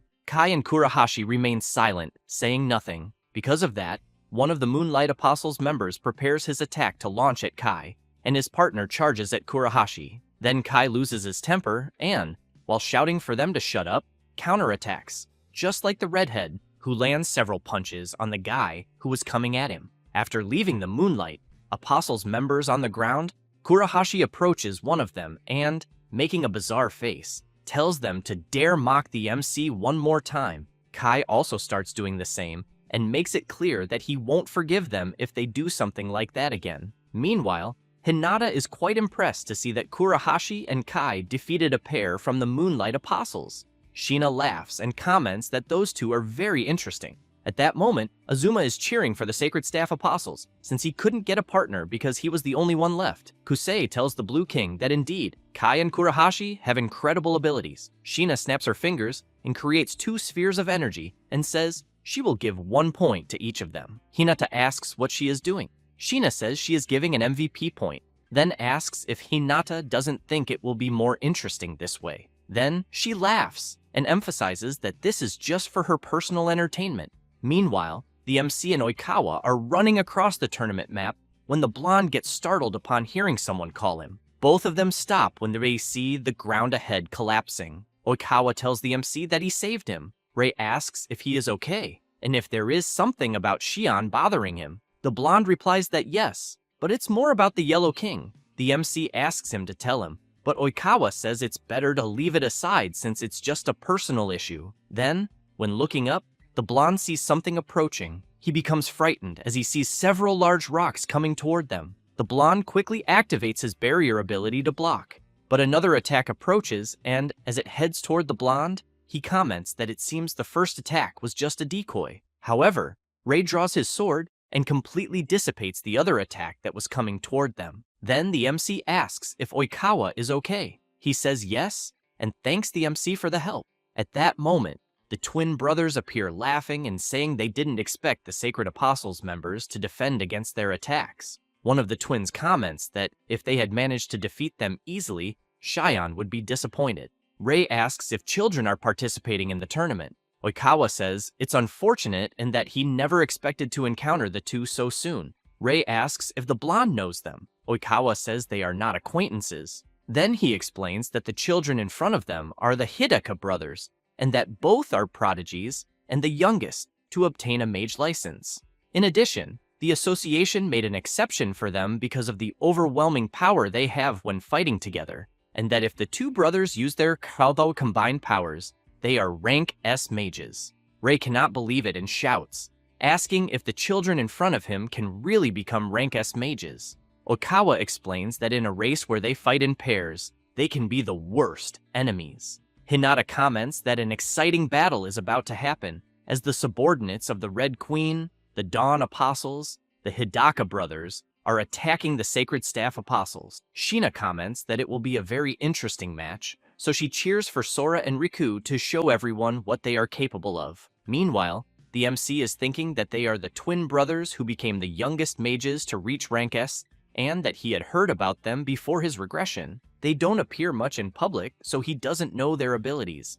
But it's true that it's a hopeless fight if they are together. Still, he thinks it's good that at least Oikawa, who knows how to use a barrier ability, is right by his side, and that they just need to find an opening with their attacks while increasing their defense. Oikawa thinks they need to reach the tower quickly to win, but they ended up encountering troublesome opponents right at the start. Then, he thinks about the Yellow King and closes his eyes, reflecting that he definitely won't lose in this mage tournament, and that he will have to lead the MC since he is the most experienced. Rei looks at Oikawa and realizes that he is more proactive than usual, since he knows that normally he is more reserved. At that moment, the Hidaka brothers comment that they will attack. One of them releases his powerful ability first, and Oikawa thinks it will be earth magic, and that they are trying to limit their vision, but he believes the brothers won't be able to see them either with all that dust. However, the other brother activates his ice power and comments that the Sacred Staff Apostles members are quite slow. Both the MC and Oikawa are trapped by the ice. Then Sora tells Oikawa that if he gets frozen, he won't be able to use his barrier ability, and both of them continue being frozen. Riku shouts, telling his brother to freeze them. Rei grabs his sword, and while channeling flames into it, says he won't let that happen. With that, he strikes the ice and frees them both. Sora says he can't believe they managed to escape. Riku tells them to try once more and for his brother to step back. With that, he turns and says they won't retreat easily. Hinata comments that the battle at the start of the race is getting exciting, since none of the teams want to give up. Oikawa becomes worried, thinking that the brothers are attacking and retreating, because he believes that if they stay there any longer, the other teams will reach the tower first. Then he calls the MC and says he has a plan. Next, he emphasizes that it's true the twins work very well together, but their mana colors are different, where Riku is red and Sora is blue, and red mana users usually have high attack power but are bad at controlling mana, while blue, on the other hand, is easier to use but doesn't have as much firepower. Rei thinks that, if he remembers correctly, Sora uses ice magic, whose range is incredible but its strength is low, and thinking about that, he remembers Kai's demonic spear, which uses the strengths of both colors and compensates for the weaknesses. Oikawa tells the MC to focus on dodging when red mana attacks are launched, because they will synchronize their attacks when blue mana attacks are used. Shina comments that it seems the Sacred Staff Apostles members are planning to synchronize with the twins' attacks, so she thinks it's a good decision and that, despite being in a difficult situation, they are handling everything calmly. However, she emphasizes that the twins are not that simple. Sora tells his brother that their opponents are planning something, then asks if his brother wants to do that. Riku agrees, and soon both extend their fists toward each other. Oikawa is surprised, wondering what is happening. Rei says that it seems both of their manas are merging. At that moment, the Hidaka brothers activate mana connection. Riku says that both of them can share mana with each other. Sora asks if now they manage to guess which attack will be launched. With that, both of them charge together. Sora prepares to attack Oikawa, who in turn gets ready and thinks that a red ability is coming from Sora, so he creates a barrier to defend against the attack. Then he realizes that the next ability to be launched will be blue. However, Riku prepares his red ability and hits Oikawa directly, who thinks that the next attack was also a red ability. The Yellow King comments that since they try to predict the attacks by color, their reaction ends up being delayed, and as a result, they lost their path to victory, and that the Hidaka brothers are indeed impressive. Rei quickly goes to Oikawa and asks if he is okay. The blonde replies that yes, and that he will take the lead from now on, but he starts questioning what they should do at the moment and whether they should keep their distance, but thinks it's better to avoid this battle and head toward the tower. Then the MC shouts loudly, telling Oikawa to stop. He is surprised by the shout, and the brothers comment that they didn't understand that sudden yell. Rei asks if Oikawa doesn't want to win the mage tournament. Confused, he replies that he does. The MC comments that in that case he needs to trust him as well, and that it's true he has helped him many times, and that he finds him very reliable, but that he shouldn't carry everything on his shoulders alone, since he wants them both to fight together. The blonde is surprised by the MC's words and thinks he is right, since he had been carrying everything alone. Then, he slaps his own face and concludes that he was so focused on taking the lead that he didn't pay attention to Rei, and that this was arrogant on his part, since he knows that Rei no longer needs to be protected and that he is a mage fighting by his side. Because of that, Oikawa apologizes to the MC and asks him to join forces. With that, he smiles and emphasizes that he will be counting on him. Rei is a bit confused by the blonde's sudden change, but soon laughs and says he will do everything he can. Oikawa prepares his ability and says that now it's time for the counterattack. While a drone flies over the battlefield, Hinata comments that the Hidaka brothers' attacks are overwhelming and that it seems the Sacred Staff Apostles team is discussing something. Itsuki thinks that although Oikawa seemed nervous earlier, he is fine now, and that, as expected, pairing him with Rei was the right choice. Sheena emphasizes that in the end, it's boring to defeat a team that can't even focus on their own objective, but she is sure that Sora and Riku think the same. Oikawa tells the Hidaka brothers that now it's their turn. The blonde thinks that he regained his composure thanks to the MC and is sure they can win if they fight together. Because of that, he asks Rei to do as they planned. The MC prepares his blue ability and activates the ice needle. One of the brothers asks if the MC is going to use a beginner-level blue ability, and, while both of them dodge the attacks, Sora makes it clear that even if the MC changes his plan and attacks from a distance, it will be completely useless. Rei becomes worried and thinks that what he did alone won't be enough. Then the brothers approach, saying that now things will get more interesting. Rei gets ready and shouts that he will be counting on Oikawa. With that, he charges at the twin brothers while protected by Oikawa's barrier. Hinata is confused and shouts, asking what the MC is doing. Kusei comments that it's a solo suicidal attack right after creating a barrier. Sheena thinks that Oikawa's barrier is meant for defense, and that if their attack is as simple as what she is seeing, she believes the twin brothers will be able to deal with it easily. Sora and Riku prepare red mana and make it clear that if the MC dares to approach, they will simply strike him head-on. Because of that, both prepare the Comet Explosion ability and launch 2 consecutive shots toward the MC, who keeps advancing without stopping. Azuma, still cheering in the audience, shouts that it's a red ability with high firepower and that the brothers are planning to break the barrier with a massive attack. Sora laughs and asks what their opponents think, adding that he knows a barrier won't be able to defend against it.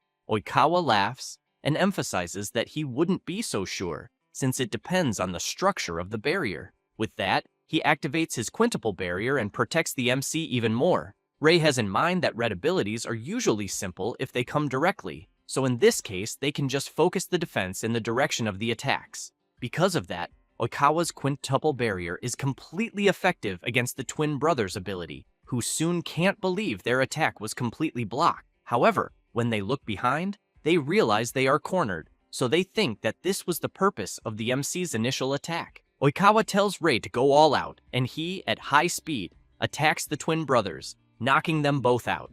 The MC looks at them and takes a deep breath. Outside, the audience goes wild, and Hinata announces that the Sacred Staff Apostles have won the match. Sheena activates her power and says she will give 2 MVP points to each of them. but admits that the sacred staff duo was better. Oikawa reflects that keeping things simple is the key, since he had been too focused on how to counter the teamwork of the twin brothers. Then he thinks he is very grateful to the MC because he opened his eyes. Itsuki comments that they managed to turn the situation around, and, because of that, it was a great performance. Kusei replies that yes, but even so, what they did won't be enough to face Shion. But looking at Oikawa, he concludes that even so, he thinks he has matured a bit. Rei calls the blonde to move on, but he asks the MC to wait a moment. Then he apologizes for earlier, since he was worried and still ignored him. And, looking at the drone behind him, he thinks that no one should be able to hear them from that distance. Because of that, he says it's a personal problem, and that he never thought about telling his friends. But that thanks to the MC, he is fully aware now, and that is why he thinks he should talk about it properly. With that, he reveals that Kirimiya Kaos, the Yellow King, is actually his father, which leaves the MC very surprised, asking if that is really true. Oikawa emphasizes that Rei must have already heard that he was expelled from the Moonlight Apostles, but that he was abandoned by his father, and that through this mage tournament, he wants to show him that he is different from how he was in the past. Rei thinks that, so that was what was bothering Oikawa, since in his past life, Oikawa's succession as the Yellow King was through his father, but he asks the blonde to answer something and asks what kind of relationship he has with Shion. Oikawa says that simply, it's something like a rivalry, since he has never defeated him even once. At that same moment, Shion appears with his partner in front of Aya and Yuri. Aya thinks she is facing the champions from the previous year. Then she remembers moments earlier, when she wanted to know if Yuri had said that she fought Shion the previous year. Yuri replied that yes, and that she was sure Aya could imagine how it went. Aya wanted to know if even she couldn't defeat him. Yuri explains briefly that Kurahashi lost his temper and charged in without warning and was quickly defeated. Then Yuri says that the idiot was knocked out quickly and she was left alone, but emphasizes that Shion is definitely a high-level mage, and that she has experience fighting him the previous year, and that, because of that, she will tell Aya everything. After remembering this, Aya thinks that Shion is no joke, who then tells Watanabe to stay out of the fight, because he will handle both of them alone. Watanabe thinks that Shion is unbelievable, since first he made that scene at the opening ceremony, and now this. So he thinks he has been very aggressive lately, but even so, he knows that there is no way he will lose to the two of them. Then he laughs and says he will listen to him. With that, he says he will save his energy and asks Shion to go easy on them. And while he sits drinking, Aya thinks that Shion will fight alone while his partner relaxes. Itsuki asks if that is allowed. The Yellow King replies that it doesn't matter as long as they get results, and that Shion doesn't need any half-baked support, and Watanabe knows that better than anyone. Yuri gets ready and tells Aya to stay focused and concentrate on the match. Shion channels his power and activates his evil mind ability. Several yellow energies begin to appear across the battlefield, and Aya thinks that Shion will make the first move. Yuri shouts for Aya to stay focused. Shion, in turn, shows no excitement for the battle and activates the release of his ability. A massive explosion occurs, and he waits for the dust to settle. Then, Aya and Yuri appear unharmed and say it was close. Hinata becomes excited and shouts that despite the huge explosion, the Sacred Staff Apostles members saw the attack coming. Aya thinks that if Yuri hadn't warned her, it would have been her end, but she barely managed to escape. Yuri thinks that the evil mind magic turns his own mana into bombs, and that if Shion detonates them at close range, it's game over. However, fortunately, she knows she has seen this magic before, since he showed it when they fought the previous year. Watanabe thinks that's true, that the blue-haired girl saw Shion's magic and that, apparently, they came prepared with a counter-strategy, but he knows that alone won't be enough to defeat Shion, who in turn releases his strong power, which quickly spreads across the entire battlefield, and once again, several explosions occur. Aya and Yuri are thrown back, and Yuri realizes that Shion is increasing the number of mines, so she wonders if he had been holding back the previous year. Shion asks if Yuri had a counterattack, because he thinks it won't matter, since he knows she is still not at his level. Yuri calls out to Aya and says that their situation is worse than she thought, since it's a risky attempt and they need to retreat. Aya tries to stand up and says not yet. Then she says that if she gives up, nothing will ever change, and that she hasn't even shown the results of her training yet. Then she remembers Yuri asking if she wanted to become stronger. Aya had replied yes, and that the battle she had on the island made her realize something, because in the end, she is still just relying on the MC and wants to become stronger, and that she needs her help. Yuri was surprised by the request, but soon smiled and said she understood. Because of that, both of them trained a lot, and Aya focused on her mana control to improve all her abilities. Yuri tells Aya that she is right, since they haven't even tested it yet, and there is no reason to give up. Aya releases her power, and Yuri thinks she never imagined Aya would refuse her suggestion to retreat, and that apparently she has truly changed since the day they met. Sheena laughs and comments that both girls really have courage. Xian, seeing Aya's power, says he understands and that her mana capacity is impressive, but asks her to listen and tells her not to even think, not even for a second, that she can defeat him.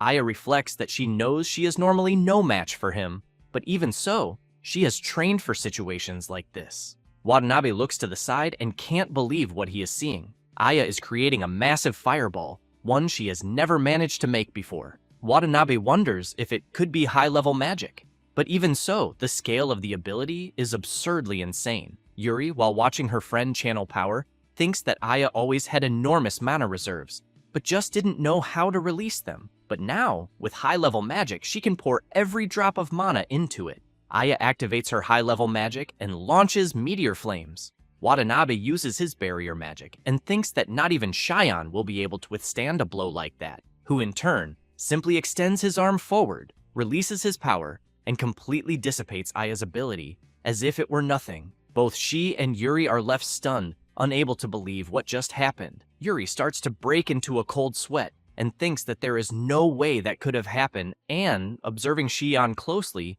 wonders if he really did that without much effort. The people in the audience also go crazy, wanting to know how Xian just managed to neutralize Aya's supreme flame magic. Sheena comments that it doesn't seem like he merely neutralized it, as saying that he extinguished it seems more accurate. However, she keeps thinking that she has never heard of such magic before, so she questions what the hell the boy just did. Yuri reflects that Xian did not use explosion magic to cancel it, and also remembers that he was not using anything similar to what he did when they fought in the past. Watanabe is also surprised by his partner, since he has never seen him use this type of magic before in front of him. Yuri notices Watanabe's surprise and wonders if even he does not know what he just saw. Aya looks up and thinks that the ability she created was the strongest she has managed to cast so far, and even so, Xian dealt with it easily. He, in turn, calls out to Aya and emphasizes that he gives her credit for making him use such magic. However, there is still a huge difference between the two.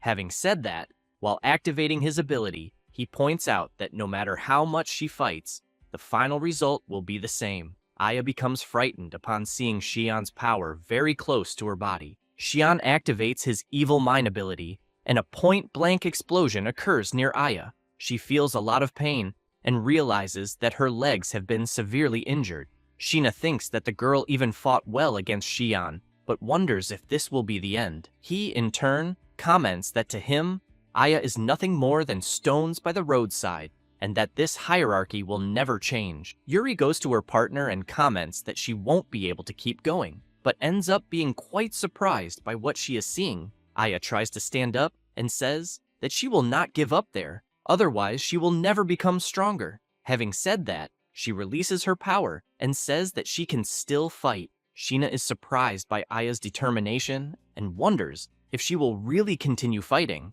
but soon becomes excited and comments that she admires her spirit. Xian prepares to attack and makes it clear that he warned Aya. However, another person launches an attack that hits the rocks near the girls and throws them away. Watanabe apologizes to Xian for the interruption, but emphasizes that he is taking too long to deal with the situation. Aya falls into a stream and surfaces coughing. Yuri, while using her mana conversion to hold on to the rocks, comments that Aya no longer has the condition to continue fighting, and as soon as she gets out of the water, says that she overdid it, but points out that she fought well, and, watching her smile, thinks that she is certain that she will definitely become much stronger. Sheena gives an MVP point to Aya and comments that she will give a point to Xian as well, but that apparently the Blue King has some very interesting students under his tutelage. Xian calls out to Watanabe, but he turns away saying that there was no need for anything more than that, as they need to move or the other pairs will surpass them. Xian takes a deep breath but agrees with Watanabe,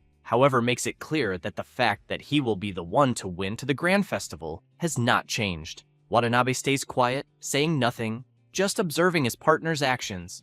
Xian also comments that it does not matter who the opponent will be. At that moment, Hinata comments that the Grand Festival will finally enter its intermediate phase, and the remaining competitors will enter a completely new field. With the objective in sight, it is expected that the battles will become even more intense. Sheena comments that fighting is fun, but people get bored if it is only that, so she prepared a small surprise for the next area. Having said that, she makes a bizarre face and asks Hinata if the competitors will be able to get through. Meanwhile, inside the map, Kai and Kurahashi are surprised, wanting to know what the hell is going on, since where they have to pass is a completely bizarre place, where several explosions happen along the way. Kurahashi wants to know if they will actually have to go through there. Kai comments to the redhead that complaining will not change anything, as they still need to move forward, and as soon as they try to advance, they are immediately met with an explosion. The redhead backs away and shouts, saying that the kings of the primary colors are crazy for building something like this. Kai comments to the redhead that he will leave the role of bait to him, as he will use the opening to get closer. However, Kurahashi becomes furious and shouts, wanting to know who Kai thinks he is calling bait and whether he has become his shield. Kai also loses his temper and tells the redhead to shut up. At that moment, another pair of members of the Apostles of the Sacred Staff is passing by and sees Kai and Kurahashi acting like idiots. Yashiro comments that it is better for them to focus and worry about themselves, since they are also having difficulties. Hinata, seeing what is happening at the tournament site, comments that several explosions are happening everywhere, so she wonders if they are about to witness a mass elimination. Watanabe asks if Xian can handle this. He responds by asking who Watanabe thinks he is talking to. Then, he activates his evil minds in sequence, and, with the explosions of his ability, neutralizes the other explosions that were happening throughout the area. Hinata comments that the pair Xian and Watanabe were not affected by the volcanic bombs that fell, so she wonders if they will be the first to advance straight to the tower. However, Xian is surprised, since the pair Oikawa and Rei is also advancing without many problems through the volcanic bomb zone. Oikawa laughs and comments that if they keep going like this, they will soon make it through. Rei comments that it is a good thing he is with him. Itsuki comments that if both continue like this, they will soon get out. The Yellow King agrees and emphasizes that this will become very interesting. Then Oikawa is surprised, since right in front of him is the tower at the end of the tournament, but he and the MC end up feeling an overwhelming pressure, as Xian is using his evil mind abilities to try to stop them. He, in turn, comments that Oikawa blocked the explosions with a barrier, but makes it clear that that is all he can do. The blonde comments that he has been waiting for the chance to fight him again, and, while seeing Xian preparing the next attack, points out that this time he will finally reach him, since he knew they would meet eventually, but did not expect it to be there. Having said that, he emphasizes that the promise they made a year ago when he lost the duel is there to settle the score. Xian is briefly surprised, then smiles, until he starts laughing non-stop. Oikawa becomes confused by his attitude. Xian comments that he told him to try to prove him wrong and cannot believe that he is still clinging to that nonsense promise. Oikawa cannot believe that Xian thinks it is nonsense. Xian makes it clear that he does not care at all about promises, and that, unfortunately for Oikawa, he no longer deserves his time, since he is no longer even on his radar, and that he will prove his power in the grand tournament and succeed the Yellow King. Oikawa comments that anything else is just a trivial distraction, so he thinks Xian is absolutely right, but remembers that they swore they would become stronger together and that they encouraged each other, competing at every step of the way. However, at some point, Xian began to distance himself, and the gap between them only grew, and Xian was advancing with so much momentum that he ended up thinking he had simply lost his courage, and even the training they did together began to seem useless. And when he slapped his hand and he was surprised, he stopped moving forward,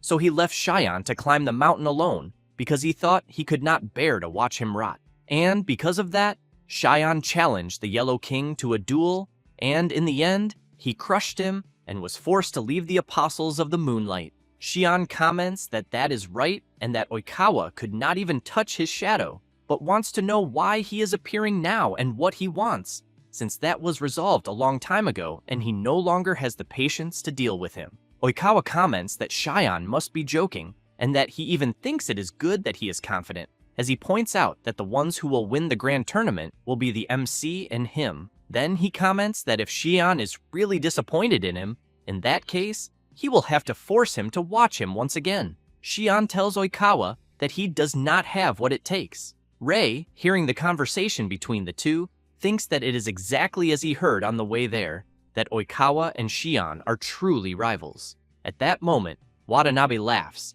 and comments that, apparently, Oikawa has finally overcome his problems. He then calls the MC and asks if he can let him handle things first. Rei is surprised by the sudden request, but replies that it is fine. Oikawa emphasizes that he is not being reckless like before, but that since he has fought Xian countless times, he knows his movements by heart, and, because of that, thinks it is better to take the initiative. Having said that, he explains that the key to winning the fight will be the MC's skill drain. Rei shouts that using skill drain on a person is dangerous. Oikawa replies that he knows he is hesitant because of what happened with Kai, but emphasizes that Xian is not someone they can defeat if they hold back. Then he comments that he knows the MC can return the abilities he takes, so he asks him not to think of it as theft, but rather as a temporary seal. Having said that, he laughs and makes it clear that everything will be fine, as he trusts that he will use this power for the right reasons. Rei is surprised, but tries to calm himself and says that he understands. Meanwhile, Sheena is excited, wanting to know how the fight will unfold, as she has in mind that the two boys were in the same group and that they probably know each other's tricks. However, she thinks the real issue is the annihilation magic that Xian used before, and therefore wants to know if this fight will finally reveal what it really is. Xian stares at Oikawa, but soon activates his evil mind ability, and a bombardment begins throughout the area. Watanabe laughs and thinks that the bastard Xian really does not want to waste time. But Oikawa, inside the barrier he created, makes it clear that he will not give up so easily, as he has spent every waking moment perfecting a skill specifically to counter Xian's evil mind, and he says this surrounded by a massive barrier. Rei is surprised as he observes the scale of Oikawa's ability and realizes that the many explosions did not even leave a scratch on the barrier. Xian comments that, apparently, Oikawa created some pillars with reasonable durability and, while preparing his power, makes it clear that hiding behind a shield will not help him win. However, he is surprised when a pillar comes crashing down toward him. Oikawa thinks he found the perfect opening and that his attack will land, but Xian takes a deep breath, turns his arm toward the pillar coming at him, and completely dissipates it, which leaves Oikawa in disbelief at what he is seeing. Xian comments that he had already warned him and, with a more serious expression, emphasizes that Oikawa will never touch him. But the MC appears out of nowhere, telling Xian not to be foolish, then activates his skill drain and charges straight at him. Xian, in turn, becomes concerned about the surprise attack, but Watanabe also appears, telling the MC not to rush so much, and launches his attack. Rei dodges at the last second and then quickly retreats. Watanabe is surprised and comments that he would not have imagined that the MC could dodge from that distance, but that he would expect nothing less from someone with the title of a king. However, he wants to know what his next move will be, as he will be quite disappointed if he has already shown everything he has. Oikawa becomes worried and thinks that it is hard to imagine, given his always skillful attitude, as Watanabe is a true close combat specialist, and while observing the two together, he thinks that Xian's new magic was unexpected, but that Watanabe's magic is also much sharper than the version he remembers, in addition to the coordination between frontal and rear attacks being problematic. And at the moment, they even manage to counterattack a surprise attack using his new technique as bait. He wants to avoid a direct brute force confrontation, as he would like to regroup, but knows they will not let him escape so easily. The Yellow King, upon seeing the climax of the fight, comments that it was about time. At that moment, Xian unleashes his overwhelming power, and the MC becomes frightened as he feels the ground trembling entirely. Then the ground begins to collapse.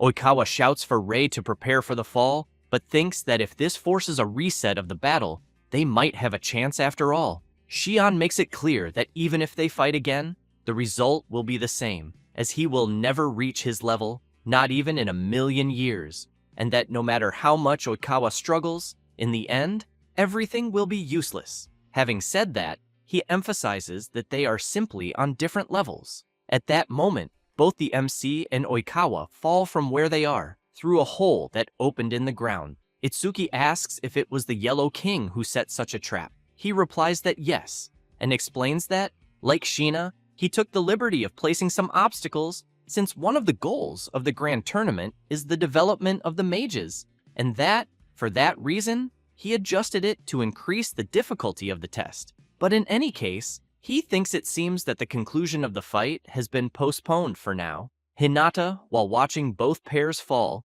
wonders if it was some kind of collapse trap, especially since the two pairs are falling into separate pits, and that, apparently it seems, that the pairs will not be able to return from where they fell, and that it also seems that both teams decided to proceed through the side tunnels. Shina does not like this at all, and comments that, unfortunately, they will not be able to see anything on the monitors, and that all of this is that old man's fault with his unnecessary traps. Watanabe comments to Shion that what happened was truly a shame, as he thinks he would have won if things had continued. Shion calls out to Watanabe and says that he is sure he told him during the last fight that he did not need his interference. Then he emphasizes that if he does that again, he will show no mercy, even if he is an ally. Watanabe tells Shion to watch his tone, because even an old man like him has feelings, and besides, Shion did not used to be like this. Having said that, he emphasizes that he completely discarded him, even though they were always together, and now he is using magic he has never seen before, and that lately he seems like a completely different person. Shion finds that ridiculous and says that he is who he has always been. Watanabe takes a deep breath and wonders if this is what they call a teenage phase. Meanwhile, in the MC's pair tunnel, he comments that he hopes there is a path that leads back up. Oikawa remains silent, but thinks that it is not that he underestimated Shion's pair, as he took into account his potential growth and formulated a strategy, and that he entered that fight believing they could win. But even so, it seems that the distance between him and Shion has only increased. Then he becomes uneasy, calls the MC, and says that he needs to talk to him, and so asks why they do not give up the competition right there, which leaves the MC quite surprised by this sudden question. Oikawa says that they do not need to rush, since they can simply avoid any dangerous combat and prioritize reaching the objective, and if they sense an enemy, they will detour before being noticed. So he asks the MC to think about it, because the condition for victory in the Grand Tournament is to secure the prize and that it is not about winning a fight. Then he points out that the original purpose of the tournament is just a goodwill match anyway, and because of that, he thinks there is no need to risk getting injured by forcing a confrontation with other mages. Oikawa continues, saying that getting hurt in a practice match and not being able to perform well when it matters would be putting the cart before the horse, and that since they are both mages, the real enemies are not people, but dungeons. Rei takes a deep breath and asks why Oikawa is lying to him like that. Oikawa becomes a bit embarrassed, and the MC apologizes for that and says he does not even know why he asked that, but hopes he is just overthinking. However, he wants to know if he is really trying, and if deep down, he is actually thinking about giving up. Oikawa replies that he is not, and that he is not lying, but that he is simply making a rational suggestion for their own good. Rei asks why then he seems to be in so much pain, until he realizes something and, while observing the blonde, thinks that his behavior moments earlier was bothering him because it felt familiar, since he looks like his past self. Oikawa laughs and comments that he really cannot hide anything from the MC and that he is right, what he said before was just a facade, and that the truth is that he does not want to fight anymore, because the strategies he prepared over an entire year did not work, and Shion became far more powerful than he ever imagined, and if anything changed, it was that the distance between them only increased, and that his father did not try to stop him because he probably knew this would happen. Having said that, he emphasizes that he will never be able to reach Cheyenne and that it is foolish to challenge someone when you already know you will lose. Then, he is surprised to hear the MC say that this is another lie, because he knows that deep down, he did not accept the defeat, and that is exactly why he does not want to fight. Because if he fights, he will be forced to face the consequences. And he also knows that it is not the strength of his opponent that scares him, and that it is not the fear of getting hurt in battle, because it is the fear that when he loses, he will realize that his efforts were in vain. So he thinks that what Oikawa fears the most is having everything he has done, up to now rejected. The blonde becomes nervous and shouts, wanting to know what the MC could possibly know, a user of the three elements with real power, who rose to the rank of king in an instant, and that there is no way the MC could understand the feeling of being rejected by his own talent. Then, he is surprised to hear the MC say that he understands, and once again, he says that he understands it very well, but thinks that the Oikawa standing there right now is exactly who he used to be, and that he is sure he is just like he was before the regression, crushed by reality, and that is precisely why he knows it, but could not hear the words he needed. Therefore, he tells Oikawa that the way he is now is not his limit, and, while he is surprised, continues saying that he has absolutely nothing to fear, because his efforts will never be in vain. Oikawa asks how Rei can be so sure, since there is still a chance they could lose. The MC replies that he will not deny that, but emphasizes that things like that are not about logic. Having said that, he points out that they can fight and lose, they may even end up suffering much more than they are suffering now, but that they are not the kind of people who can simply give up gracefully over something like that. The blonde comments that the MC speaks as if he knows him very well. Rei laughs and replies that he does not, and that he knows nothing, but that this is just his own selfish hope. So he believes that Oikawa can truly win. He is surprised by the MC's words, then smiles and comments that he thinks he ended up convincing him after all. Rei tells him not to worry, and comments that if they lose, they will lose together.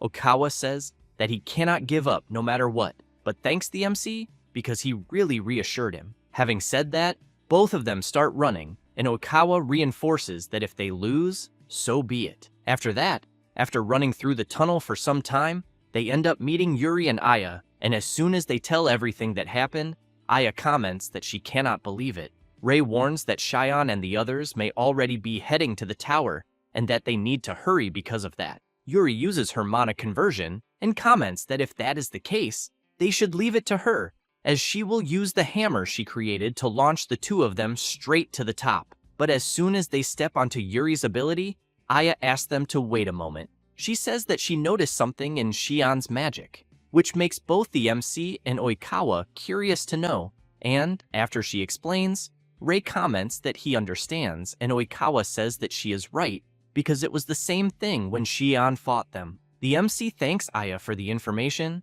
and emphasizes that it will definitely be useful to them. She laughs, and comments that it is always good to help them. Thus, everyone gets ready, and Yuri throws the two of them to the top. Then she comments that it is quite frustrating, but that it seems they will have to leave things to them. As soon as they arrive at the top, Oikawa comments to the MC that from there on, it will be the final stretch, and, seeing the tower ahead, calls the MC to go all out.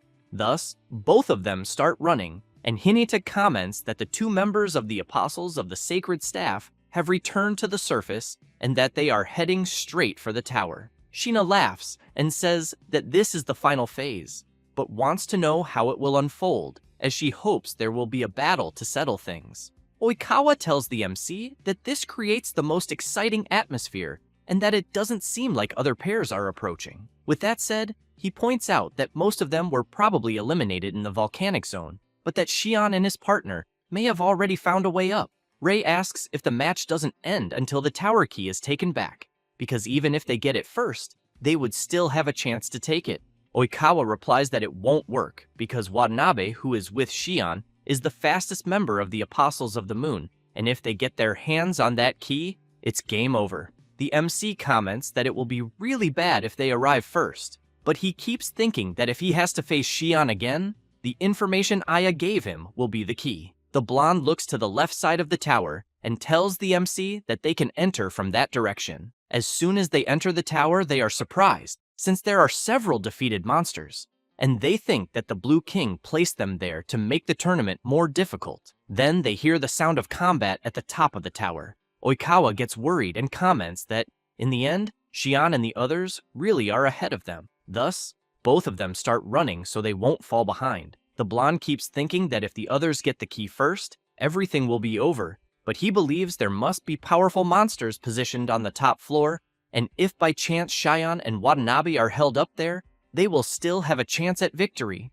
Meanwhile, a monster is hit by Xian's evil mind, who comments that he is disappointed with the monsters on the upper floor for being so weak. Watanabe reflects that Xian doesn't even let the monsters get close, and because of that, he thinks he really has become stronger. However, he suspects that something seems strange, as he feels a slight sensation that something is wrong, and, watching Xian from behind, he questions what he is hiding. But he knows that in any case, the grand tournament ends there, and that he will save the questions for later. Then, a drone flies near Xian, and he notices it. Near the key, Watanabe asks what is wrong with Xian, since all he has to do is take the key ahead. Hinata gets excited and shouts that the pair of the Apostles of the Moon is about to secure victory, while Sheena is annoyed, saying that everything was very boring since there was no fight. Then, she finds something strange, as the broadcast seems to have been interrupted.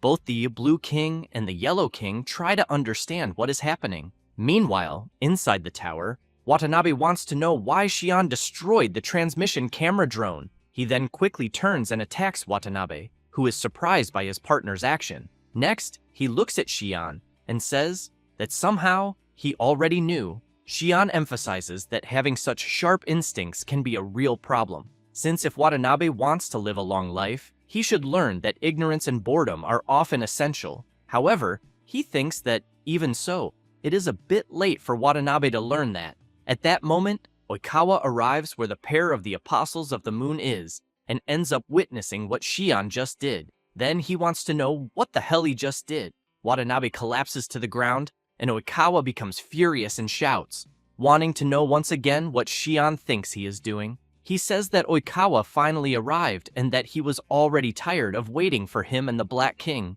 The MC notices Xian's strange hand and thinks that it is just like when Kai went through the monstrous transformation. And, looking around, he sees that apparently the drone cameras were destroyed, which means that the place is not receiving a broadcast of what is happening there. Still surprised, Oikawa wants to know who Xian really is or what he is. He opens his arms and shouts, saying that the game of being human is over, as he will make both of them disappear right there. With a completely bizarre smile, Xian emphasizes that he will eliminate those who knew him well, along with the Black King, so that he can reign as the king of humans. Oikawa, completely devastated, insists on wanting to know who Xian is. He claps his hands and says that, as expected, those close to him noticed quickly. Then he says that he is no longer Xian Hiragi. With that said, he smiles and points out that at least his soul is not. Rei asks what he means by soul. The creature curls the corner of his mouth and says that it is no wonder they were deceived. Then he explains that the body there is, without a doubt, Xian Hiragi's, and that he was simply looking for a high-quality vessel. And, with a completely bizarre expression, he says that he devoured his soul and that, because of that, the human known as Xian Hiragi is no longer in the world they live in. Oikawa is shocked upon hearing this, and, with a trembling voice, asks if Xian has really disappeared. Rei wonders if Xian is possessed by a monster, just like his brother was. Then he remembers how he was acting and considers that it might be because he is possessed. The creature says that he has all of Xian's memories, but points out that playing the role was trivial, and that he couldn't help but laugh when Oikawa started talking about that promise between them, since the blonde had no idea that it could never be fulfilled. With that said, he laughs and asks if, by any chance, Oikawa isn't happy, since he will finally fight the rival he was so obsessed with. But all that remains of him is to the empty shell that he is currently occupying. The MC looks to the side and tells Oikawa not to act rashly, but he completely loses his temper and shouts that he will never forgive the creature that did this to Xian. He then takes a deep breath and asks if this is that power of friendship thing he has heard about, because apparently Humans really love that kind of feeling, but he becomes serious and, while releasing a monstrous power, asks how long Oikawa's anger will last. The blonde begins to remember some moments he had with Shion, where he had talked about who the Yellow King really was, and Shion wanted to know if Kirimiya Kusei was his father, and Oikawa replied that yes. Then he said that he wanted to become strong enough to succeed the Yellow King one day, but he thought his father had no interest in him. Shion asked who would care about that, which immediately left Oikawa confused. Shion told Oikawa to just become strong, because if he became so strong that no one could ignore him, he believed that even his father would have no choice but to face him. With that said, he wanted to know if Oikawa was willing to do that together. Then, very confident, Shion said that they would simply become strong. But Oikawa, looking at the body of his possessed friend, becomes sad, lowers his head, but soon gets furious and makes it clear that he will eliminate him no matter what happens. The creature possessing Shion's body starts laughing and then says that humans really make the strangest faces and that eliminating people who look like that is absolutely delightful. And, while pulling at his own face, he says that when he devoured Shion, he showed a simply wonderful expression. Oikawa becomes even more furious and tells the creature to shut up. Then, he releases his power and launches his rigid pillar ability, but the creature manages to dodge all the attacks easily. Oikawa makes his next move, but the creature notices and, as a huge pillar approaches, says that he already warned him about this, then completely dispels the blonde's ability and emphasizes that all of this is useless. Oikawa does not like this and thinks about annihilation magic. The creature possessing Shion's body says that the Banishment Bite is an ability that can nullify any supernatural ability, a power truly worthy of a king like him.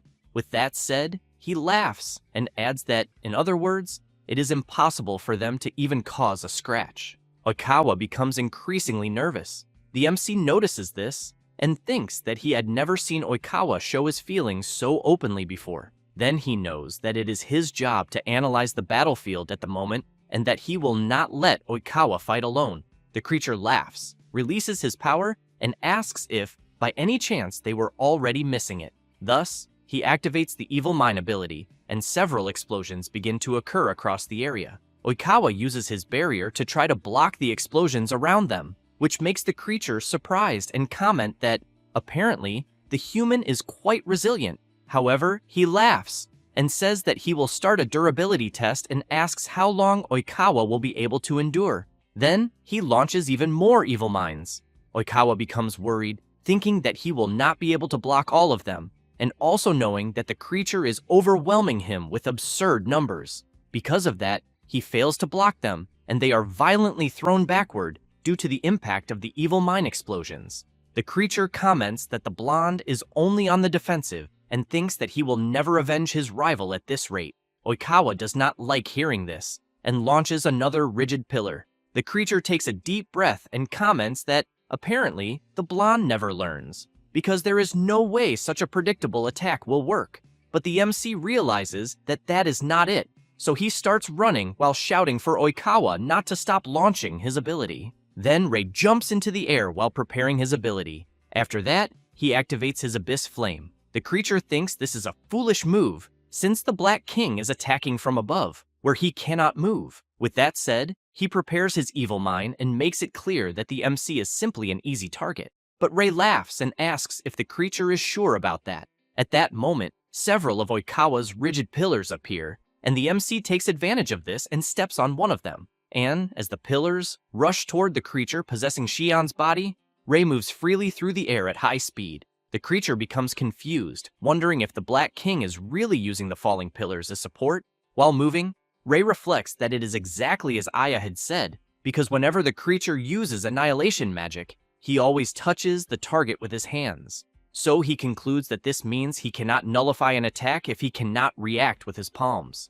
The creature dodges the first pillar, but the MC moves behind him and then advances to strike him. But the creature quickly turns around, shouting that the MC should not underestimate him. Saying this, he grabs the MC's arm. Ray is surprised, questioning how the creature blocked it, because he did not imagine that he could react from that position. And the creature laughs and says that the Black King got very close. But Ray smiles and says that not yet. the creature becomes worried about the power he is seeing emerging in front of him. Thus, the MC activates his skill drain, and he manages to steal the evil mine. Ray tells the creature that it is the end for him, and that, even with annihilation magic, he has lost his means of attack and no longer has any chance of winning. The creature laughs and says that he cannot let the MC think that it is over so easily. Then, he begins to transform, and Ray becomes frightened by what he is seeing, since the creature has revealed his original body, and on top of that,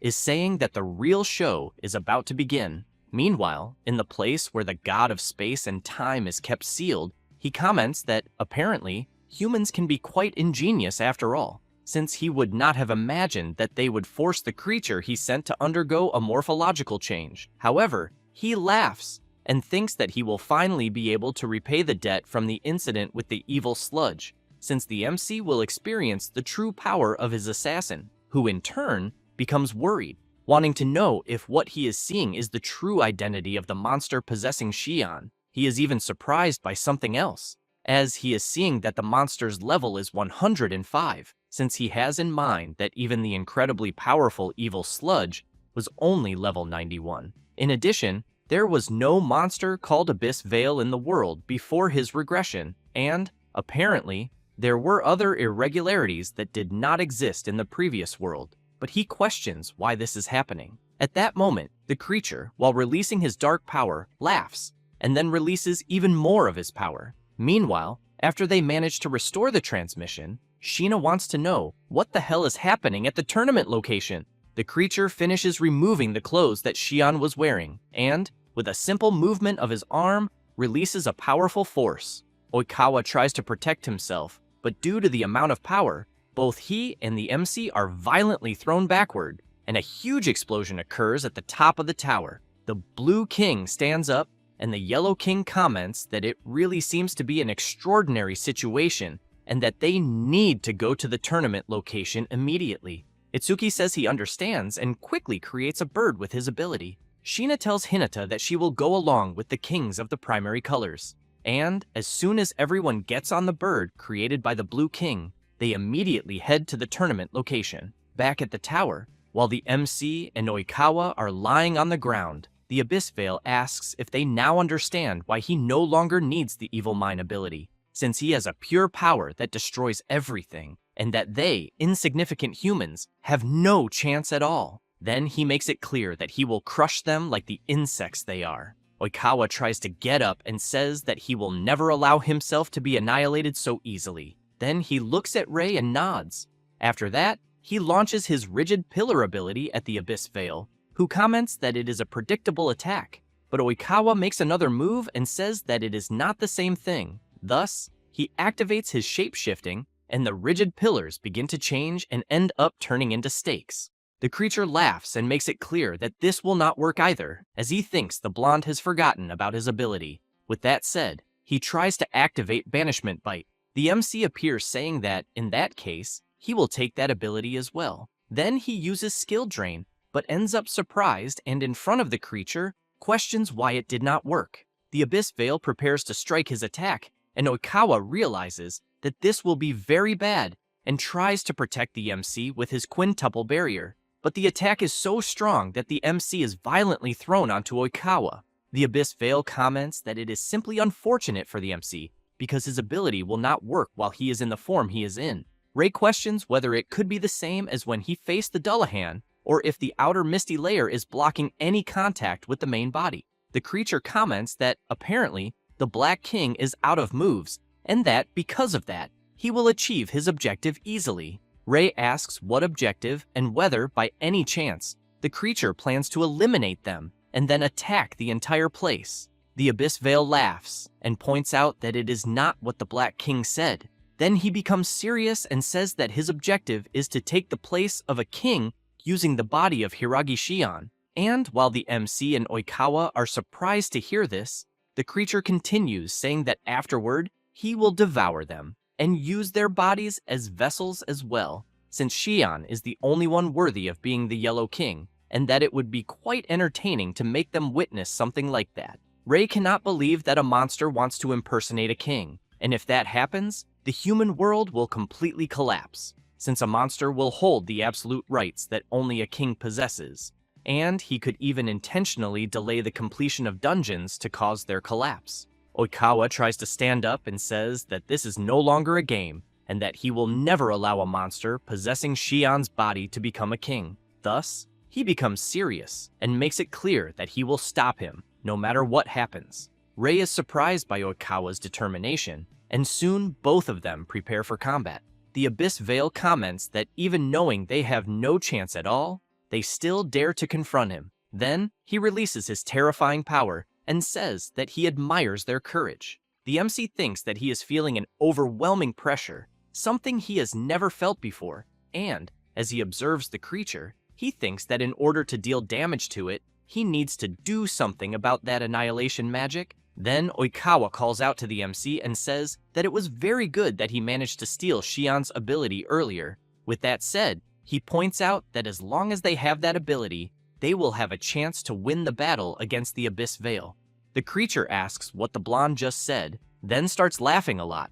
After that, it asks if he is starting to have delusions, then makes it clear that its Banishing Bite ability nullifies all magic, and, because of that, it really wants to know exactly how they are planning to defeat it, or if perhaps the power of bonds that humans love so much will allow them to triumph. Rei gets nervous hearing this, but Oikawa asks him to calm down and says he has a plan. Having said that, he whispers quietly so only he can hear. The Veil of the Abyss thinks that these humans are nothing more than inferior life forms, and that it can even see through everything they are thinking. Then while observing Oikawa, it thinks about the Evil Mind ability, as it knows it is a spell that triggers multiple explosions at the same time, and that, apparently, they think it will not be able to keep up, since its annihilation magic ability requires physical contact with its palms.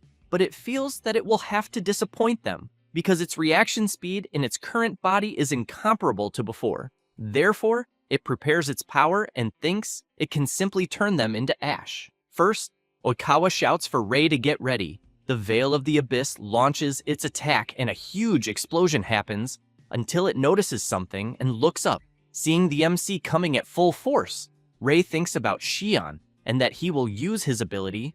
Then he launches several evil minds. While being surrounded by the ability, the creature points out that, once again, it is useless. Then it laughs and says it will simply nullify them, and when trying, it notices something strange and thinks it is sure it touched the evil minds to dissipate them, but questions why the ability did not disappear. At that moment, Oikawa takes his chance and launches his ability, which quickly gets very close to the face of the Veil of the Abyss. It becomes surprised, as it has just realized that the Evil Mind ability is coated with the blonde's barrier. Therefore, Oikawa shouts, saying that the creature's attack invalidated his contact-based ability drain, and that it is logical to assume that a barrier can do the same. Having said that, he makes it clear that he will not let someone like the creature destroy his friend Shion's ability.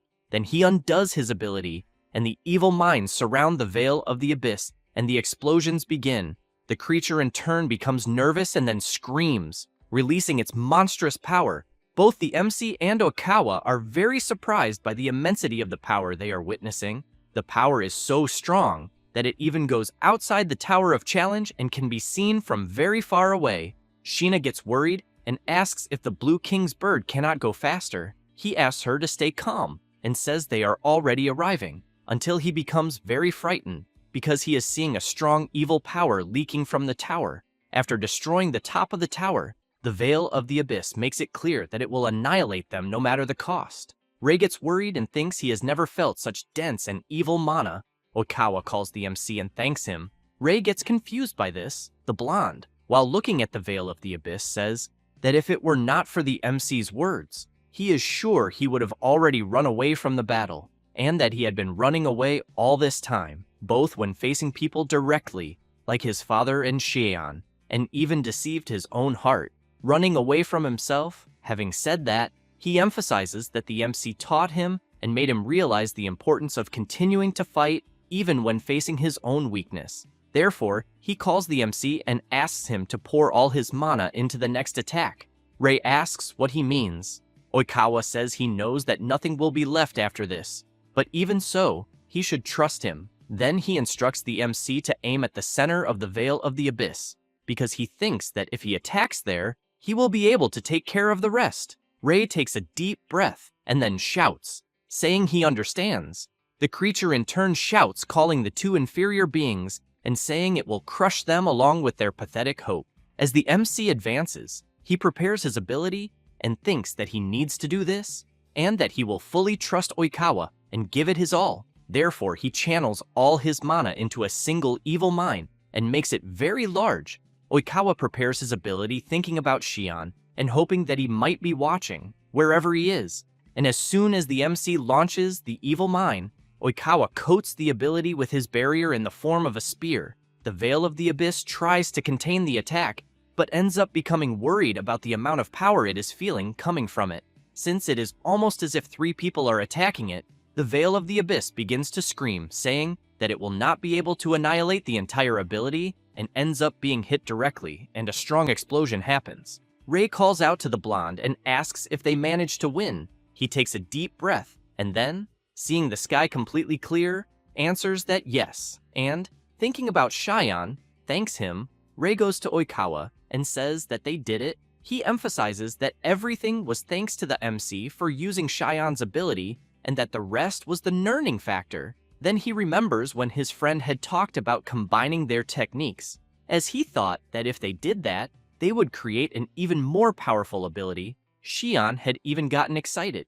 since if they trained together to achieve that, they could have something very interesting in their arsenal. At the time, Oikawa thought that was amazing, and Shion was very excited to make it happen. Then he wanted to know if Oikawa did not want his father to recognize him. The blonde was surprised, but soon agreed, and after remembering that, he calls out to the MC and laughing, thanks him once again. He also laughs and says it was nothing, until they become startled upon hearing someone calling them damned. Then they look to the side and hear the Veil of the Abyss commenting that it never imagined it would be defeated by 2 inferior beings. Ray shouts, asking if the creature is still alive, which in turn makes it clear that this will not end for free, as it will use what remains of its mana to impress them. Then the creature, with another voice, asks what the MC thinks. He is shocked, thinking that he recognizes that voice. At that moment, a dark energy emerges beside the Veil of the Abyss, saying that it had thought it would last a little longer, but in the end, it was a disappointment, and therefore, at the very least, it will serve as a sacrifice. The Veil of the Abyss becomes afraid and starts screaming, asking for another chance. However, it is completely consumed by this strange evil energy that has just appeared.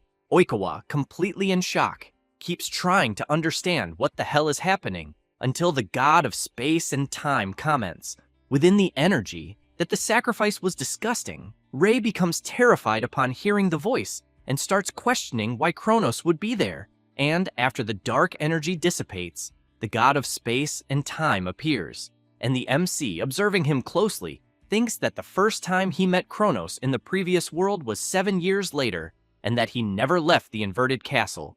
Oikawa quickly realizes that the creature in front is the same one that the MC fought in the dungeon that tested him, which in turn opens and closes its hands several times, and comments that even in the shadow form it is in, descending to the surface is not an unpleasant sensation. Ray, upon hearing this, questions whether it is not the original body of the god of space-time, but he knows that the aura he is feeling, coming from the shadow, is unmistakably the same as before his regression. Kronos turns and says he wants to ask something. Having said that, he wants to know who the Black King is on Earth. But first he says that all the creatures that the MC faced, he planted several irregularities in them, and that he was there in each one, ahead of every move he made, and that it was even almost as if the MC had been facing him on purpose. Ray is completely shocked upon learning this, then reflects that all those monsters that caused discrepancies in the world before the regression were Kronos all along, until the god of space and time appears behind the MC. Wanting to know if he can probe him a little, Ray turns immediately to try to land an attack with his sword. Kronos laughs and says he understands, and while holding the MC's sword, asks if he is a regression from the future. Oikawa, upon hearing this, is surprised, questioning whether he really heard it right. At that moment, Kronos throws the MC hard onto the ground, then emphasizes that if he is going to be an obstacle, he will have no choice but to proceed with his plans. Ray stands up and asks what plans the god of space and time has in mind. He activates his power, and Oikawa realizes that even the air itself is trembling. Kronos says that his current form is only temporary, as he has been trying to break the seal of his main body, using the key to break the seal and causing the collapse of dungeons. Ray is completely surprised to see two Kronos in front of him, who in turn raise their arm upward and say that they initially intended to take his time, but it seems they will have to break the seal by force. Having said that, he begins to release even more of his immense power, and Ray shouts, asking what the hell he is planning to do. He responds that with the power to manipulate time, he will force the collapse of several dungeons, which leaves the MC unable to believe what he just heard. Therefore, Kronos makes it clear that from that moment on, the rite of descent will begin immediately. In this way, his power begins to interfere with the dungeons, and not just one, but across the entire world. And after collapsing them, the monsters begin to come out. People run in desperation, screaming and asking for help. With that, Kronos realizes that his repugnant seal has finally been broken, and, with the help of his other shadow, he knows he will obtain the power that dominates all. Then, a massive surge of power erupts right in front of the MC and Oikawa, and after the power dissipates, Kronos appears with his main body saying that now is the time for total carnage. Meanwhile, in the arena of the great tournament, people become worried, wanting to know what the light they just saw was, until, when they look up, they see the inverted castle being stained. Then they are surprised when they see a notification on their phone that several dungeons have collapsed across the entire world. Back to where the MC and Oikawa are, they are facing the true god of space and time of unknown level. Ray thinks that the pressure he is feeling is very strong, and that he even feels it will crush his entire body, and that because of that, he knows there is no mistake that the creature in front of him is the true god of space and time. Exactly the same as last time, Oikawa looks at the MC and becomes thoughtful, until Kronos creates a huge sphere of evil energy and says that he will start with a light warm-up. Ray and Oikawa cannot believe the immense energy they are witnessing, and to make matters worse, the energy becomes even greater. Then Kronos launches several attacks everywhere, destroying everything the attacks touch, including one of these attacks going in the direction of the Blue King's bird. Yuri grabs Aya and pulls her so they are not hit, just like Kai and Kurahashi, who run asking what the hell is happening. At that moment, Ray and Oikawa are caught by the impact of the attack and thrown hard against a wall. Kronos comments that it seems he exaggerated a bit in his warm-up, then says that he only intended to release a little of his mana, and that he almost blew up the entire tower. Oikawa questions whether the creature was really only releasing a little of his mana, as the attack that hit them had enormous destructive power. Kronos apologizes and says he will rewind time for them, which leaves the MC even more frightened, as he knows well this ability of the god of space and time, who in turn tries to rewind time, but ends up realizing that he is not able to and comments that he thinks it is because he broke the seal of his main body by force. Ray, while trying to stand up, questions whether Kronos cannot use rewind, and if perhaps his time manipulation power is still incomplete, who in turn creates a rift, and comments that it is not fun at all to try to wield an incomplete power when the seal has finally been broken, and therefore he thinks he will return to the inverted castle to get used to his current form. Oikawa notices the MC ready to charge in and asks him to wait, because he knows that in the condition he is in, he will be torn apart in a matter of seconds.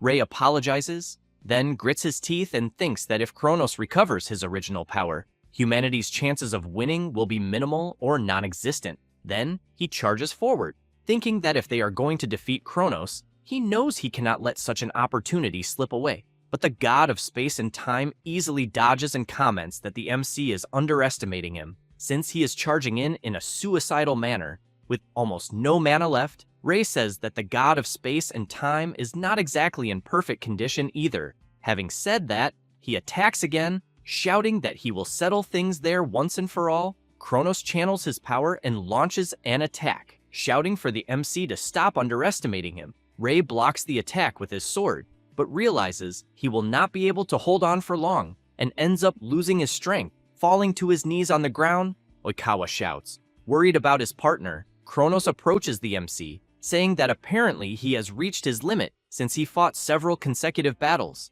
At that moment, the kings of the primary colors arrive at the battle. Oikawa is surprised to see his father. Itsuki apologizes to the MC and the blonde for the delay. Shina comments to the Blue King that the creature they are seeing does not seem to be a simple monster, as she can feel danger emanating from it in waves. Kiramiya Kusei steps forward, saying that he will learn the details later. After fighting the thing in front of him, Kronos comments that it is quite interesting for the kings of the primary colors to appear there. The Yellow King wants to know if the situation happening around the world is Kronos' fault. Then he becomes serious and emphasizes that if he is an existence that threatens humanity, he will not hold back. Therefore, Shina prepares her attack. As does Itsuki, the Yellow King prepares his power, and says he will eliminate Kronos with everything he has. Having said that, the kings of the primary colors launch their attacks together. The god of space and time simply watches the attacks coming toward him, and a huge explosion happens with the impact of the abilities. Rei is impressed by the destructive power of the attack launched by the kings of the primary colors. However, he soon becomes surprised when he hears Kronos saying that the attack was not bad, and that they really made him panic for a moment. Having said that, he thinks it is a shame and says that their time is up. Everyone feels an enormous pressure, almost as if they are being crushed. Kronos opens a rift and makes it clear that as long as he is alive, the dungeon collapses will continue, and if they wish to stop him, they should go find him in the inverted castle. Then the god of space and time calls the MC and says that if he thinks he can reach him even after the regression, he should give it his best. That is, if he can. After Kronos returns to the inverted castle, the Blue King asks what this story about regression is. The MC thinks about the god of space and time, and then, upon seeing the inverted castle in front of him, knows that it is the place where everything began, and therefore concludes that he has no choice but to go face him to settle everything once and for all. After that, 3 days pass since they fought Kronos, and the state of the world changed drastically. Because of Kronos, several dungeons collapsed, and the kings of the primary colors declared a state of emergency. In order to suppress the monsters that were overflowing, mages set out on subjugation missions. Although they managed to deal with the threat temporarily, they could not cover every district, and many people were driven from their homes. Because of that, everyone could not help but feel that the world would end up collapsing at this rate. And to put an end to this situation, it was necessary to defeat Kronos, the root of all evil. The kings of the primary colors reached that conclusion, and a forum was established to share information about the god of space and time. And, one day, with all the members of the holy staff gathered, Itsuki wanted the MC to speak, since it seemed that Kronos knew him. So, he wanted to know what kind of relationship existed between the two of them. Rei felt a little awkward, but then he said he understood and that he would tell everyone. But first, there was something he needed to say. So he said that he had returned from a world in the future. This left everyone, at that very moment, very surprised when they heard it. Kai, completely shocked, wanted to know what his brother had just said. Rei apologized for keeping that secret until now, but emphasized that it was so unreal that he thought they would not believe him even if he told them. Shirai laughed and emphasized that it really was hard to believe. Asuma wanted to know if it was that so-called time travel. Oikawa replied that it was not, and said that what the MC was saying was very possibly true. Then, he mentioned the abilities of that creature called Kronos, the words he left behind, and also the drain that the MC possesses. He thinks he stole Kronos' ability to manipulate time and return to the past. Then, he asked the MC if that was not true. A little upset, he nodded, answering yes. The Blue King emphasized that this also explained why Kronos looked at the MC with so much hostility, since, apparently, Rei had been fighting Kronos in the original world. But he wanted to know if he could tell everyone everything he knew about Kronos and everything he had seen.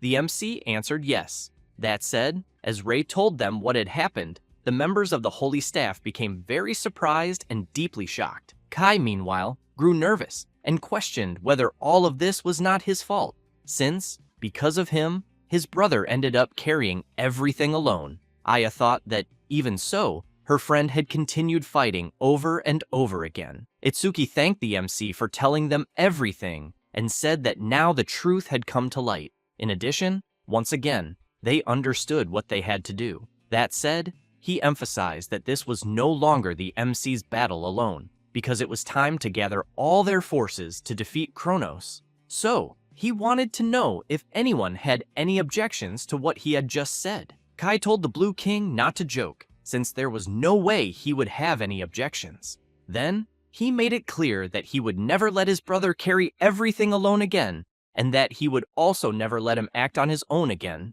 That said, he shouted that if his brother was going to defeat Kronos, he would put everything on the line too. Ray was surprised by his brother's determination. Then, he laughed and thanked him. However, he emphasized that, honestly, he never thought the day would come when the abominable Kai would say something like that. He got nervous, called his brother an idiot, and emphasized that he should enjoy it while he could. Kurahashi also started mocking Kai and asked what a guy who had never been honest before was talking about. Shirai laughed as well and agreed with the redhead, but Kurahashi emphasized that he felt the same way as Kai, and that any guy who knew all of this and did not get fired up was by no means a man. Shirai shouted loudly, saying that she was not a man, but that she was in either way. With that, Yuri and Aya got excited too and said that they would not fall behind. Oikawa said that he owed the MC a debt he could never repay. So, his answer was the same as everyone else's.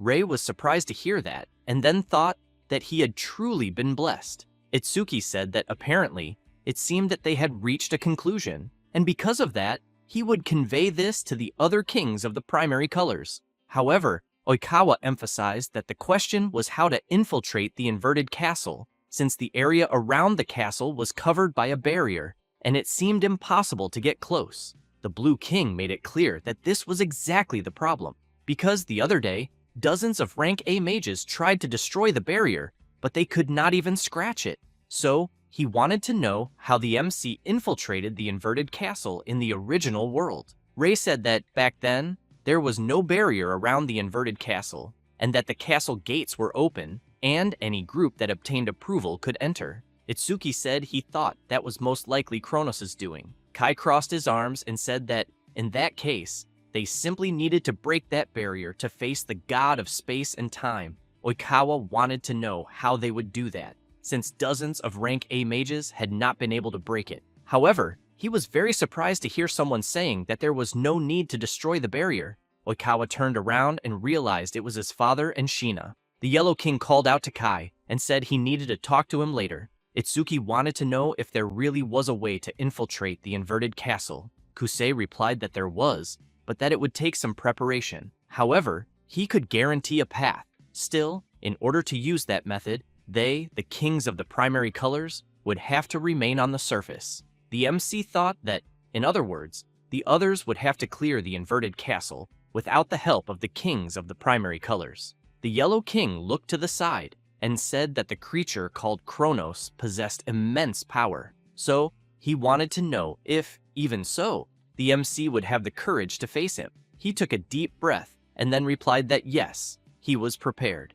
Kusei said he understood and that he did not even need to ask, since it seemed there was no need to worry. Therefore, he emphasized that they would leave this in their hands. After that, the kings of the primary colors were in another, more private place, discussing strategies. Itsuki said that, apparently, the date of the operation had already been decided. Kusei replied that yes, and that, 3 nights from then, they would begin the operation to capture the inverted castle. Shina wanted to know if they could not simply do it now. The Yellow King replied that they could not, and emphasized that the barrier covering the inverted castle was no small thing, and that, even if they combined the power of the kings of the primary colors, it would be difficult to cross it. So that was why, at the moment, he was asking the Mage Association to prepare a certain tool. Itsuki said he understood and that, apparently, that preparation was what would take 3 days. Kusei became serious and made it clear that this operation would put the fate of the world at stake, and that they would gather all their strength to subjugate the god of space and time. Shina and Itsuki nodded, agreeing with the plan. Therefore, Kusei rose from his chair and said that each of them would proceed with their own preparations until the appointed time.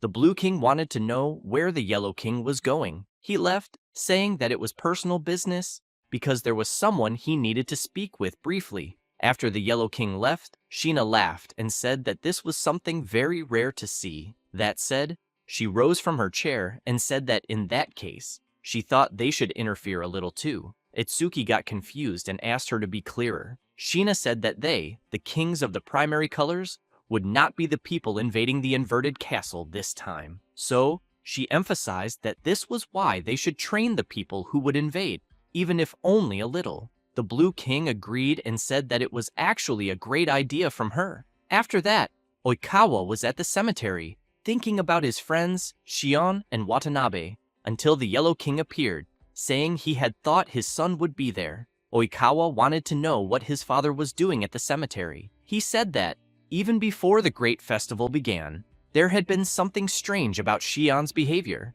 However, he never imagined that sending Watanabe to keep an eye on Shion would lead to this. Then, he emphasized that he had put his son and Shion through something cruel, since the responsibility was his for not seeing through the demon's plan. That said, he made it clear that he also had to apologize to his son because he had made him go through a painful moment. Oikawa was surprised to hear that, but he said that he had heard from the Blue King that his father had still been watching over him even after he left the Moonlight Apostles, and that he knew the one who asked for him to join the Blue King's subordinates was him, his father. However, he clenched his fist tightly and emphasized that he had always been saved by someone, but now he could no longer remain someone who was only saved, since, in order to repay his friends Shion and Watanabe, he would fight with everything he had. Kusei said it was great to hear that, and made it clear that he would also fight alongside his son. Meanwhile, at the Holy Staff's training ground,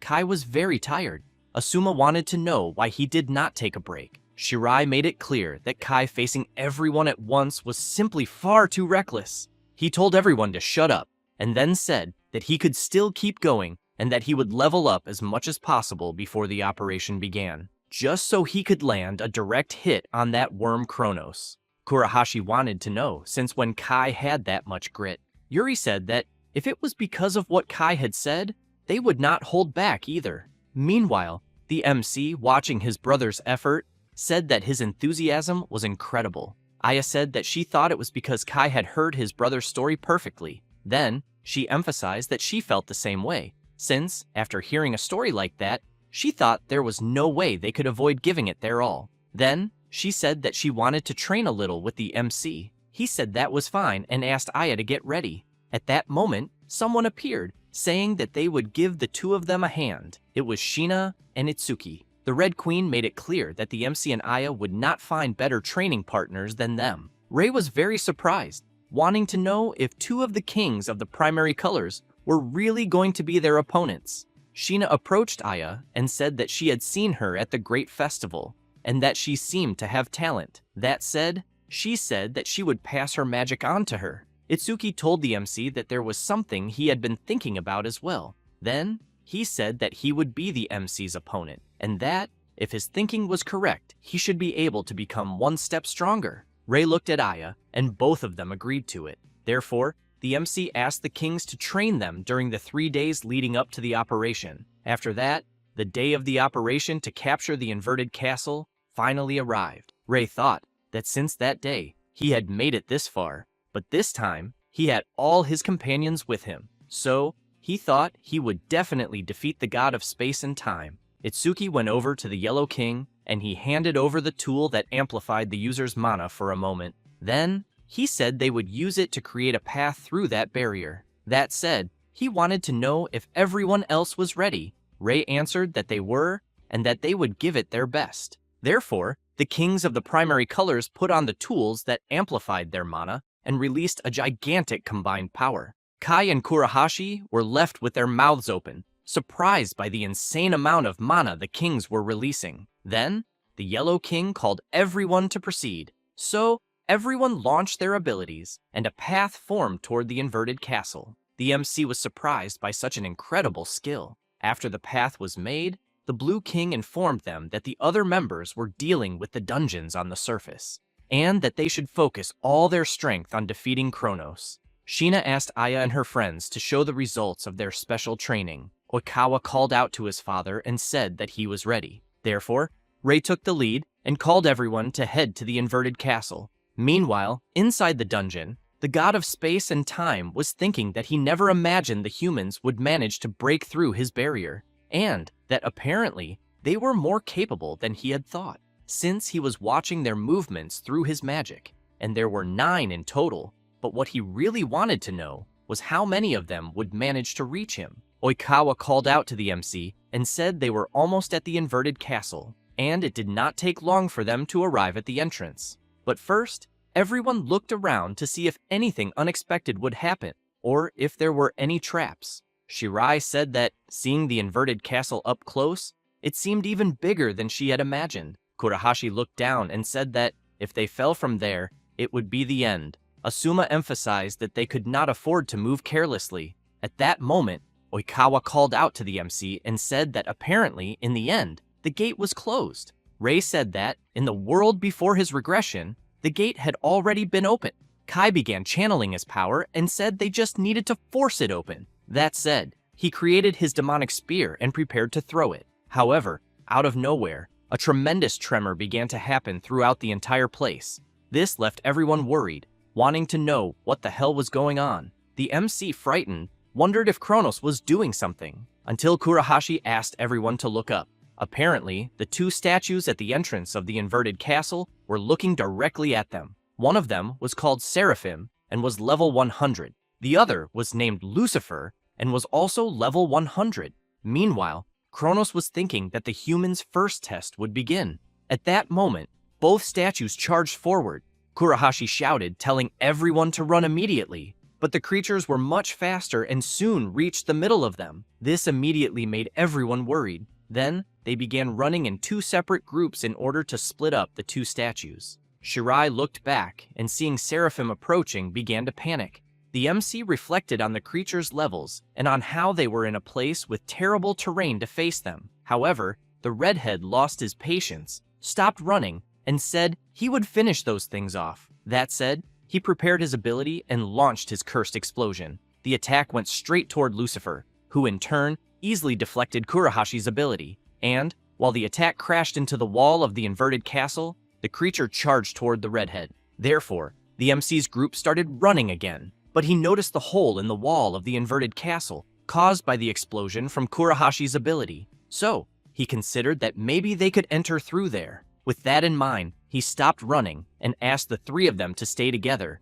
then activated Mana Hand. And, at the exact moment Lucifer was about to hit them, the MC stuck Mana Hand to the hole in the wall of the inverted castle and escaped there. Kurahashi took a deep breath and said that thanks to the MC, they were saved. Lucifer looked up, and Kai told his brother that the damn statue was very troublesome. Meanwhile, on the other side, Aya's group was running from Seraphim, until Yashiro launched his freezing dust ability and hit part of the statue's body. Aya, seeing that the creature had stopped chasing them, said that Yashiro had done it. He said that he had only temporarily interrupted the creature's movement. Asuma called out to Shirai and said that he thought they could test that. Therefore, both of them stopped running, but Aya wanted to know what they were going to do. Yuri asked her to relax and pay attention. Asuma stepped in front of Shirai and asked her to go for it. Then, the blonde launched her ability and hurled Asuma with all her strength into the wall of the inverted castle. This way, they also managed to open a path. The big guy laughed and called the others to go that way. Aya and Yashiro could not believe the method they had used. Yuri then used her mana conversion and created a staircase up to the hole. It did not take long, and everyone reached the hole. Yashiro, as soon as he looked around, said that fortunately, they had managed to get inside. Yuri said that, however, they had ended up separated from the MC and the others. But, when she looked down and saw Seraphim looking up, she wanted to know how they would deal with the creature. Aya stepped forward and, while releasing her power, asked if her friends could leave Seraphim to her. The MC asked the same question, but made it clear that he would definitely defeat his opponent. Asuma and Shirai were surprised by the incredible amount of mana they were feeling coming from Aya. Yashiro wanted to know if this was the result of her training with the Red Queen. Yuri was happy for her friend and asked her to give it her all. At that moment, Seraphim charged straight toward Aya. While Lucifer went after the MC, he in turn prepared his ability and created the Abyssal Blade. Kai said it was the same power his brother used in the fight between them. Oikawa wanted to know if the MC had learned to manifest it without the abilities absorbed from the others. Meanwhile, Aya took a deep breath and then activated her high-level fire attribute magic. Then, she launched her Nova Prominence ability at Seraphim and landed a direct hit. Ray, in turn, channeled his dark ability and applied the Abyssal Blade technique to Lucifer, cutting him from several angles. Meanwhile, Kronos was observing every movement the MC made, and he thought that, apparently, it seemed he had underestimated him and underestimated his friends, since he had expected at least half of them to have already been eliminated. However, he laughed and concluded that, at least this way, it would be more fun. Meanwhile, the kings of the primary colors are waiting outside. Kusei wants to know what is happening in there. Itsuki replies that there is no way to know, and that they just need to leave the rest to the youngsters. At that moment, the Hidaka brothers appear, calling for Shina and saying that the dungeons in Shibuya and Ueno have collapsed. She gets excited and says that the monsters have finally shown themselves. Kusei emphasizes that they just need to finish off the enemies on the surface. With that, the two of them walk away, but Itsuki keeps looking toward the inverted castle and thinks that he is counting on Rei and the others for Kronos' subjugation. Besides, they need to return safely. Back to where Aya is, she has just cast her magic, just like the MC. Both Kai and Kurahashi get excited and comment that the MC managed to eliminate the creature. Shirai starts shouting, saying that Aya is simply too incredible. Oikawa goes over to the MC, wanting to know if what he did was the result of his special training with the Blue King. He replies that it was, and says that Itsuki had told him that if he trained the mana of the 3 basic primary colors, he would eventually manage it. Besides, they are there carrying everyone's hopes, and because of that, they absolutely cannot lose. The blonde boy and the others agree and emphasize that they will give it their all. Kurahashi comments that he never imagined a level 100 monster would appear right away, even before they entered the castle. Kai comments that this only shows that the god of space and time is taking things seriously. However, Rei emphasizes that, unfortunately, they were separated from Aya and the others, but that, for now, they will have no choice but to keep moving forward. Oikawa makes it clear that he is absolutely sure they will reunite with the rest of the group somewhere very soon. As they walk through the place, Rei keeps in mind that everyone's target is Kronos, so he knows that, no matter what it takes, they will reach him and defeat him, and that everyone in his class will conquer the inverted castle and put an end to all of this. After running through the dungeon for a while, the MC shouts, telling the others to stay alert. With that said, he tells them that there is a swarm of monsters up ahead. Kai wants to know if, this time, Kronos is trying to stop them with numbers. Kurahashi laughs and says he does not care, because he is actually in the mood for a good fight. With that, the redhead activates his flaming explosion skill and launches it toward the creatures. After eliminating the weaker ones, one is left. Kurahashi shouts, warning that only the big one is left and that the rest is up to them. Oikawa comments that he understands, but Kai calls out to his brother and emphasizes that he needs to preserve his mana. With that said, while releasing his power, he says that he also trained a lot to get there and that he will show him. At that moment, the enormous creature charges at the redhead, but Oikawa activates his skill and blocks the big one's attack with his barrier. Kai laughs and says that he will finally fight a little. Then he activates his overclock skill to momentarily amplify his mana. After that, he perfectly fuses the two and creates a huge demon spear. Rei is completely impressed and thinks that it is even more massive than when his brother was transformed. Kai wastes no more time and throws his demon spear skill, and when it hits the monster head-on, a powerful explosion happens because of the impact. Rei, still impressed, wants to know when his brother learned magic like that.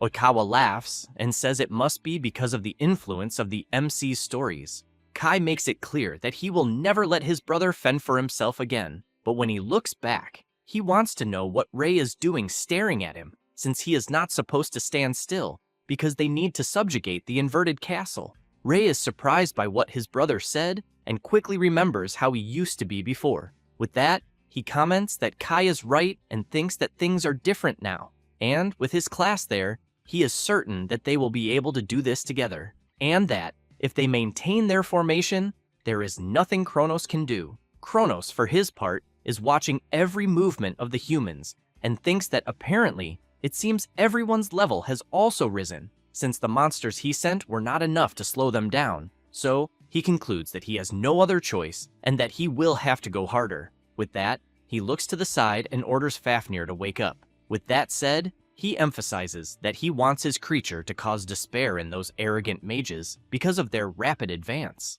A few minutes later, the MC is surprised, since he is standing before the great staircase that leads to the highest floor. Oikawa wants to know if, by any chance, the boss room is after the stairs. Rei replies that it is. Then, he thinks that the time for the confrontation against Kronos has finally arrived. At that moment, someone appears, calling out to the MC, and as soon as he turns around, he realizes that it is Aya and the rest of the class. Then, the MC comments that they arrived at the best possible time, but just as he was about to explain something, he is completely surprised when he hears a loud noise. And, out of nowhere, a huge explosion happens very close to them. Rei looks back to see what the hell caused it, and sees the violent dragon Fafnir, level 209. Kai comments that a dragon is the strongest species among monsters. Kurahashi, on the other hand, is very worried about the creature's level. Rei keeps in mind that a creature like that never appeared in the previous world.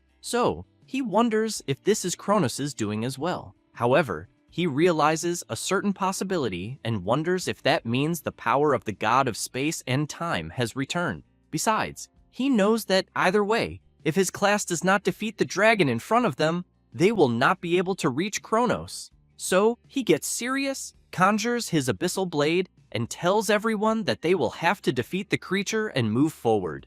Who, in turn, charges toward the MC, but Oikawa activates his rigid pillar ability and stops the dragon from advancing. Rei is surprised, and the blonde boy asks him to keep moving forward because the rest of them will deal with the dragon. The MC becomes worried upon hearing this and shouts, saying that the dragon is not an ordinary monster and that it would be better if they all fought together. Oikawa agrees and emphasizes that their chances together against the dragon would be greater that way. However, he makes it clear that their true objective is to defeat Kronos. That said, he explains that before they went there, his father said something. Then, he says that on that day, he was trying to understand why he should not lose sight of the bigger picture. Kusei answered yes, and explained that Kronos has the power to control time, and that, if that is true, they will not defeat him with simple brute force. And that, if someone can oppose him, that person is only the Black King, who is capable of stealing abilities.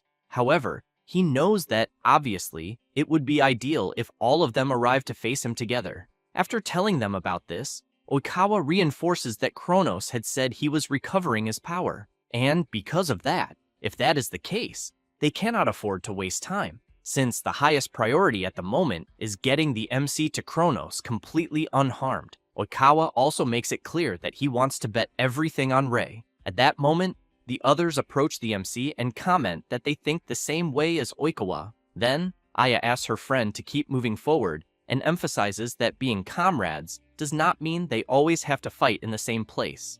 Rei becomes thoughtful about this, but soon accepts it and swears that he will not disappoint them. However, Kai asks him to wait and warns that he is also going with him, since he also has a score to settle with Kronos. That said, he laughs and emphasizes that maybe he might even end up defeating Kronos before his brother. Rei says that is fine, and that this time will not be like the first time, until Oikawa notices the dragon trying to break his ability and warns that he will not be able to keep the creature controlled for long. Thus, the MC and Kai move forward and pass by the dragon Fafnir, who in turn tries to stop the two from continuing. But Aya, Yuri, and Shirai prepare their abilities and make it clear that they will not let the dragon do whatever it wants. Then, they launch all their abilities at once. Kurahashi leaps into the air and tells the dragon that it is looking at the wrong target. That said, he lands a powerful flaming punch on the creature. Rei and his brother begin climbing the great staircase and shout,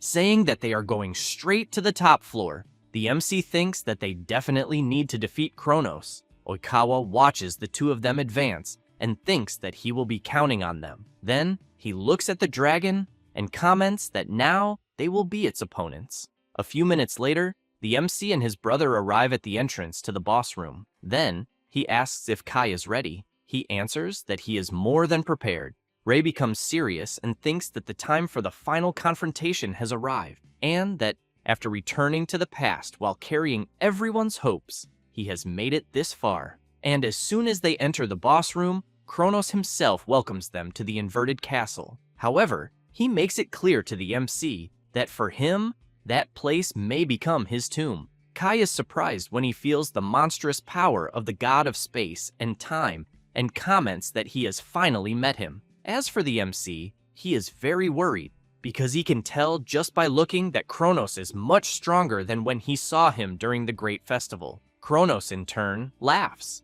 and then, after releasing his power, comments that first they will begin with a small test. Ray is completely shocked, since he has in mind that what Kronos is about to do was what eliminated his brother before the regression. Kronos launches his attack, and Kai becomes very frightened when he sees that the attack is heading toward him too quickly. But the MC steps in front and blocks the attack with his abyssal blade. The god of space and time is surprised to see how the MC dealt with it. Ray, in turn, knows that what Kronos did was launch an invisible attack, but luckily, his abyssal blade can cut through it. Thus, Ray makes it clear to the god of space and time that this time, things will not be like before, since he is there solely to defeat him. Kronos thinks that the durability of the human sword is impressive, but that his courage in placing himself in the path of an invisible attack is worthy of admiration, and that, apparently, ever since he defeated the MC, it seems he has gone through many battles and gained experience. Then he comments that all of this is very interesting. Kai, however, is not happy with his own performance, and even though his brother had told him about the attacks of the god of space and time, he could not even react, and that, if Ray had not stepped in front and blocked the attack, he thinks he would already be dead. Then, he carefully observes the god of space and time, ends up getting very nervous, and thinks that this is not the time to despair. And, as he releases his power, he concludes that there is no way he will let his brother fight alone again. At that moment, Kronos begins to laugh, and then tells the two of them that they apparently are worthy of testing his power. Then, he wants them to fight with all their strength and entertain him. Thus, both the MC and his brother prepare for battle against the god of space and time.